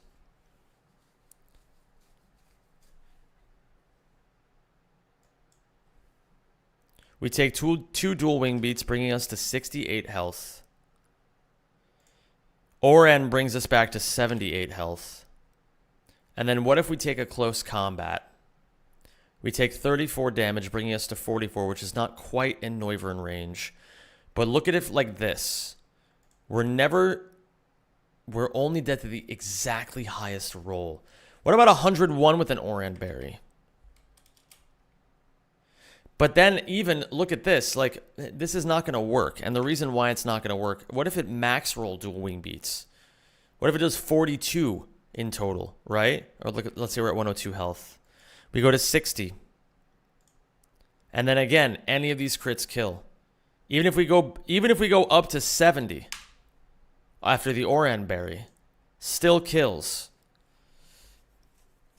So it's not going to work. What if we just accept that Tailwind is going up? Does anything change if we accept that Tailwind is going up? Let's think about this. Noivern We come in with a full HP Musharna. Noivern is always going to click Tailwind, but Seismitoad holding Never Melt Ice with Ice Punch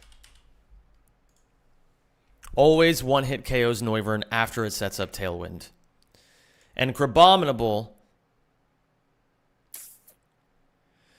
Toad dies to the highest rolls of crit, the highest roll, highest. Oh, he dies to a 1 in 256.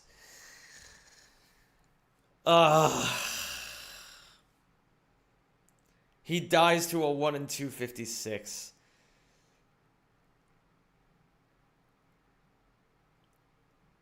It's actually a 1 in 512. Seismitoad dies to a 1 in 512 because Crabominable... I mean, look at this. So, Crabominable clicks random move. Oh, wait a minute. No, it's worse than a 1 in 512, right? No, he always clicks close combat into Seismitoad. What up, Rory? What's up, Why Are You? Thank you for the happy bunging. Whoa. Okay.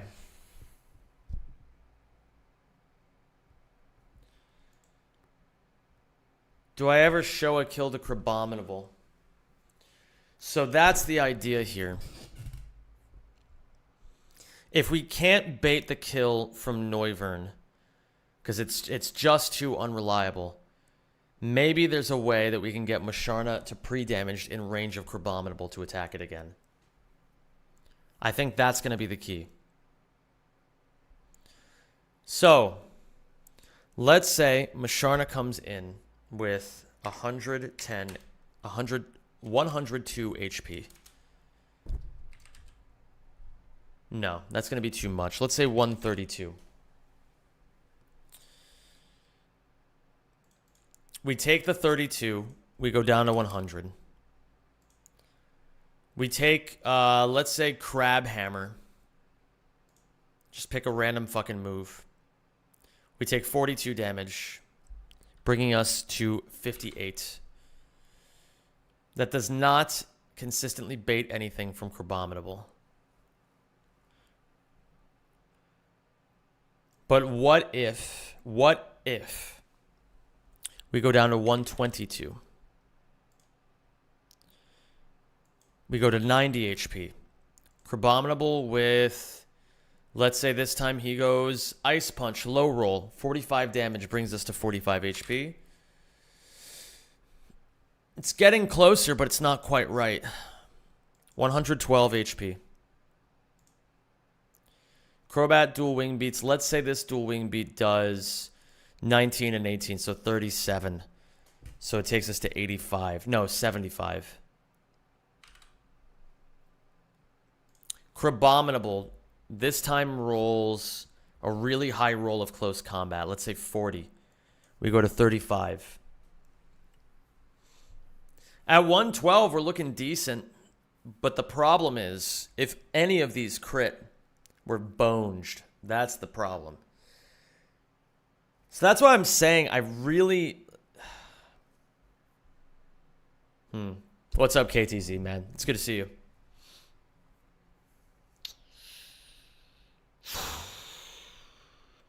It's tough, man. It's tough. But maybe it doesn't have to be so tough, right? So the Tailwind goes up. We don't take the 1 in 512 on Toad and get owned.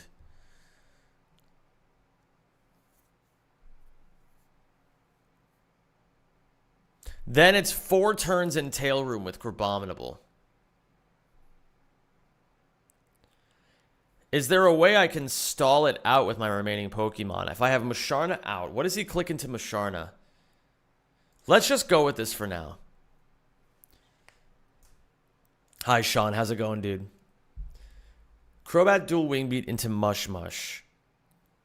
Toad kills Bat.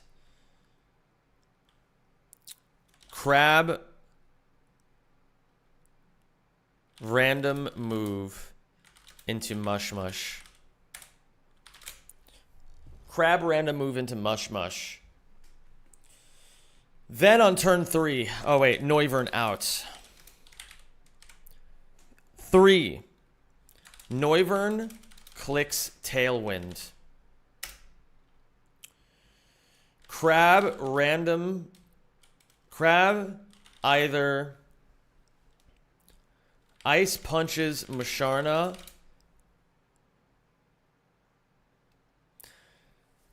This is one of the fights that always feels like slightly above the difficulty curve relative to its split in the game, so don't feel bad about taking a bit of time on this one. I don't feel ashamed.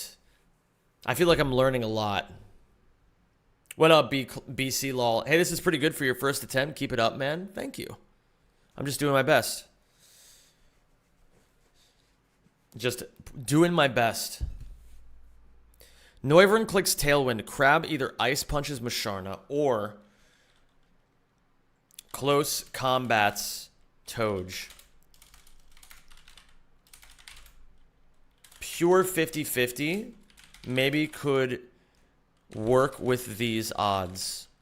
At the moment, 1 in 512. Crab kills Toj with CC max roll crit.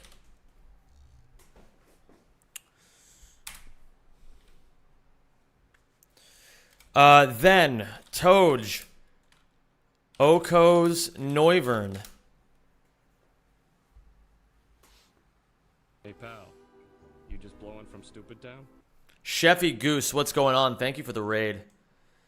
I really appreciate that. I hope you had a wonderful stream today.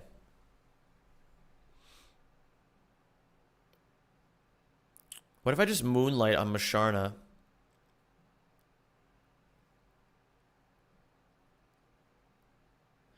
What if I just moonlight on Musharna?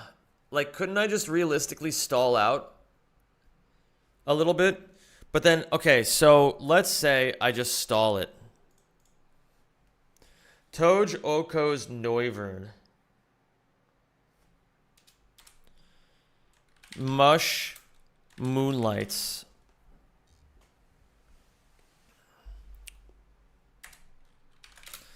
If he's clicking anything into Toj, it's likely going to be CC. But if he clicks Ice Punch or Crab Hammer there, I can't switch something random in. What about you? I could just move you in. Because you tank a hit always and consistently bait another hit afterwards.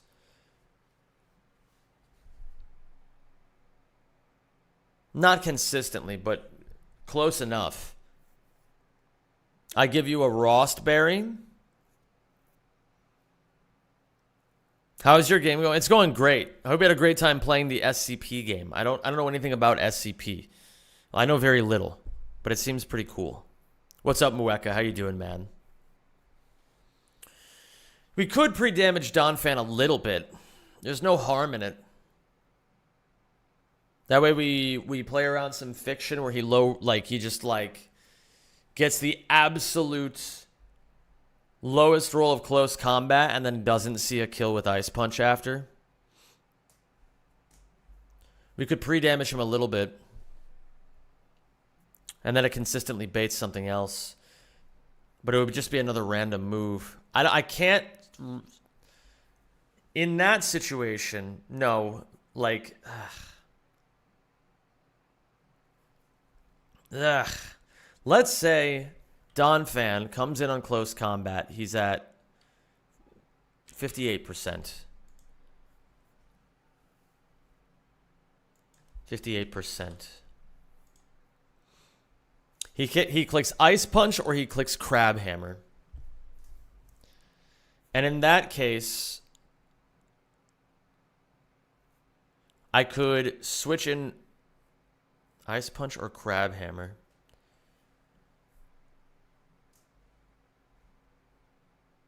Ice Punch or Crab Hammer. Well, one of those kills you. One of those kills you.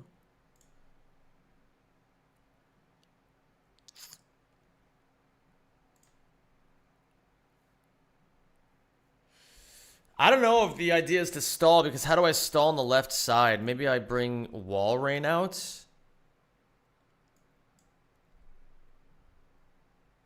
But then, like, how am I finishing this line? This is not a good idea.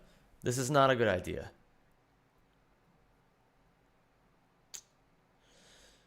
I think it's much smarter to try to prevent the Noivern from doing anything in the first place, but I just genuinely am not sure how to do it.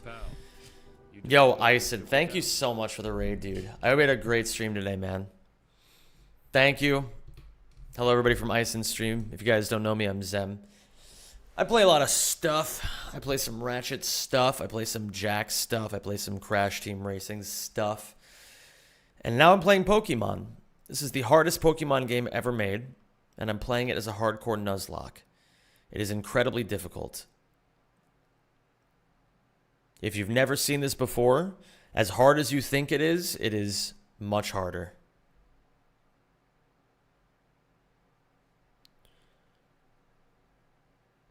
And I'm getting my ass kicked. Well, maybe you can imagine the difficulty. I mean, I don't know. Depends on your knowledge of Pokemon, really. I don't mean to be overblown about it. It's just difficult, you know. It's a difficult thing. And basically, I'm stuck. I'm a little stuck currently. You're definitely making good progress in understanding the fight. I think I do understand the fight.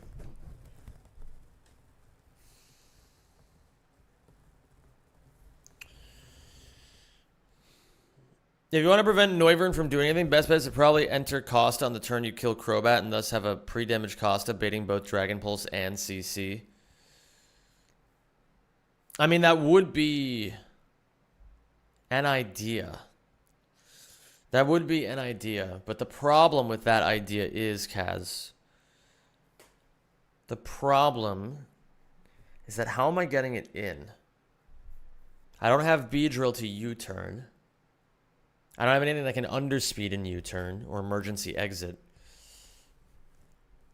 I have to switch a Costa in, double baiting a double resistance on the other side. It's a bit tough. It's doable, but how do we get to that point? Is that worth exploring? Maybe we can take a look at it. So if the idea is we want to switch Costa in. Hello there, Lulin J. What if there's an idea where we want to switch Costa in? How do we make that happen? Just for the sake of the exercise, let's just try this. On turn 1.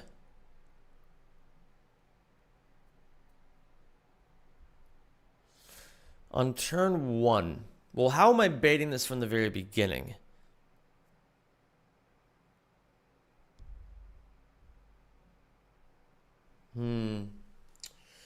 I'm not sure how we make that possible, honestly. I'm thinking about it right now. It's like, okay, well, I would switch one Pokemon. Like, let's say, for example, I have a pre-damaged Walrein. And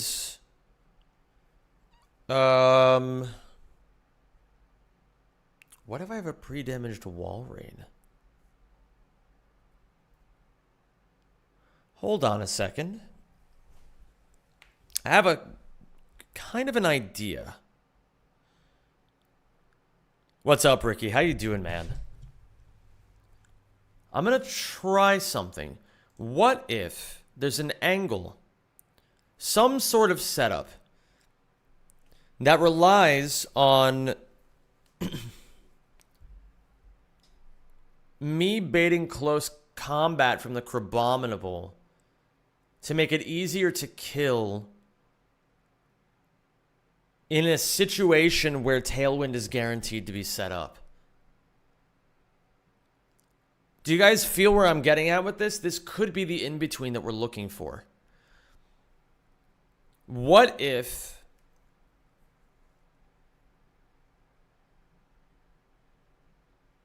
I need to get a Pokemon like Walrein in at some point with low HP to keep Crabominable distracted with close combats? I switch Musharna in on that. And then even as Noivern gets Tailwind set up, I OHKO the Noivern. We bait a kill from the Crabominable. And then Musharna can consistently one shot with Psybeam after that. Could be an idea, but how do we get to that position?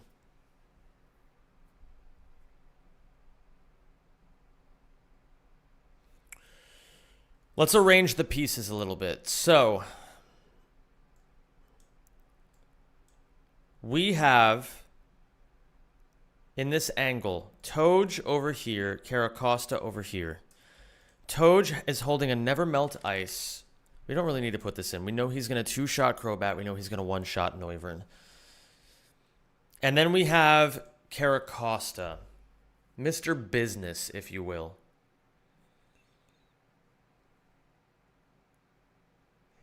What if there's a way where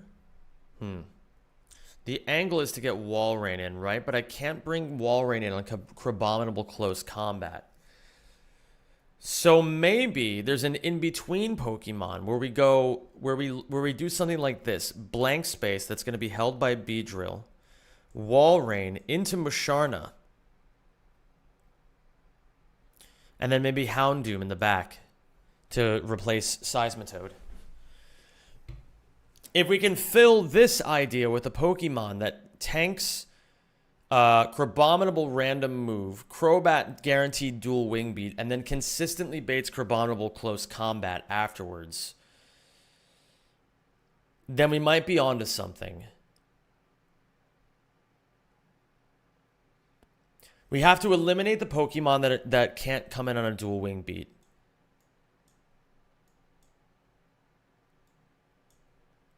Okay. So of these Pokemon, which one is most likely to guarantee or to bait close combat? Well, in this situation, Togedemaru, but I believe he dies to close combat, so we can't switch him in on that.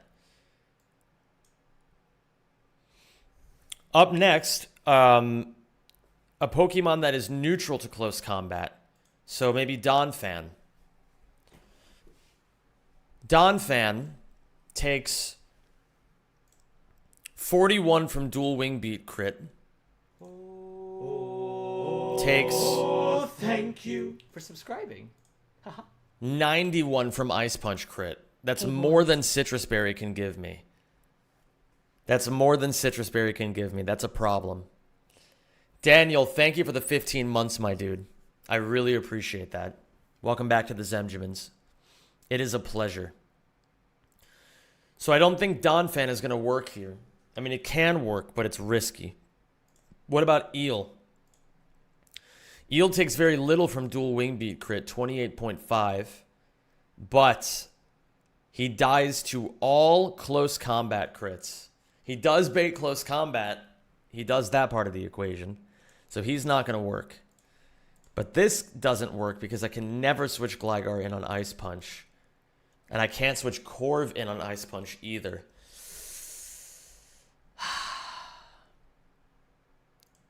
And it can't be Beedrill. It just can't be Beedrill.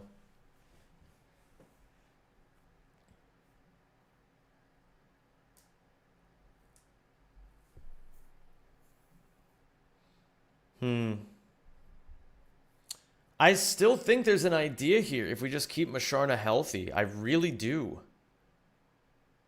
I think there's an idea here. Where we can, like, stall out the Tailwind turns. Or maybe even kill the Pokemon through the Tailwind turns. But I'm not sure how we do it. So let's replace Beedrill here with something that... We need to find a missing piece here. Walrein, I don't think is going to be able to reliably be switched in. So, let's assume the Tailwind goes up. We can't stop it from happening.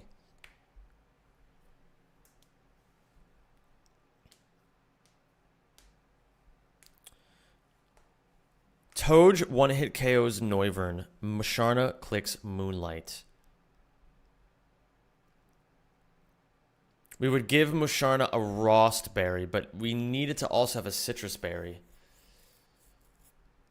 Because if it freezes, then we're in a bind. Okay, wait. Let's just see here. Musharna comes in at full health.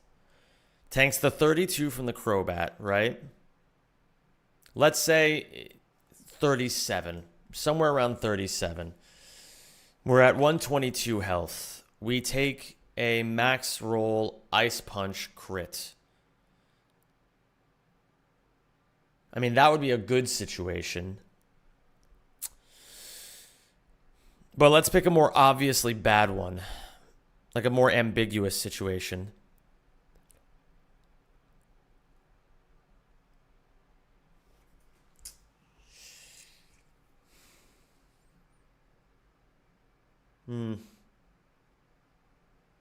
This is really hard, guys. This is a really hard fight. I feel very stuck on this bat side idea. But this crab side idea is just nuts. It's very nuts. Let's take another look at it. Maybe we can crack an idea going here. So let's take all these mons back.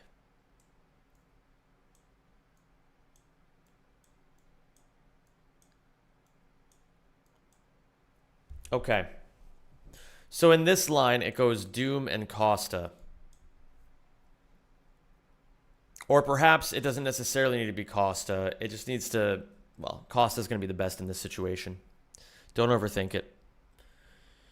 Houndoom always outspeeds and with Wise Glasses one-hit KOs Crabominable. Caracosta protects on Crobat dual wing beat. The turn after that, Heracross comes out. Now the idea is, what do we click on Houndoom to guarantee success on Heracross? We need to switch something into Heracross random move and Crobat guaranteed dual wing beat. If we look at Heracross, a good option appears to be Gligar.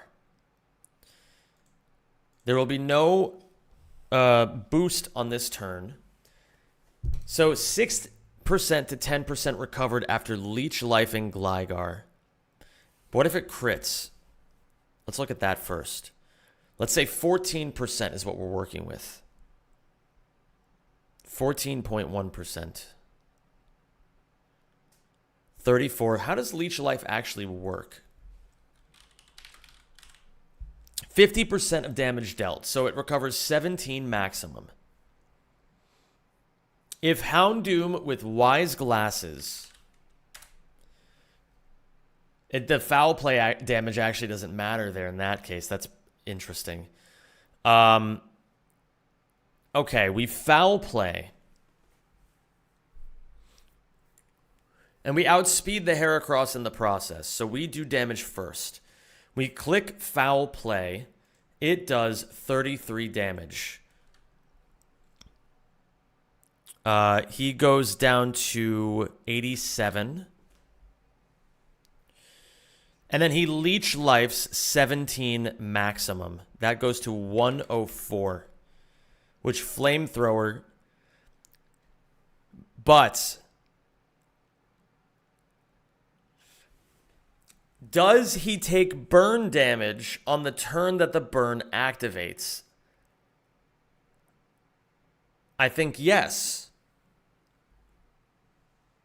He takes burn damage, no?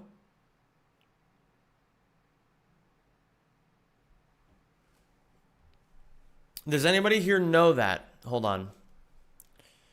How does burn work in Pokemon?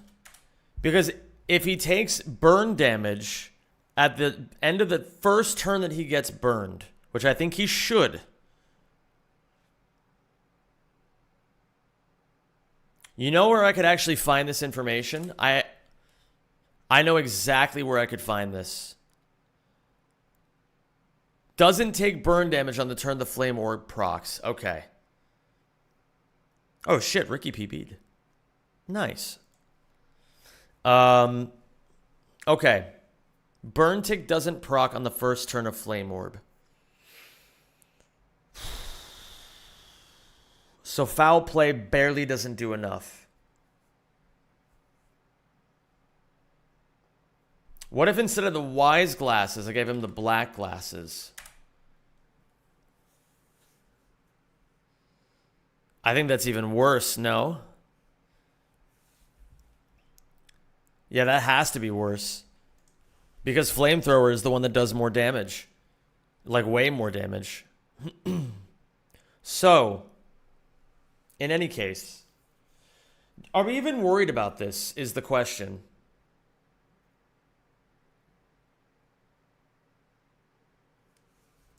Because if I Flame Burst, and in this situation, if I kill the Heracross, what's the issue?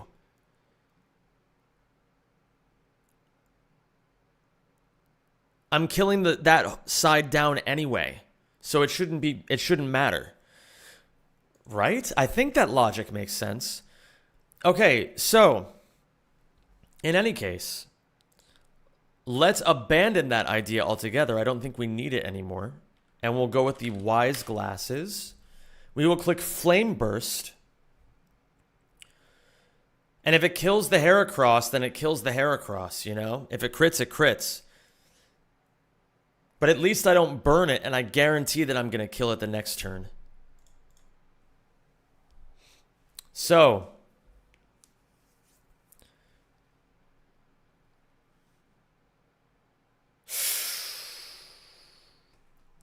but I forgot something. The problem is that Heracross moves...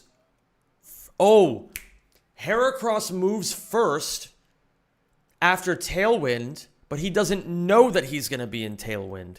So he's going to click into whichever Pokemon gets dead, like he can one-hit KO.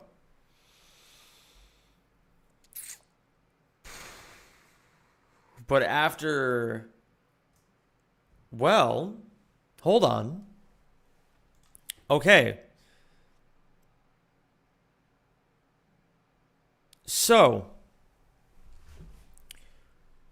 let's say it's Musharna. Musharna comes in on Crobat Dual Wing Beat for 32.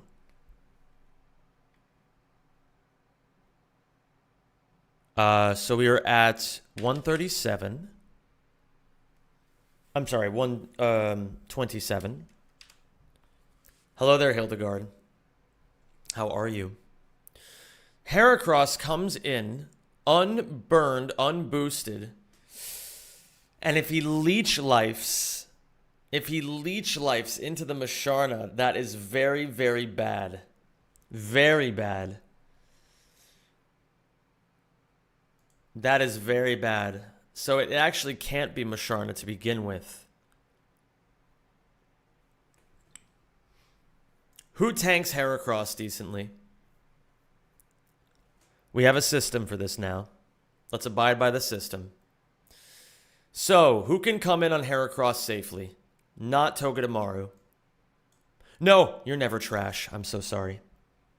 Sorry, Kissy. What about you? You died a leech life. You're out of there. You are dead to Facade. Wait. What about unboosted? You're still dead. You're still dead. Okay. What about you? You don't come in very well. I think you're an easy candidate for the trash. We also need to consider who comes in on Dual Wing Beat. So, Victory Bell does not come in well on Dual Wing Beat. Monkey does not come in well on Dual Wing Beat. Croak does not come in well on Dual Wing Beat. So we're left with these guys. And now we compare against Heracross again. Unboosted. Into Walrein. Not reliable. What about you? Corv comes in decently. Gligar comes in decently. Donphan comes in decently. Eel does not come in decently. Toad, we're going to need him for later. He's already on the team. He has a different purpose. And Musharna does not come in safely. But when you look at it like this, we have some ideas developing here. Now, the next step. How on earth do we get a Pokemon in on this turn and consistently bait Heracross into it as Crobat Tailwinds? It might not be as hard as you think. What if we go... Who does more damage to Poliwrath? Gligar? I mean, if anybody, it would be Corv. But I don't think I'm switching either one of these in on Poliwrath, so it doesn't matter that much. So, we're looking for a Mon that comes in safely on both of these Pokemon. Or at least sets up a predictable situation. Gligar takes, in the worst case scenarios, Facade crit for 40 damage. Dual Wing Beat, let's say it crits once. Let's just say it crits once. So let's say 25 and 18, which is 37. And we go down to 35. In that event,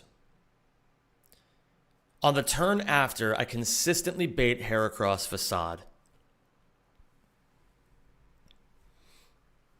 All we have to do is bait Heracross Facade. That's all we have to do.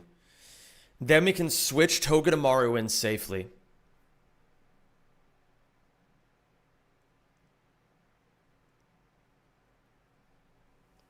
And then if we can get Togedemaru in safely, then we're actually fucking cooking. Okay, how do we get there?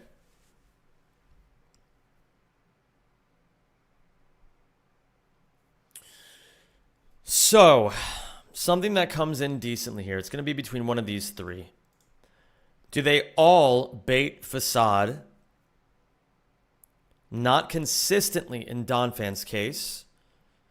And absolutely in Corv's case. So it's not going to be Don.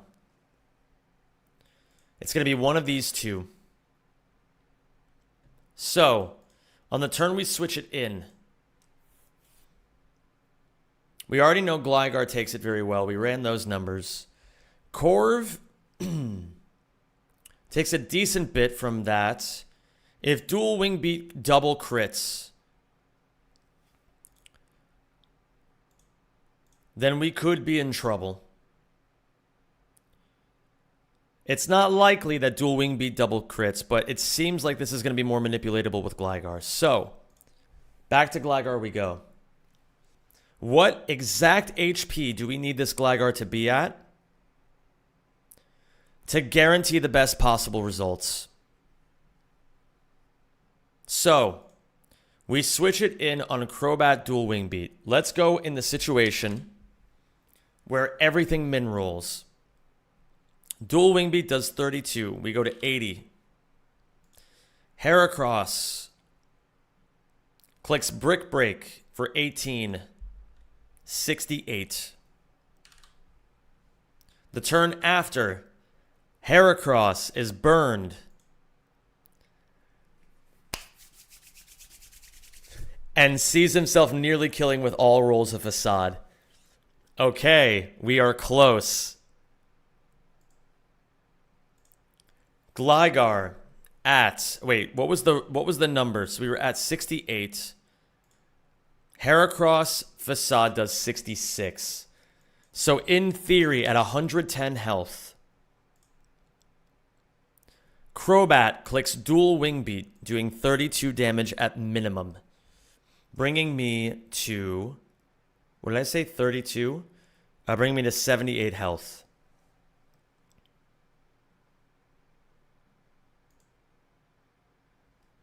$80 health. What am I doing? Oh, wait. We were at 110. I was correct. Okay, so then Heracross. Lowest roll of Brick Break does 18, bringing me to 60 HP. And on the turn after he gets burned, Facade does 66. Wait a minute. I messed this up somehow. What did I do wrong? 32.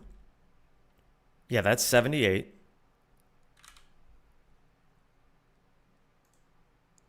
Am I crazy? Oh, wait, no, yeah, that should be right. That should be right, because 110 is 98%. Yes. Okay. And then 18 brings me to 60. Wait, then why did I need a pre-damage at all? What did I mess up?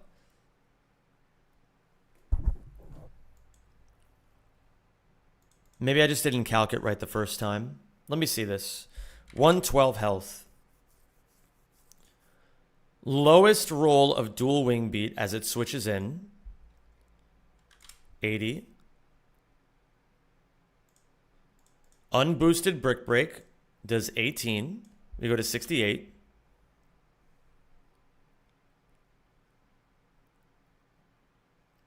Bro, am I stupid? What am I doing wrong? I definitely did something wrong. I'll get there. Okay. We're at 110 health. 32. Minus the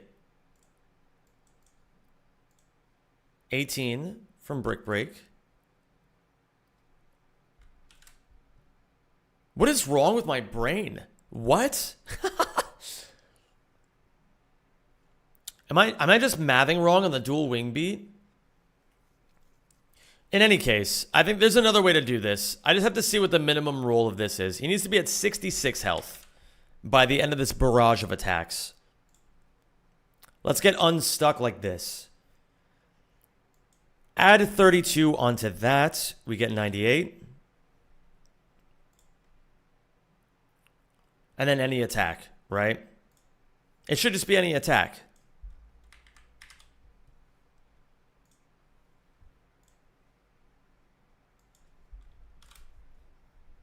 $80 minus the 18.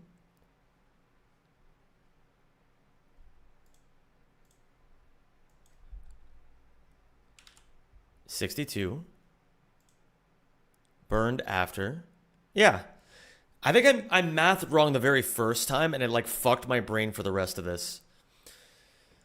So in theory, it should always bait Facade from Heracross, right? With no item. And does he survive double crit? I think he does. At full health, max roll crit does 56, which cuts me exactly in half. Heracross, unboosted, Facade crit, does 35%. But the problem is in this case, I'm no longer baiting random move. It's unlikely, obviously, but there might be a range where it's somewhat likely that it's something else. So let's see here.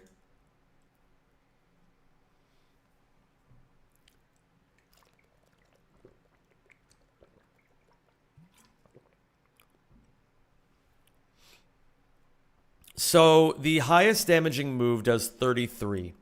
So I need Gligar to be in a situation where he's always above 34 HP. That way, if he's between 34 and 66 HP, let's go with a range. Going with exact numbers is too broad.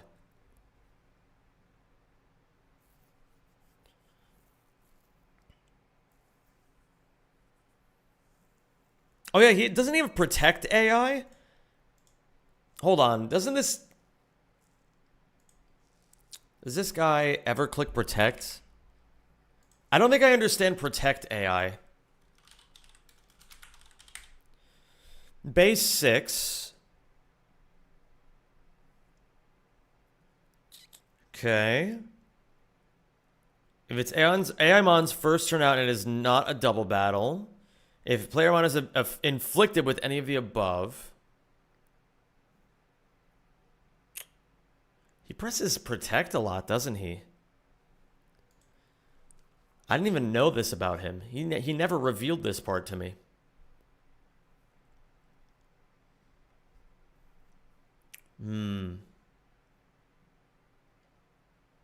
But does that ever mess anything up? In theory, no. Because we're just controlling him to do fast kills over and over.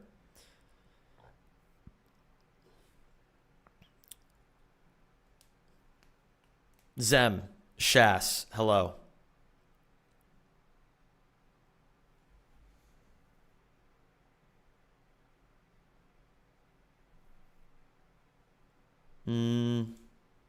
Man, this is a hard range to figure out.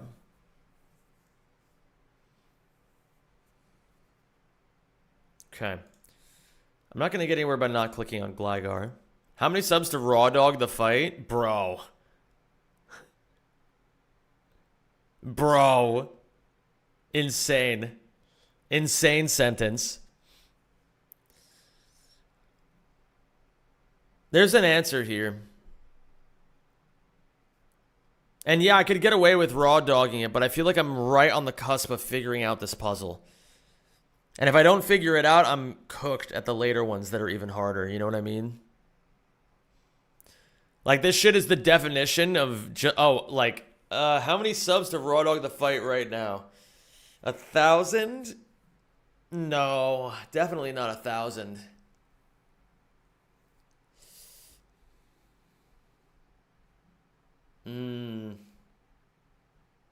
Definitely way more. Like, way more.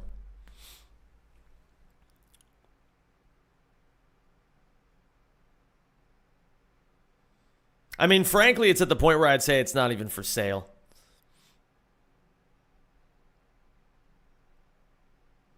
To do that would be to rob myself of an experience. Although it probably would work out pretty decently. But it also... I'm still, like... The junctures I'm trying to avoid...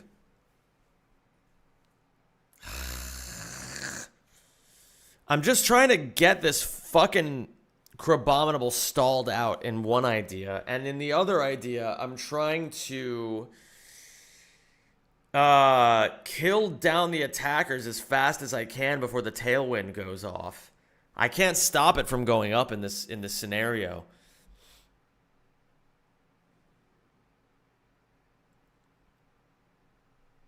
And I think it is a Lumberry, right? Yeah, I can't even status the motherfucker. I can't flinch it. The Noivern I can flinch, though. Is there anything to that idea?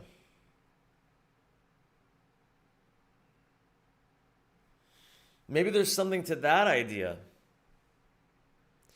Because if Croak can kill... Holy shit. That's such a stupid idea. Hold on. Hold on. Alright, I gotta take another look at something. We gotta go back to the other line. Okay, so in the other line...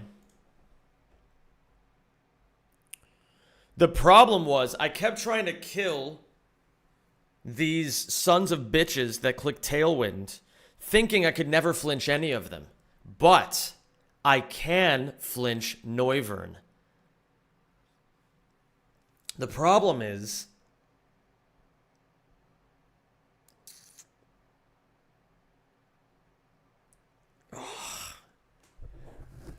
I don't think I can switch either of my fake out users into it. Let me think about this. So what about the idea where it's Crab and Noivern? I've used you, and I've used you, and who else? Musharna's a part of this equation somewhere. Is there ever an angle where I can consistently bait.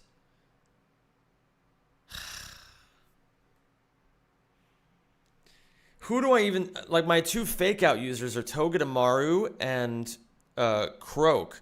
Croak can't switch in on dual wing beat. And Togethan can't be left on the field with Crab clicking close combat. Croak doesn't even tank that well. It's kind of fucked. This idea is so restricted.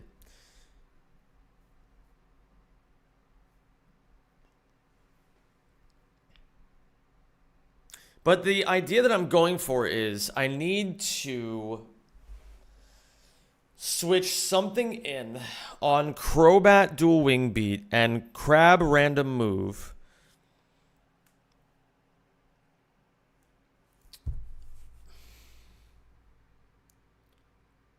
That can just flinch the Noivern as it switches in. But I don't have anything that can do that. Funnily enough, even if Monkey knew Fake Out in this situation, it wouldn't matter because I can't switch him in on dual wing beat. Damn, I'm stuck. Holy shit. This is a hard fucking puzzle, man. I feel fucking stuck right now.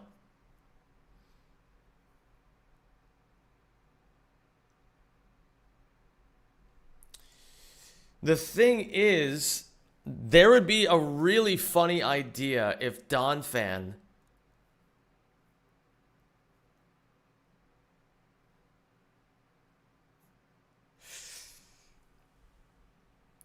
what if there's a way I can get Donphan in here?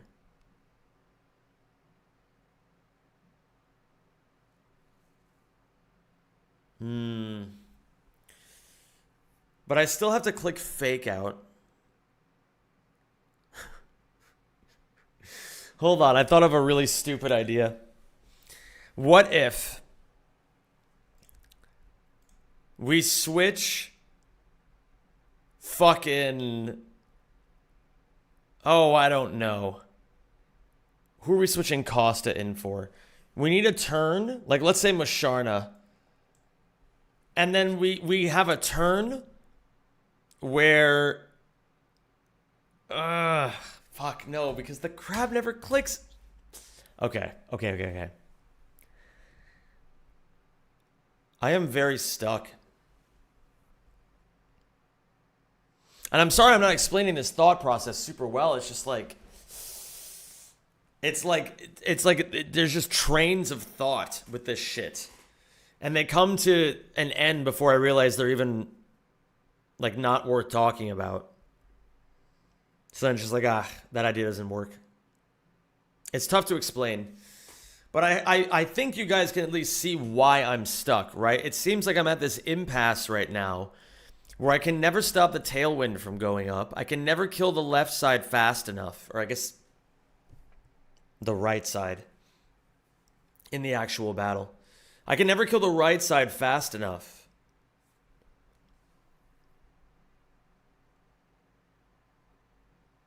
It's very, it's a tightrope, man. It's a tightrope. Is there ever an idea where I don't use Costa? Like if I'm not using Costa, what am I doing? Then I'm tanking a dual wing beat.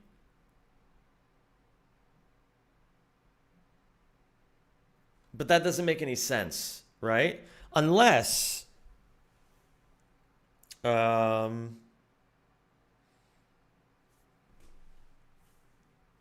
would I bait dual wing beat from Crobat? Survive it, but still bait it.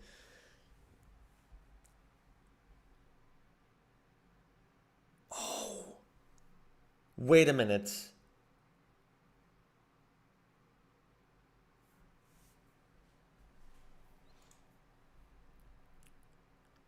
Is there an idea where I can have a berry proc after a dual wing beat? Okay, here's the idea I'm thinking of.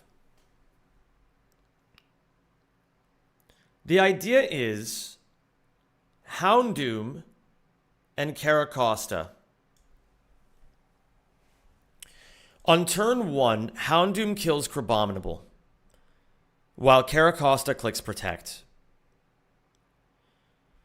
On the turn after that, Heracross comes in. We consistently bait a kill from Heracross and Crobat. And we need to switch in a Pokemon that's faster. No, the idea that I'm trying to get is to like bait Crobat into attacking again. But then it just leads back to the exact same train that I did before. I just thought of something different. Man. Very stuck. But there's definitely an answer. I know there is. Because I think Squeeze said earlier that he had already found a line. But he wanted to see if I could figure it out. And I said, thank you. I appreciate that. So I know it's doable. There's just some piece that I'm missing. I really think I have more outs to win this with this idea of like killing this side first. Let me keep it simple. Let's go back to basics.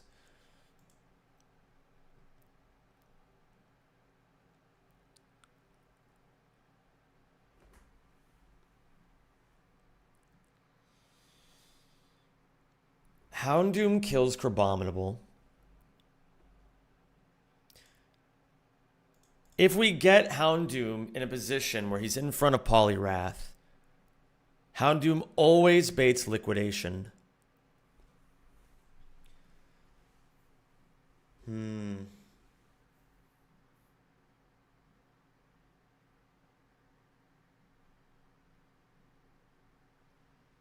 Is there maybe an idea where I combine this? Where like I kill Crabominable, then kill the other side, and then deal with Heracross after.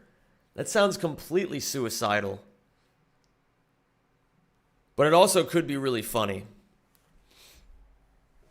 Indeed, Rubu. So what happens in this case?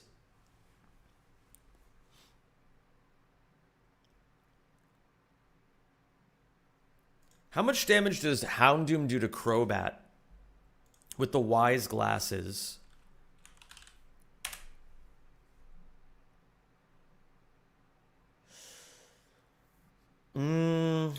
That's just barely not comfortable.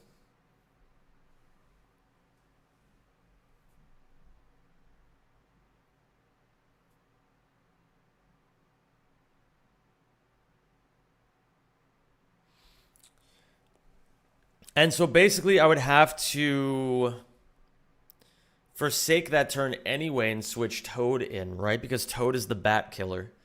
But how would I make that happen? I would need to switch Caracosta into a Mon that can reliably bait something from Crobat. And I think that Pokemon would be Gligar. Yeah, we go back to this idea of the Gligar or the Corv. Both of them come in nicely. I think the answer has to be in here. Everything I'm thinking of just comes back to this eventually. Thank you, Grizzly. I appreciate that.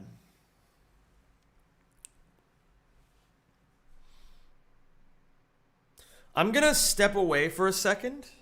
I'm going to go to the bathroom. I need some water. And I'm hoping that when I get back here, I'll be here with like a fresh pair of eyes and maybe I'll just see something.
Hello.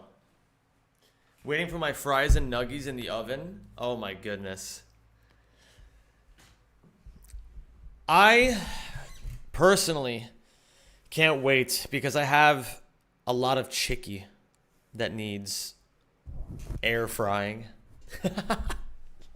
Dude, I'm gonna say it. So, okay, I'm in a new apartment right now, and it's like, or not a new, like, I'm in a different apartment now, and this particular apartment came with no furniture, and so I've never been. I'm still going through like the beginner, like, struggles of having to deal with an apartment like this for the first time. And so I have currently like an air fryer and like an induction hob setup going on to cook all my food. And I gotta say, man, the air fryer life is, I get it. I get why people love it so much now. It's so easy. It's just so easy. And it does so much shit. It's so funny, man. I'm like completely converted on it now. Damn, Europe has changed you. What's the word? What's the other word?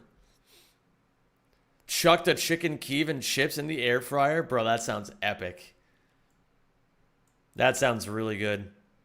And one thing I really love about this country is that there are like farmers markets twice a week in the city. And so you can go there and you can get amazing quality ingredients for dirt cheap. And I bought like a bunch of kiwis and mangoes and like, I don't know, just like a bunch of like really fucking delicious fruits.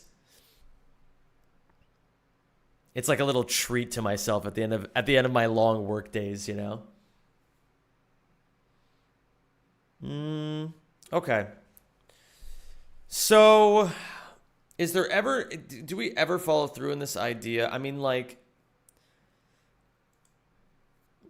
I think the answer just seriously might be here. I think I'm overthinking it. I think I can maybe have a little bit of wiggle room to play with here. Let's take Houndoom out for now. Let's go back over here. We Ice Punch, take out Crobat. Noivern comes in. On the turn, we take out... Does Crabominable ever get... Yeah, I mean, of course he gets an attack off every time. So the Ice Punch kills the Crobat. We never outspeed it. Noivern comes in as Gligar switches in on dual Wing Beat and... No, wait, I'm sorry. Crabominable, if it's Heracross, it's these two, but it's not Heracross now. Who was the other mon we had switch into Crabominable? I think it was Musharna. Musharna was the most reliable, I believe.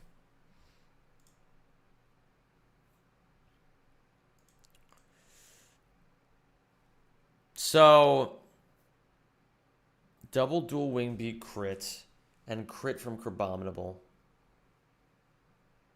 Just wait until you make mac and cheese completely in the air fryer for the... Dude, that sounds amazing. That actually sounds unbelievably goated.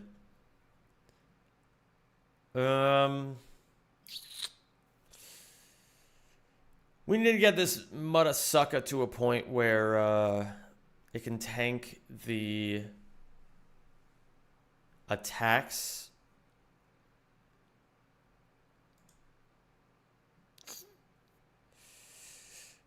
The problem is really, yeah, that's right. The problem with this line is that we don't ever want Crabominable clicking close combat into Seismitoad because it dies to a 1 in 512. Oh, dude. Okay. There is an answer. There is an answer. There has to be. We will make an answer.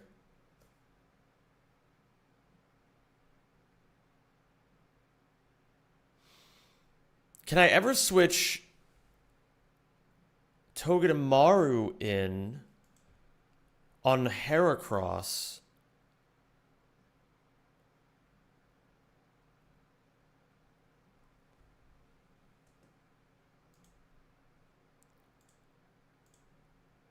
No. Bro, bro, I don't even have any rare candies. This is the issue. Do I have any TMs that could help me? You know we're getting desperate when we start thinking of TMs being the solution. As if TMs have ever been the solution. You can get one? Wait, really? I can't use it yet. But just do cycling road with mock bike? Can I get the mock bike? Wait a minute, what? No way.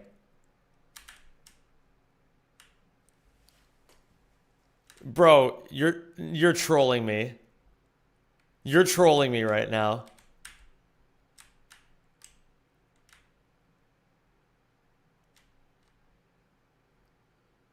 Bro, I'm scared shitless. That I'm just, like, I know I've cleared all these trainers. In any case.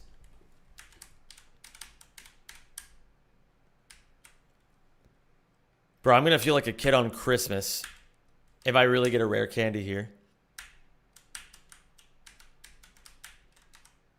Me when I do a little... No, you're trolling... Are you actually trolling me? Bro, I'm walking headfirst into this. It's too late. I'm committed now. Let's see if I still got it on this thing. Holy shit.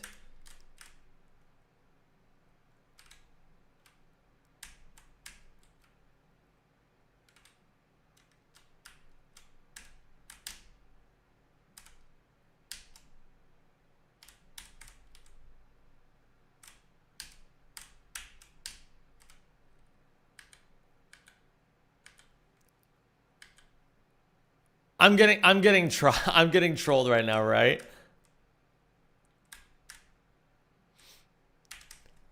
We can drop this facade.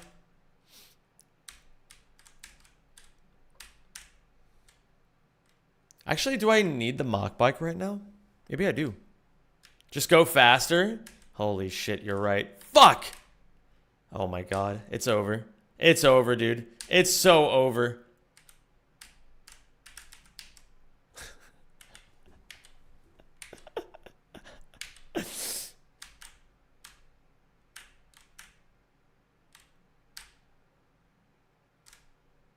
Call me normal gem burned guts Ursaluna the way I'm using facade. Fair enough. We do be doing a little trolling.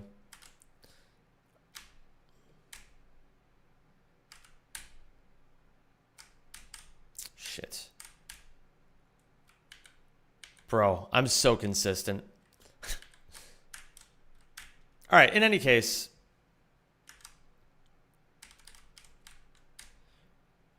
I mean, it would have been... I don't think we get any resources for a bit. Alright, so... let's go back over here.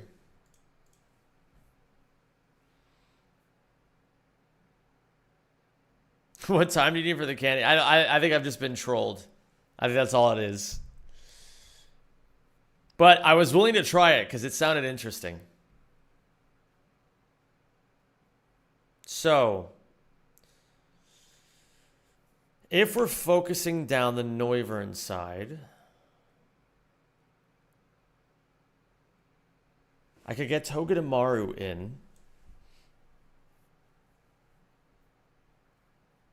And then do some fuckery. But that's the idea, is... I would switch Masharna in, but unboosted Leech Life just fucking kills me, man. Oh no, but in this case it's still Crabominable. So... we kill you. We get someone in to tank both of you. Then you come in, and I need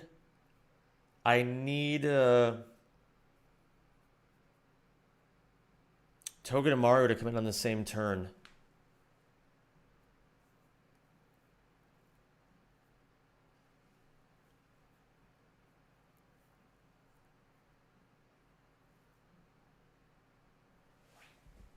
Huh.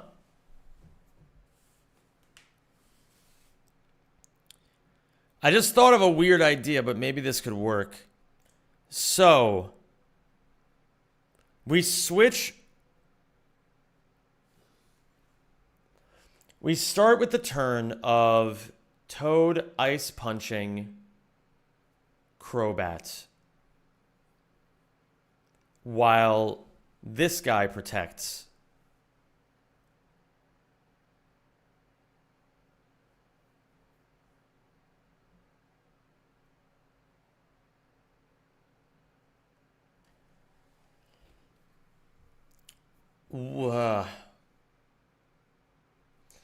I punch with Toad. I do that on turn 1. And then turn 2 would look like... Yeah, we're deep in the weeds right now, Lucal. Turn 2... I get Musharna in.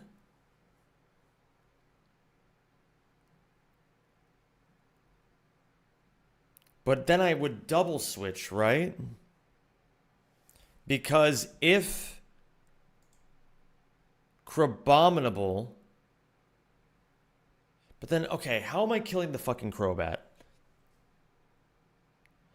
I would want to kill Crobat on a turn where I switch Togedemaru in.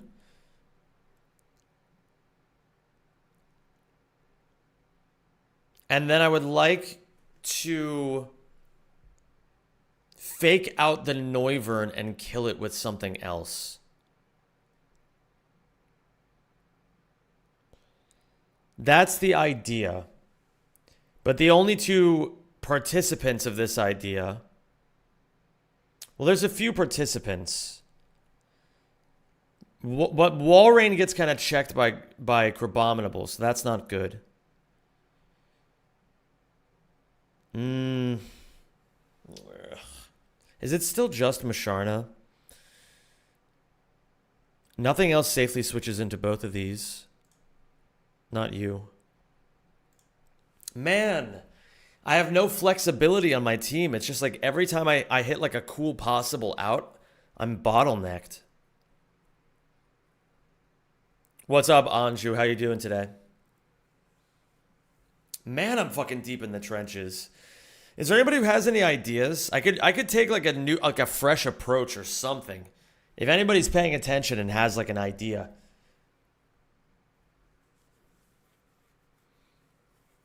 I just need to get unstuck right now. I need like a new approach.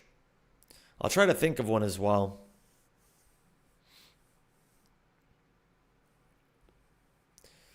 What if on the first turn, where's that guy that had a line?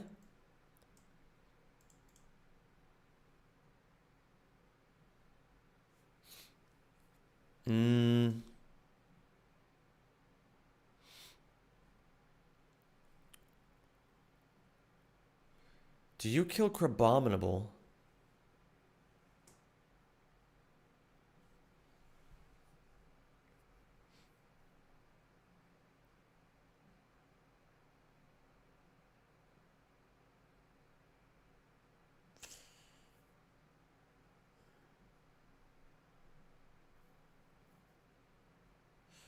We go... What if we just try something fucking crazy?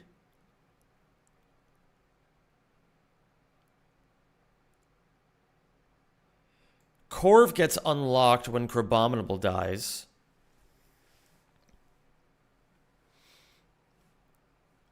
What is this song? This is Song of the Ancients from Nier Replicant. The Popola version. I think that's the name of the robot that's singing.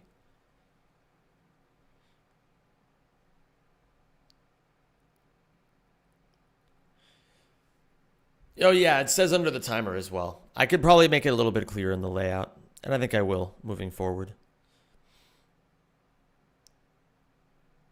So, what if I lead with something crazy? Like, we go just fucking... Full offense right from the start.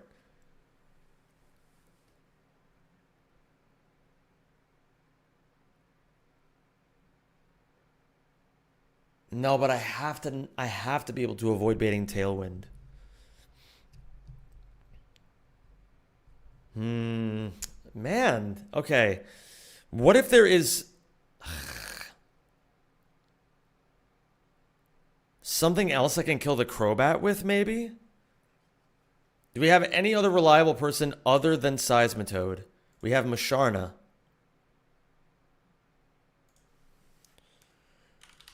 While wearing wise glasses, unfortunately just barely never kills Crobat. Note that if we were at 31, well, that wouldn't be reliable. We would have a chance. What was this before? 6? It was 5. But I mean, you know. Oh yeah, if you had the best Pokemon, you know, congratulations. In any case, a friend of mine keeps asking me to watch JoJo's, and I think today is the day. Is this a mistake? No, it's a good show. You really should. Should I have a Happy Day or a Happy Sfield Day? I'm going to say a Happy Sfield Day, Cool Fizz. The Happy Days are, you know, you got to save those for special occasions. Just don't watch Chapter 1. Part 1 is good. I like Part 1.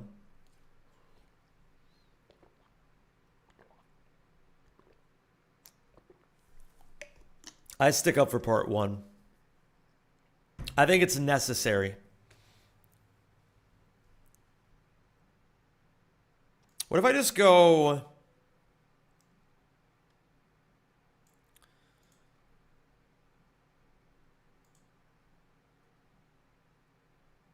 The problem is if Crobat ever clicks Fake Out on the first, or Tailwind on the first turn, I'm just like bonged.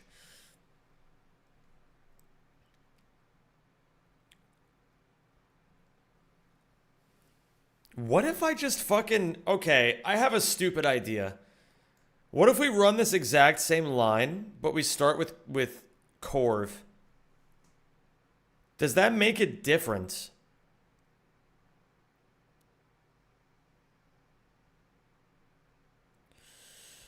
Corv Costa.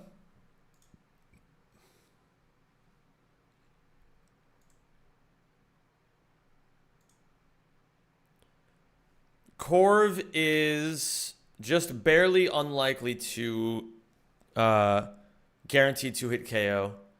Although this says guaranteed, it's not guaranteed. 99.6% chance to 2-hit KO. That's a pretty high fucking chance. We can make that 100 with the Muscle Band. And on turn 1... Crabominable will always still target Caracosta because it sees itself fast killing. So Corv can freely Drill Peck twice. And Crabominable only gets 1 attack off. Meaning Crobat gets a dual wing beat.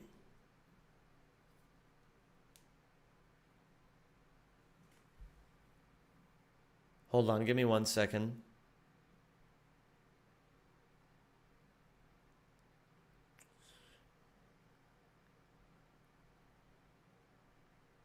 Have I been calculating this wrong the whole time? No. This is a slightly different situation.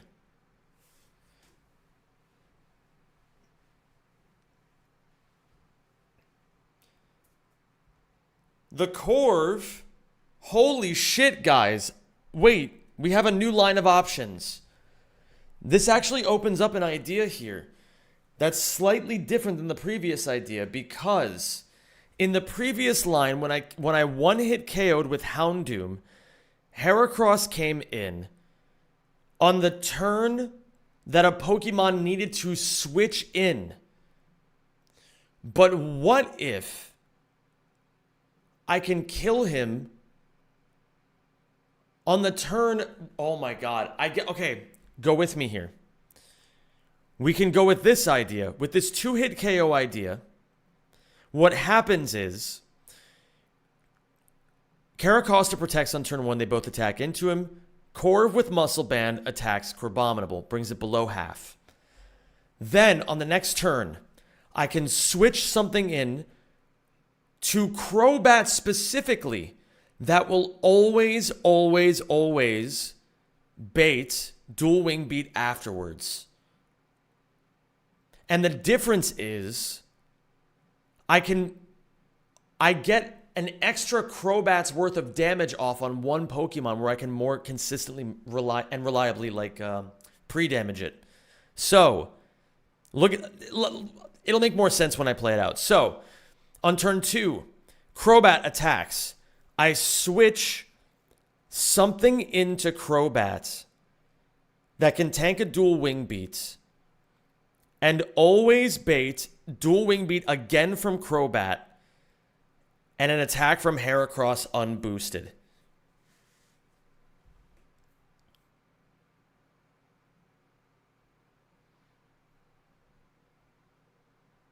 So, who do we find for this? Somebody needs to take a Dual Wing Beat.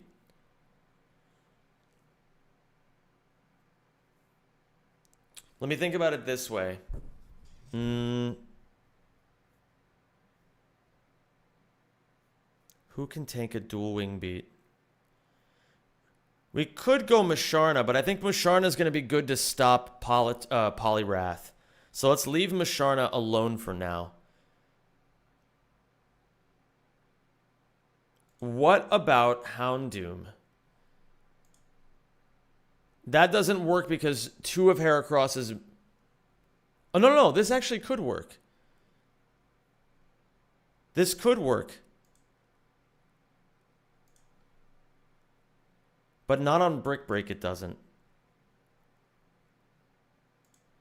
You would bait Leech Life at certain HPs. I mean, it might actually just be Musharna. And we can figure something out for Poliwrath after. So let's say it's Musharna for now. And now. So. New idea.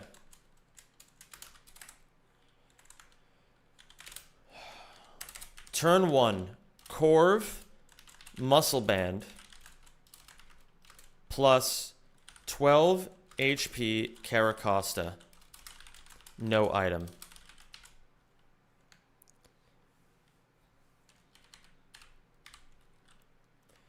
Costa protects, baits both attacks.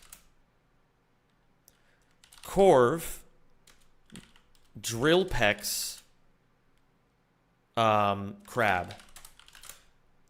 Turn 2. Musharna pre-damaged to blank. Switches into Dual Wing Beats. Corv outspeeds and kills Crab. Heracross in. And I'm going to actually put Musharna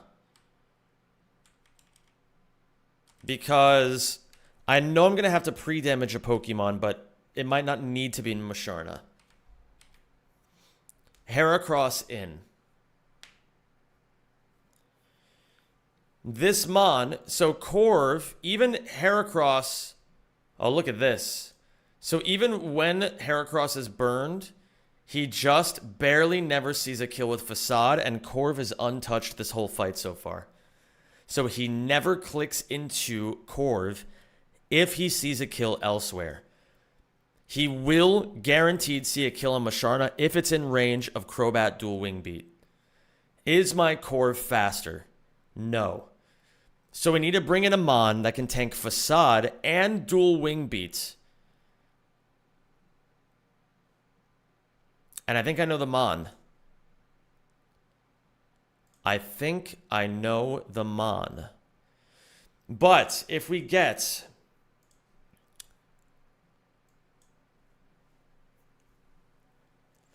Dual wing beat. Double crit. Does 20 damage. 89. Heracross burned facade.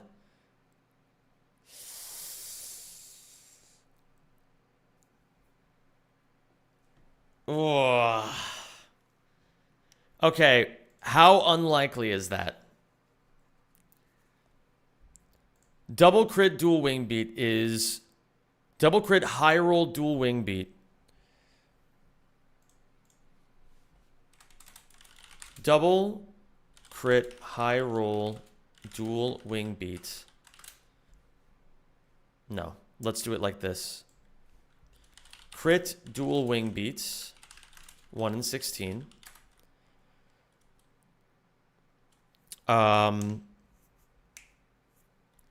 High roll dual wing beat. 1 in 4. Crit dual wing beat. 1 in 16. High roll dual wing beat. 1 in 4. Is. Well, and then, hold on. That puts me at exactly 89 health. And then Heracross has to crit facade and get 2 rolls of it. Crit facade, 1 in 16. High roll facade, 1 in 8. So 16 times 4 times 16 times 4 times 16 times 8. 1 in 524,000. Do we think that's very likely? Probably not. I think we can call that fiction. And if we lose the run to a 1 in 5 million or 524,288, then I mean, hey, it's content, you know? Do you believe it really snowed yesterday, or is it the government again? I think it has to be the government. Togedemaru dies 1 in 524,288 times. Let's go with this for now. If we want it to be riskless, we can think about that later. So, Heracross in. So then on turn 3, switch Togi in on Mon.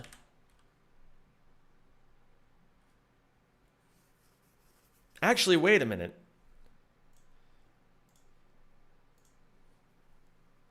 Corv kills in 1 drill peck.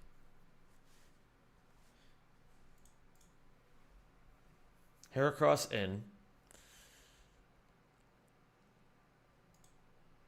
If I have Musharna in range of dual wing beat, what moves does it die to from Heracross? It still sometimes baits Brick Break. What about Gligar in this instance? Dies to crit facade. I think it has to be Togedemaru.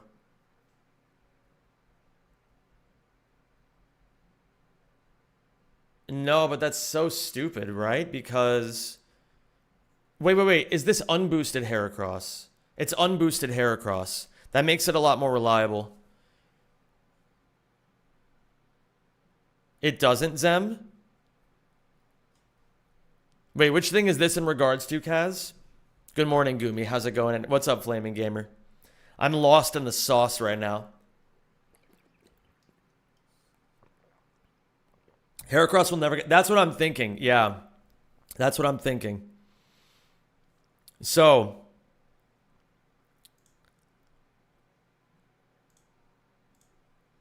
Unboosted on Musharna. It'll bait Leech Life consistently. If I have Musharna at exactly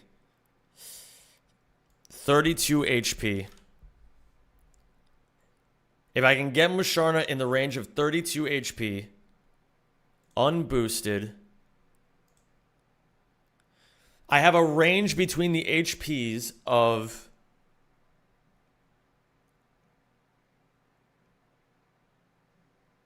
Well, no, it just has to be above Brick Break. It has to be above Brick Break.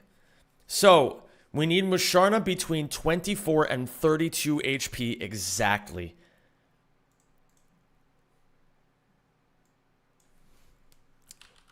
$24 to $32 exactly. Oh, wait, no. That's not the right area. Musharna must be between 24 and 32 HP. So that's... We've narrowed it down. Because on turn 3, we need to bait unboosted Heracross, either Facade or Leech Life. If we can guarantee it to be Leech Life, though, then we're in the fucking... We're fucking cooking.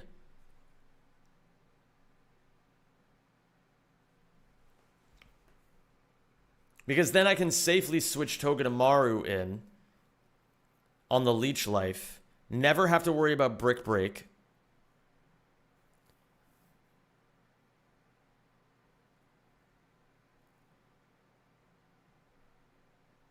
Oh, Brick Break would be so scary, though.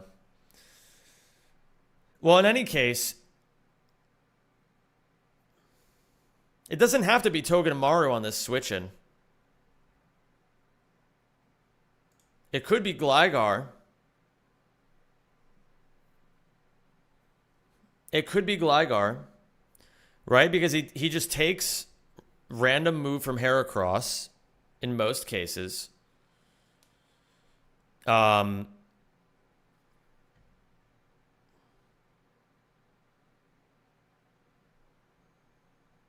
Yeah. Well, okay, look at this then. So all we need to do is get Musharna below 32 HP. We bait Dual Wing Beat. We bait random move from Heracross. Can't we just switch Gligar in? Because look at this. Crit Dual Wing Beat. Does 50. Unboosted anything. Crit. Never kills. And always baits an attack. So we can just bring in Gligar. Then we don't even have to think about it. Togedemaru, we don't even have to take the 1 in 500,000. We bring Gligar in. It then baits... we kill this guy with Drill Peck. In comes Poliwrath.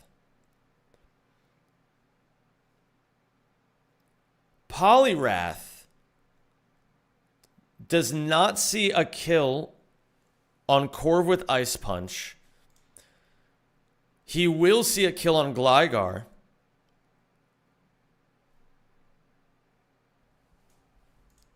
And Crobat Dual Wing Beat, we can pre-damage it to be within a certain range. And then we always bait Poliwrath. We always bait... This is so stupid. We always bait Dual Wing Beat. This is so stupid. We bait Ice Punch or Liquidation, always, right? So a likely candidate is just fucking Walrein. And look at this, he tanks Dual Wing Beat super well. He tanks it super well. And then the turn after that, he baits Drain Punch. Dude. Oh my god. And then we just fucking kill the Poliwrath with 2 turns with our Corv. Dude, this is so stupid. This is unbelievable.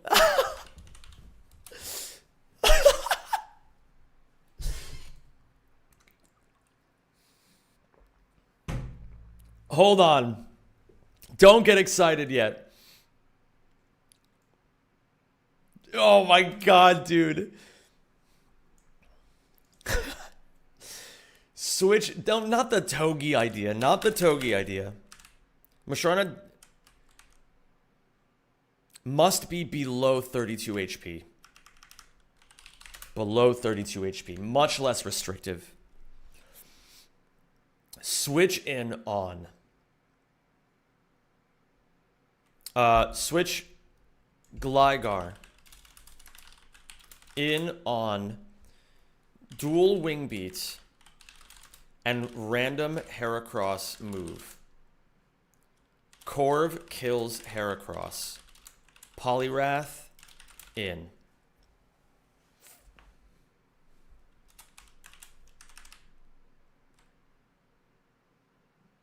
$64 HP is the damage you're looking for that consistent dual wing beat bait on Musharna.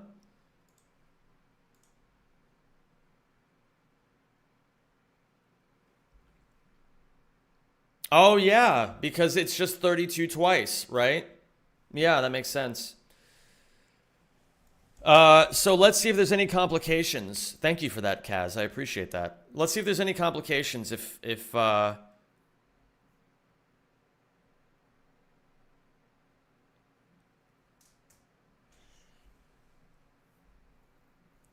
what was the idea here with Mush? Switches into specifically dual wing beat. Dude, yeah, it's 32. Must be at or below, or it's just 64. At or below 32 HP. Pre-damage to 64. That's it. Are we ever dead to double dual wing beat crit? No, we barely survive. Incredible. Look at that. 31 times 2 is 62. We live with 2 HP if it double crits. Beautiful. What's 64 plus 3? 67?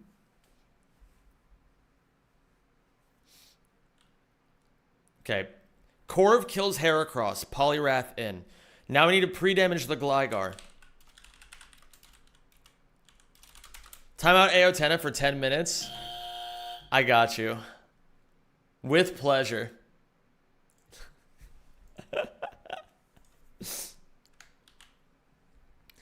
Corv kills Heracross. Poliwrath in.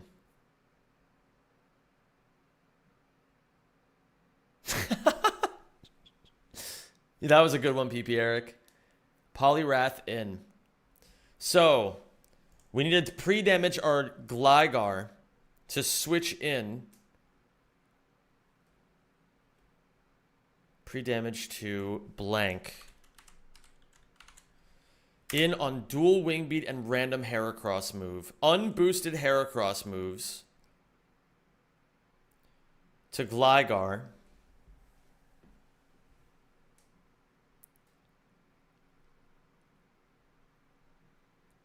Does, at the minimum, 18 damage.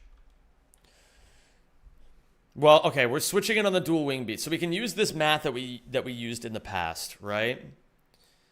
We take 32 here, we go to 80. We take unboosted, we take 18, right? 62. That's too much. Because we need to consistently bait. We need to consistently bait dual wing beat afterwards.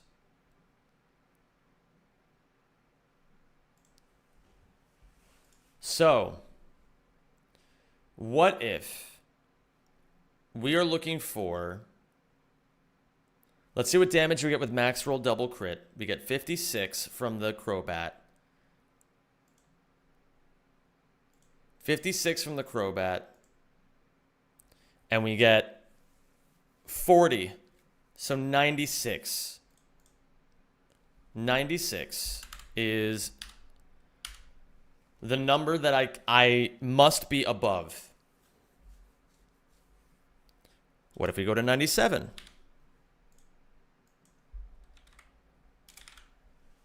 If we pre-damage to 97 HP, just to double check, we take 56, which brings us to 41. Heracross, unboosted, facade crit, does 40. We live with 1 HP. Okay. We like that. Then we need to satisfy maybe 1 or 2 other stipulations. we would like Gligar to be above Drain Punch range. So if 96 is our base, maybe we add another 18 onto that, which would be 114, which is more than our health. Oh, okay. Hold on. So that could be an issue, but can we work around that? Maybe. Yo, what's up, Aotena Ban Evasion? How you doing today, dude? What a completely inconspicuous username you have.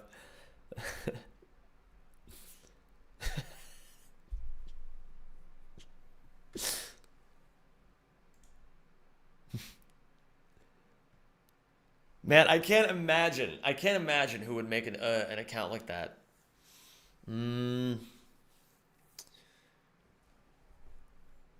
Well, it's like it's so specific, right? Okay, let me see here. So I'm switching Gligar in. On unboosted Heracross crit. Is there a way, what if he crits the first hit of Dual Wing Beat, does 24, puts me in citrus range, and that somehow gets me out of the situation?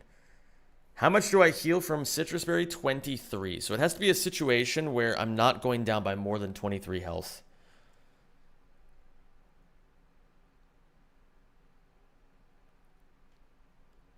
I just said not going more than 23 health, right? And Dual Wing Beat crit does 24 minimum.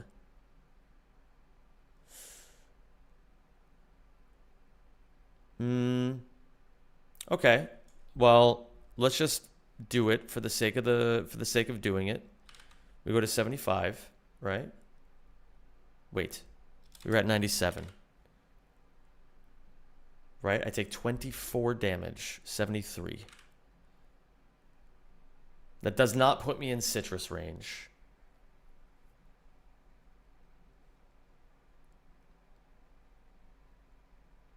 But why am I doing the citrus range idea anyway?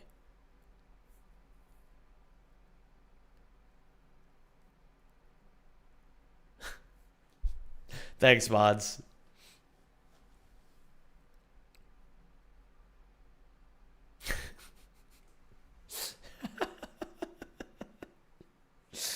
I mean, you kind of have to respect it, right? Like it's if nothing else, it's based. You know what you're getting when he joins the chat. Holy shit, man. Okay. What is the minimum range that I get to proc citrus? It's 50, right? What if I take a crit Dual Wing Beat? So I start at 74. I go down to 50. Ugh. This is so cringe, man.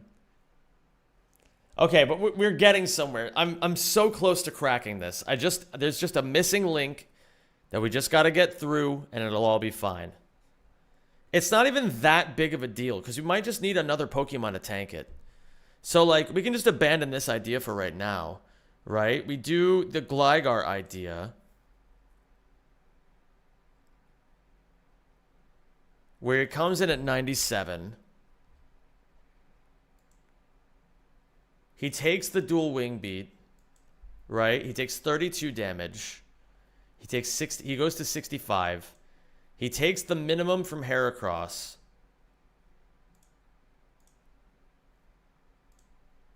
He takes the 18, so he goes to 47. But then Crobat doesn't see the kill with Dual Wing Beat. But that's not necessarily the biggest deal, because we're just trying to bait Poliwrath anyway, right? So, like, what are we even worried about? We kill the Heracross. Yeah. Wait, what are we worried about? Okay.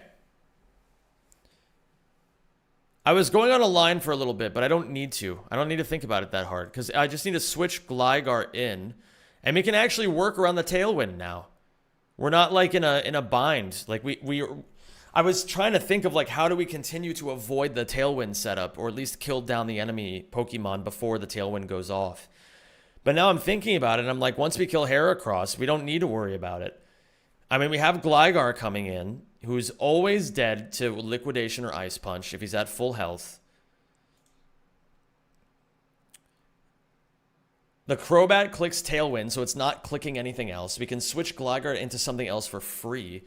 Get a Drill Peck off on the Poliwrath. And then we just need to switch something in that baits another attack from Poliwrath.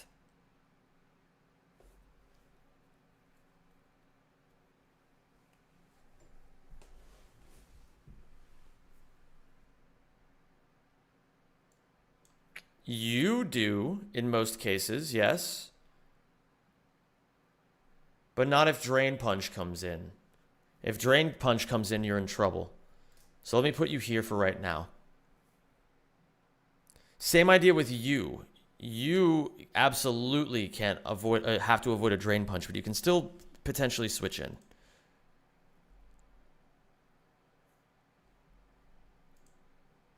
Do I even have to worry about this? Is there ever a universe where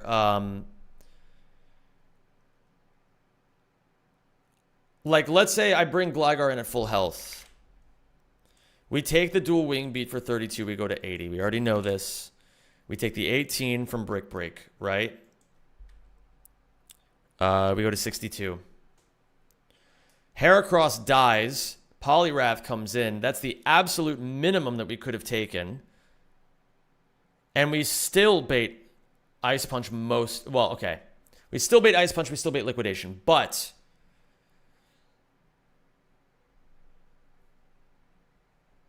well, that's the absolute minimum. So what am I worried about? I'm worried about if he's ever in range of Drain Punch. So what if I give him an Oran Berry? So, like, let's say, for example, Dual Wing Beat crits once. So we take 44 damage, right? We take 44 damage. We go to 68.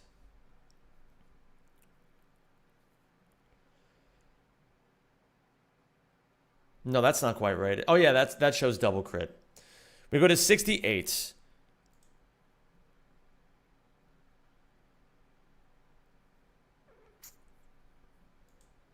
I'm switching you in on a random Heracross move too, right? Yeah.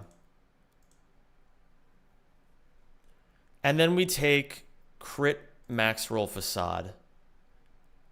We go down to 40. We go to 28.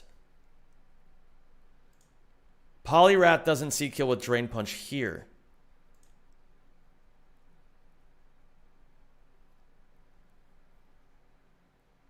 I think the answer is we give Gligar an Oran Berry. I think that's unironically the answer. We bring him in at max health and we give him an Oran Berry. Because with an Oran Berry, he's still always dead to either Liquidation or Ice Punch from the Poliwrath. Never Drain Punch. And he's always dead. We can switch Walrein in here. As Corv kills the Crobat, or kills the Poliwrath. And then the last Mon that I can bring... I mean, I don't even necessarily need Seismitoad anymore. It frees up the Ice Punch slot. I can get something else. Holy shit, guys. Hold on. I think we're almost done here. Okay. Let's write this out. Gligar with an Oran Berry. In on Dual Wing Beat and random Heracross move. Corv kills Heracross. Poliwrath in. The only situation that this doesn't work out. Dual Wing Beat double crit brings us to 56, right? Heracross unboosted Facade brings us to 16. We go to 26. Poliwrath comes in. And wait, are we outside? And we're still outside of range of Drain Punch.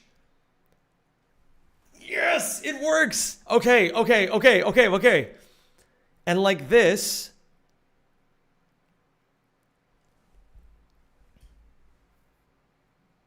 Oh my god, guys. Wait, I think I've got it. Have you made any progress on the fight? Squeeze. You're about to see me finish this line. This line is going to be fucking insane. Okay, so. How long have you been on it today? I think like almost 2.5 hours, somewhere around there.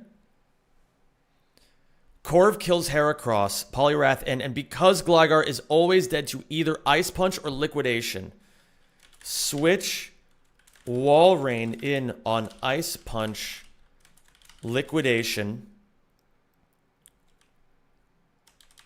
on Dual Wing Beat. Oh, no.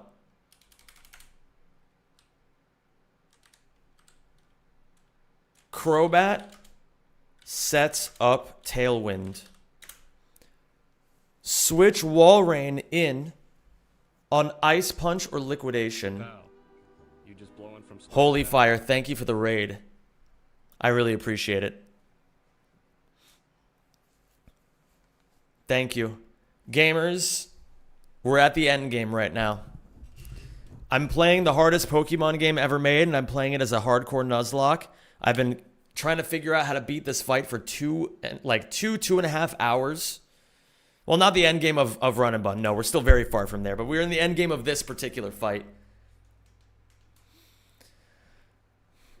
And it's been a minute, but I think I have the idea.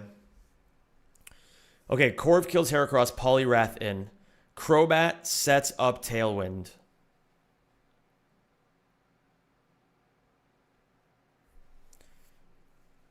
Switch Walrein in on Ice Punch or Liquidation. Korv.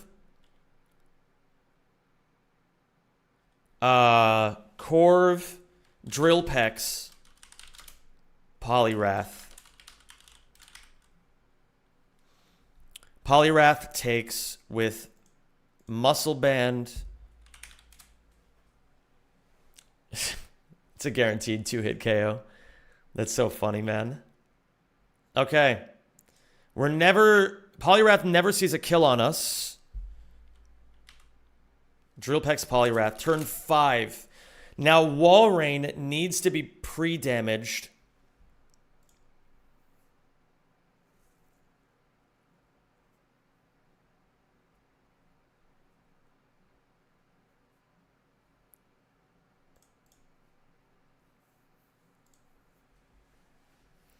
Pre-damaged to be in range of Drain Punch.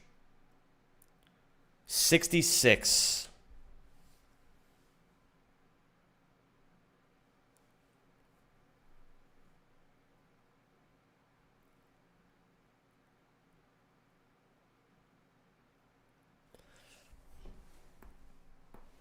Oh. At that point, do I need it to also be in range of Crobat Dual Wing Beat? Like, so I get it to 32? If I bring it to 32, we're still fine. We only show kill to Drain Punch. So you want to get it to 32 HP. It takes very little from Liquidation. It takes very little from Ice Punch. Or even less from Ice Punch. Oh, this Polyrath has a Citrus Berry. This Polyrath has a Citrus Berry.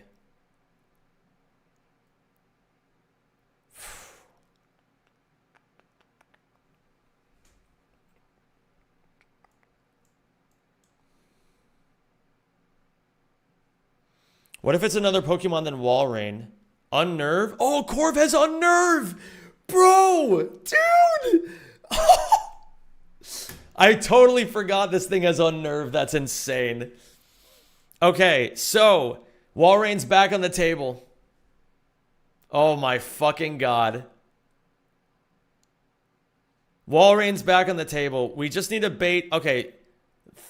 He's doing it, man.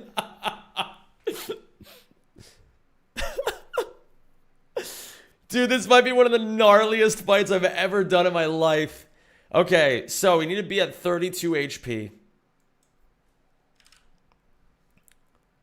Because we'd like to bait random move into Walrein. What is the It can be above, it has to be between 21 and 32. Okay, switch Walrein and an Ice Punch, Liquidation. Corv, Drill Peck's Poliwrath. You're not calcing for doubles? Yeah, I am. Oh, don't scare me like that. I am calcing. Yeah, I am calcing for doubles.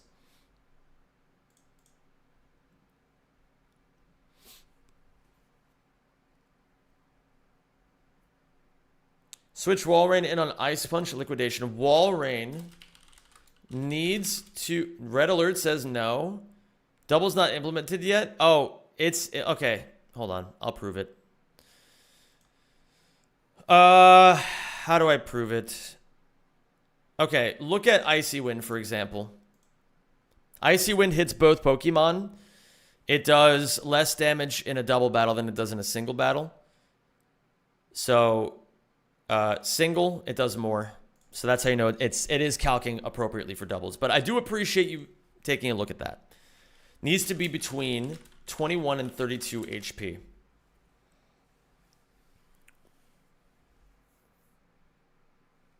That's okay. No worries. Then, ideally, Crobat sets up Tailwind. Crobat... Dual Wing Beats into Walrein. Poliwrath. Drain Punches into Walrein. Do I have a Mon?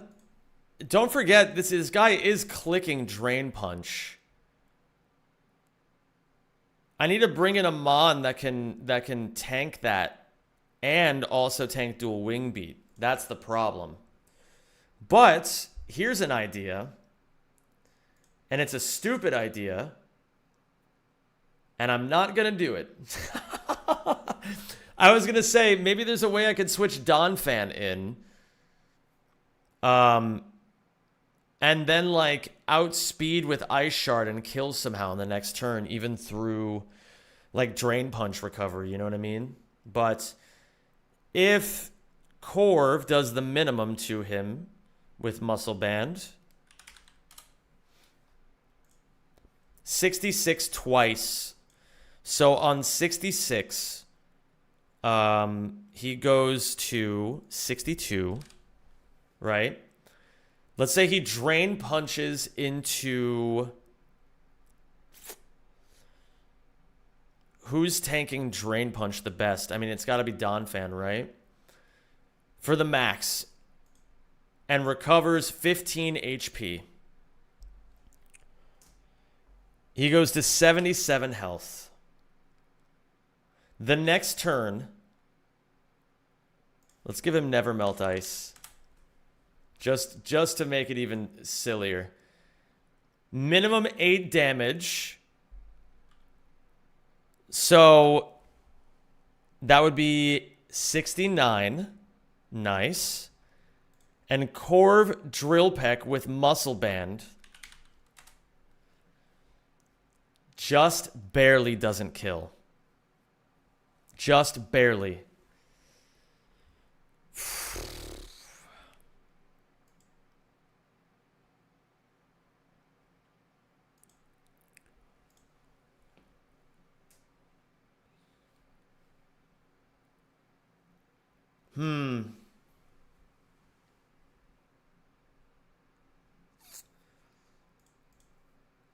We just have to minimize... I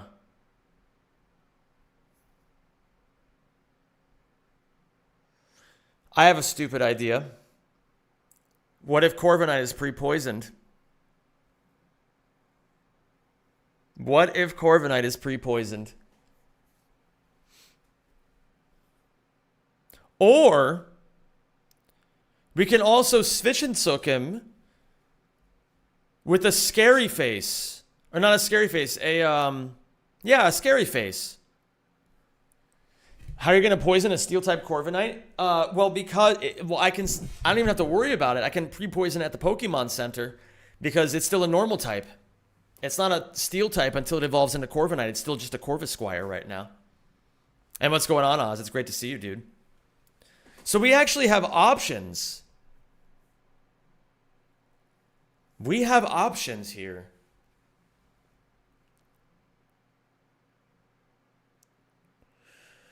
Because then all we need is 2 Pokemon that together deal enough damage to Poliwrath, and one of them outspeeds, which is fucking Togedemaru. But we still have the problem of needing to switch Togedemaru in on specifically Poliwrath Liquidation or Ice Punch. Oh, it's Mono Flying. My bad. It doesn't also necessarily have to be Walrein. It can be somebody else. Who does more than 50% damage and is faster than this Poliwrath? Not you. Although you do have Fake Out, but you die to Dual Wing Beat. Oh, but that's another problem is the Pokemon has to survive. The Pokemon has to survive another Dual Wing Beat. Okay, so here's the idea. If we pre-poison, the one inconsistency with this line is that if Crobat gets a turn off, it could Hypnosis my Corvisquire, and that would be very bad because it has to be holding a Muscle Band. So what we would need to do is we could pre-poison Corvisquire.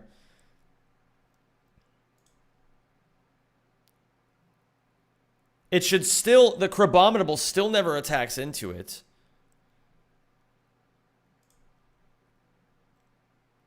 The Heracross never clicks into it.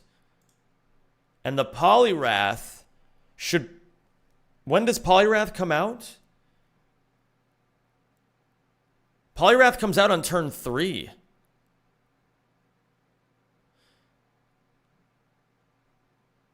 Wait, no one? Crobat is getting tailed up on the turn of Sharna swap on Gligar, and you kill Heracross.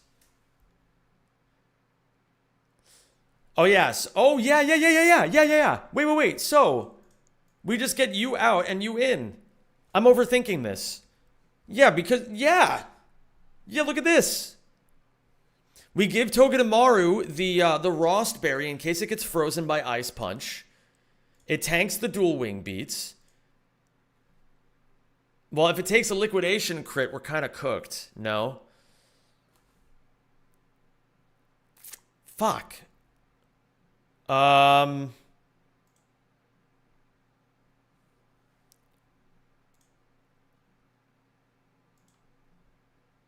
Asper. Yeah, you know what I mean.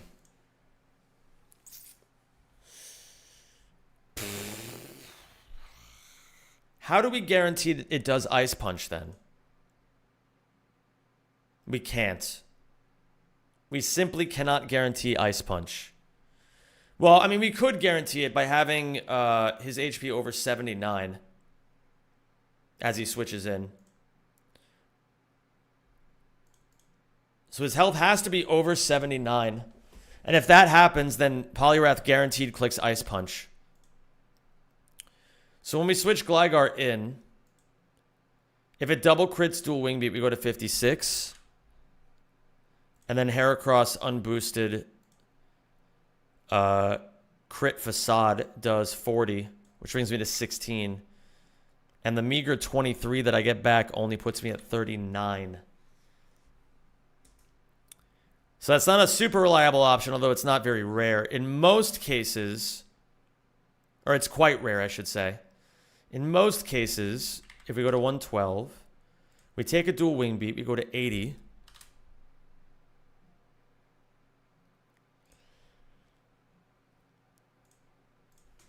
We take a low roll Brick Break, we go to 62.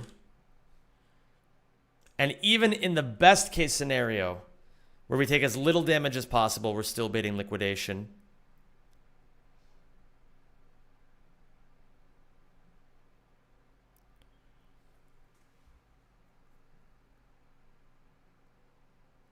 So I don't have to worry about this speed idea at all.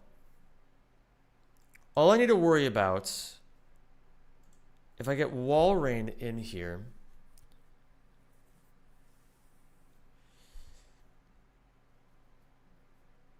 no. I mean, man.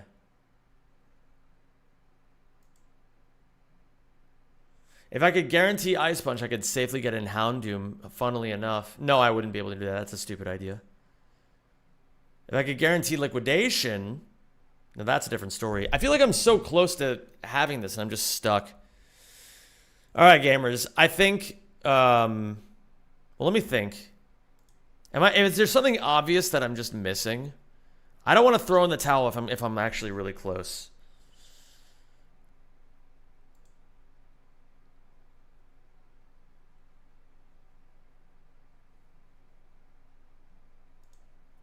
What about Seismitoad? What if I go with the Walrein idea? I bring in Seismitoad. Oh, but there's never any instance where I'm ever going to be faster than the Poliwrath. I'm overthinking this, I think. Yo, what's up, Hypno? Cheers for the GL, my dude. I hope you had a banger stream today. And I hope that I didn't get to see what the mod was, but I hope you had a great time with it. Okay, maybe I'm overthinking this. So, Crobat sets up Tailwind. Switch Walrein in on Ice Punch or Liquidation. We know that for a fact. That it's going to be one of those two moves. Core of Drill Peck's Poliwrath. Walrein needs to be between 21 and 32 HP. Crobat dual Wing Beats into Walrein.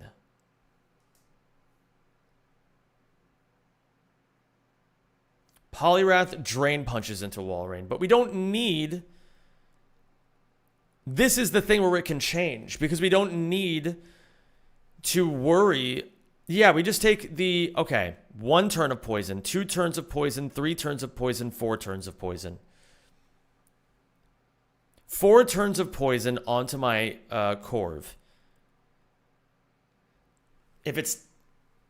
Toxic starts doing more after 3 moves. Regular poison after 4 moves. That's 1/8. It's 1/8 every time, right? I should be below half.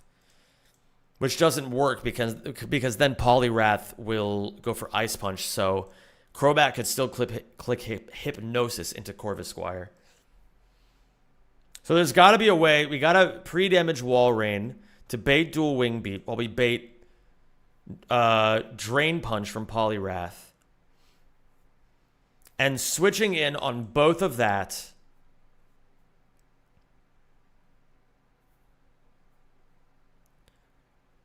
is probably going to be Seismitoad.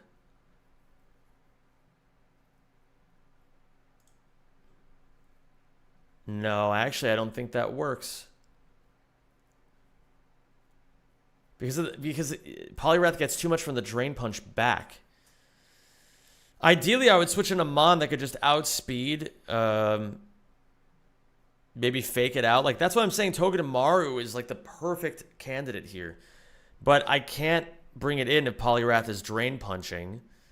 And if I try to put it in here, then the issue is that Liquidation crit makes things extremely spooky. But we can't not guarantee Liquidation on this Gligar. It appears as if we're at a bit of an impasse. I'm going to have to dig a little bit deeper, I think. We're almost out of this, though. I think we've got a really solid line going into the next session of this. I think we've got a really solid line. Baiting constantly off that will be impossible since you get crit, not crit, and defense drop, not defense dropped.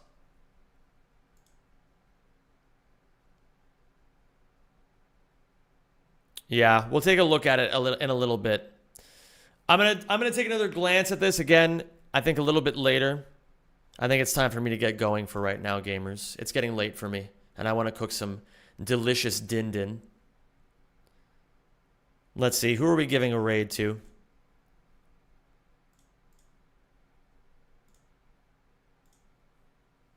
Who shallst we give a raid to?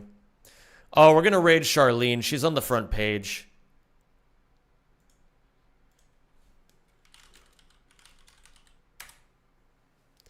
We're going to go give Charlene some love. We're going to wish her well. Thank you, everybody, for watching. What a great stream. Huge progress, huge W's all around. Gamers, go have fun with Charlie.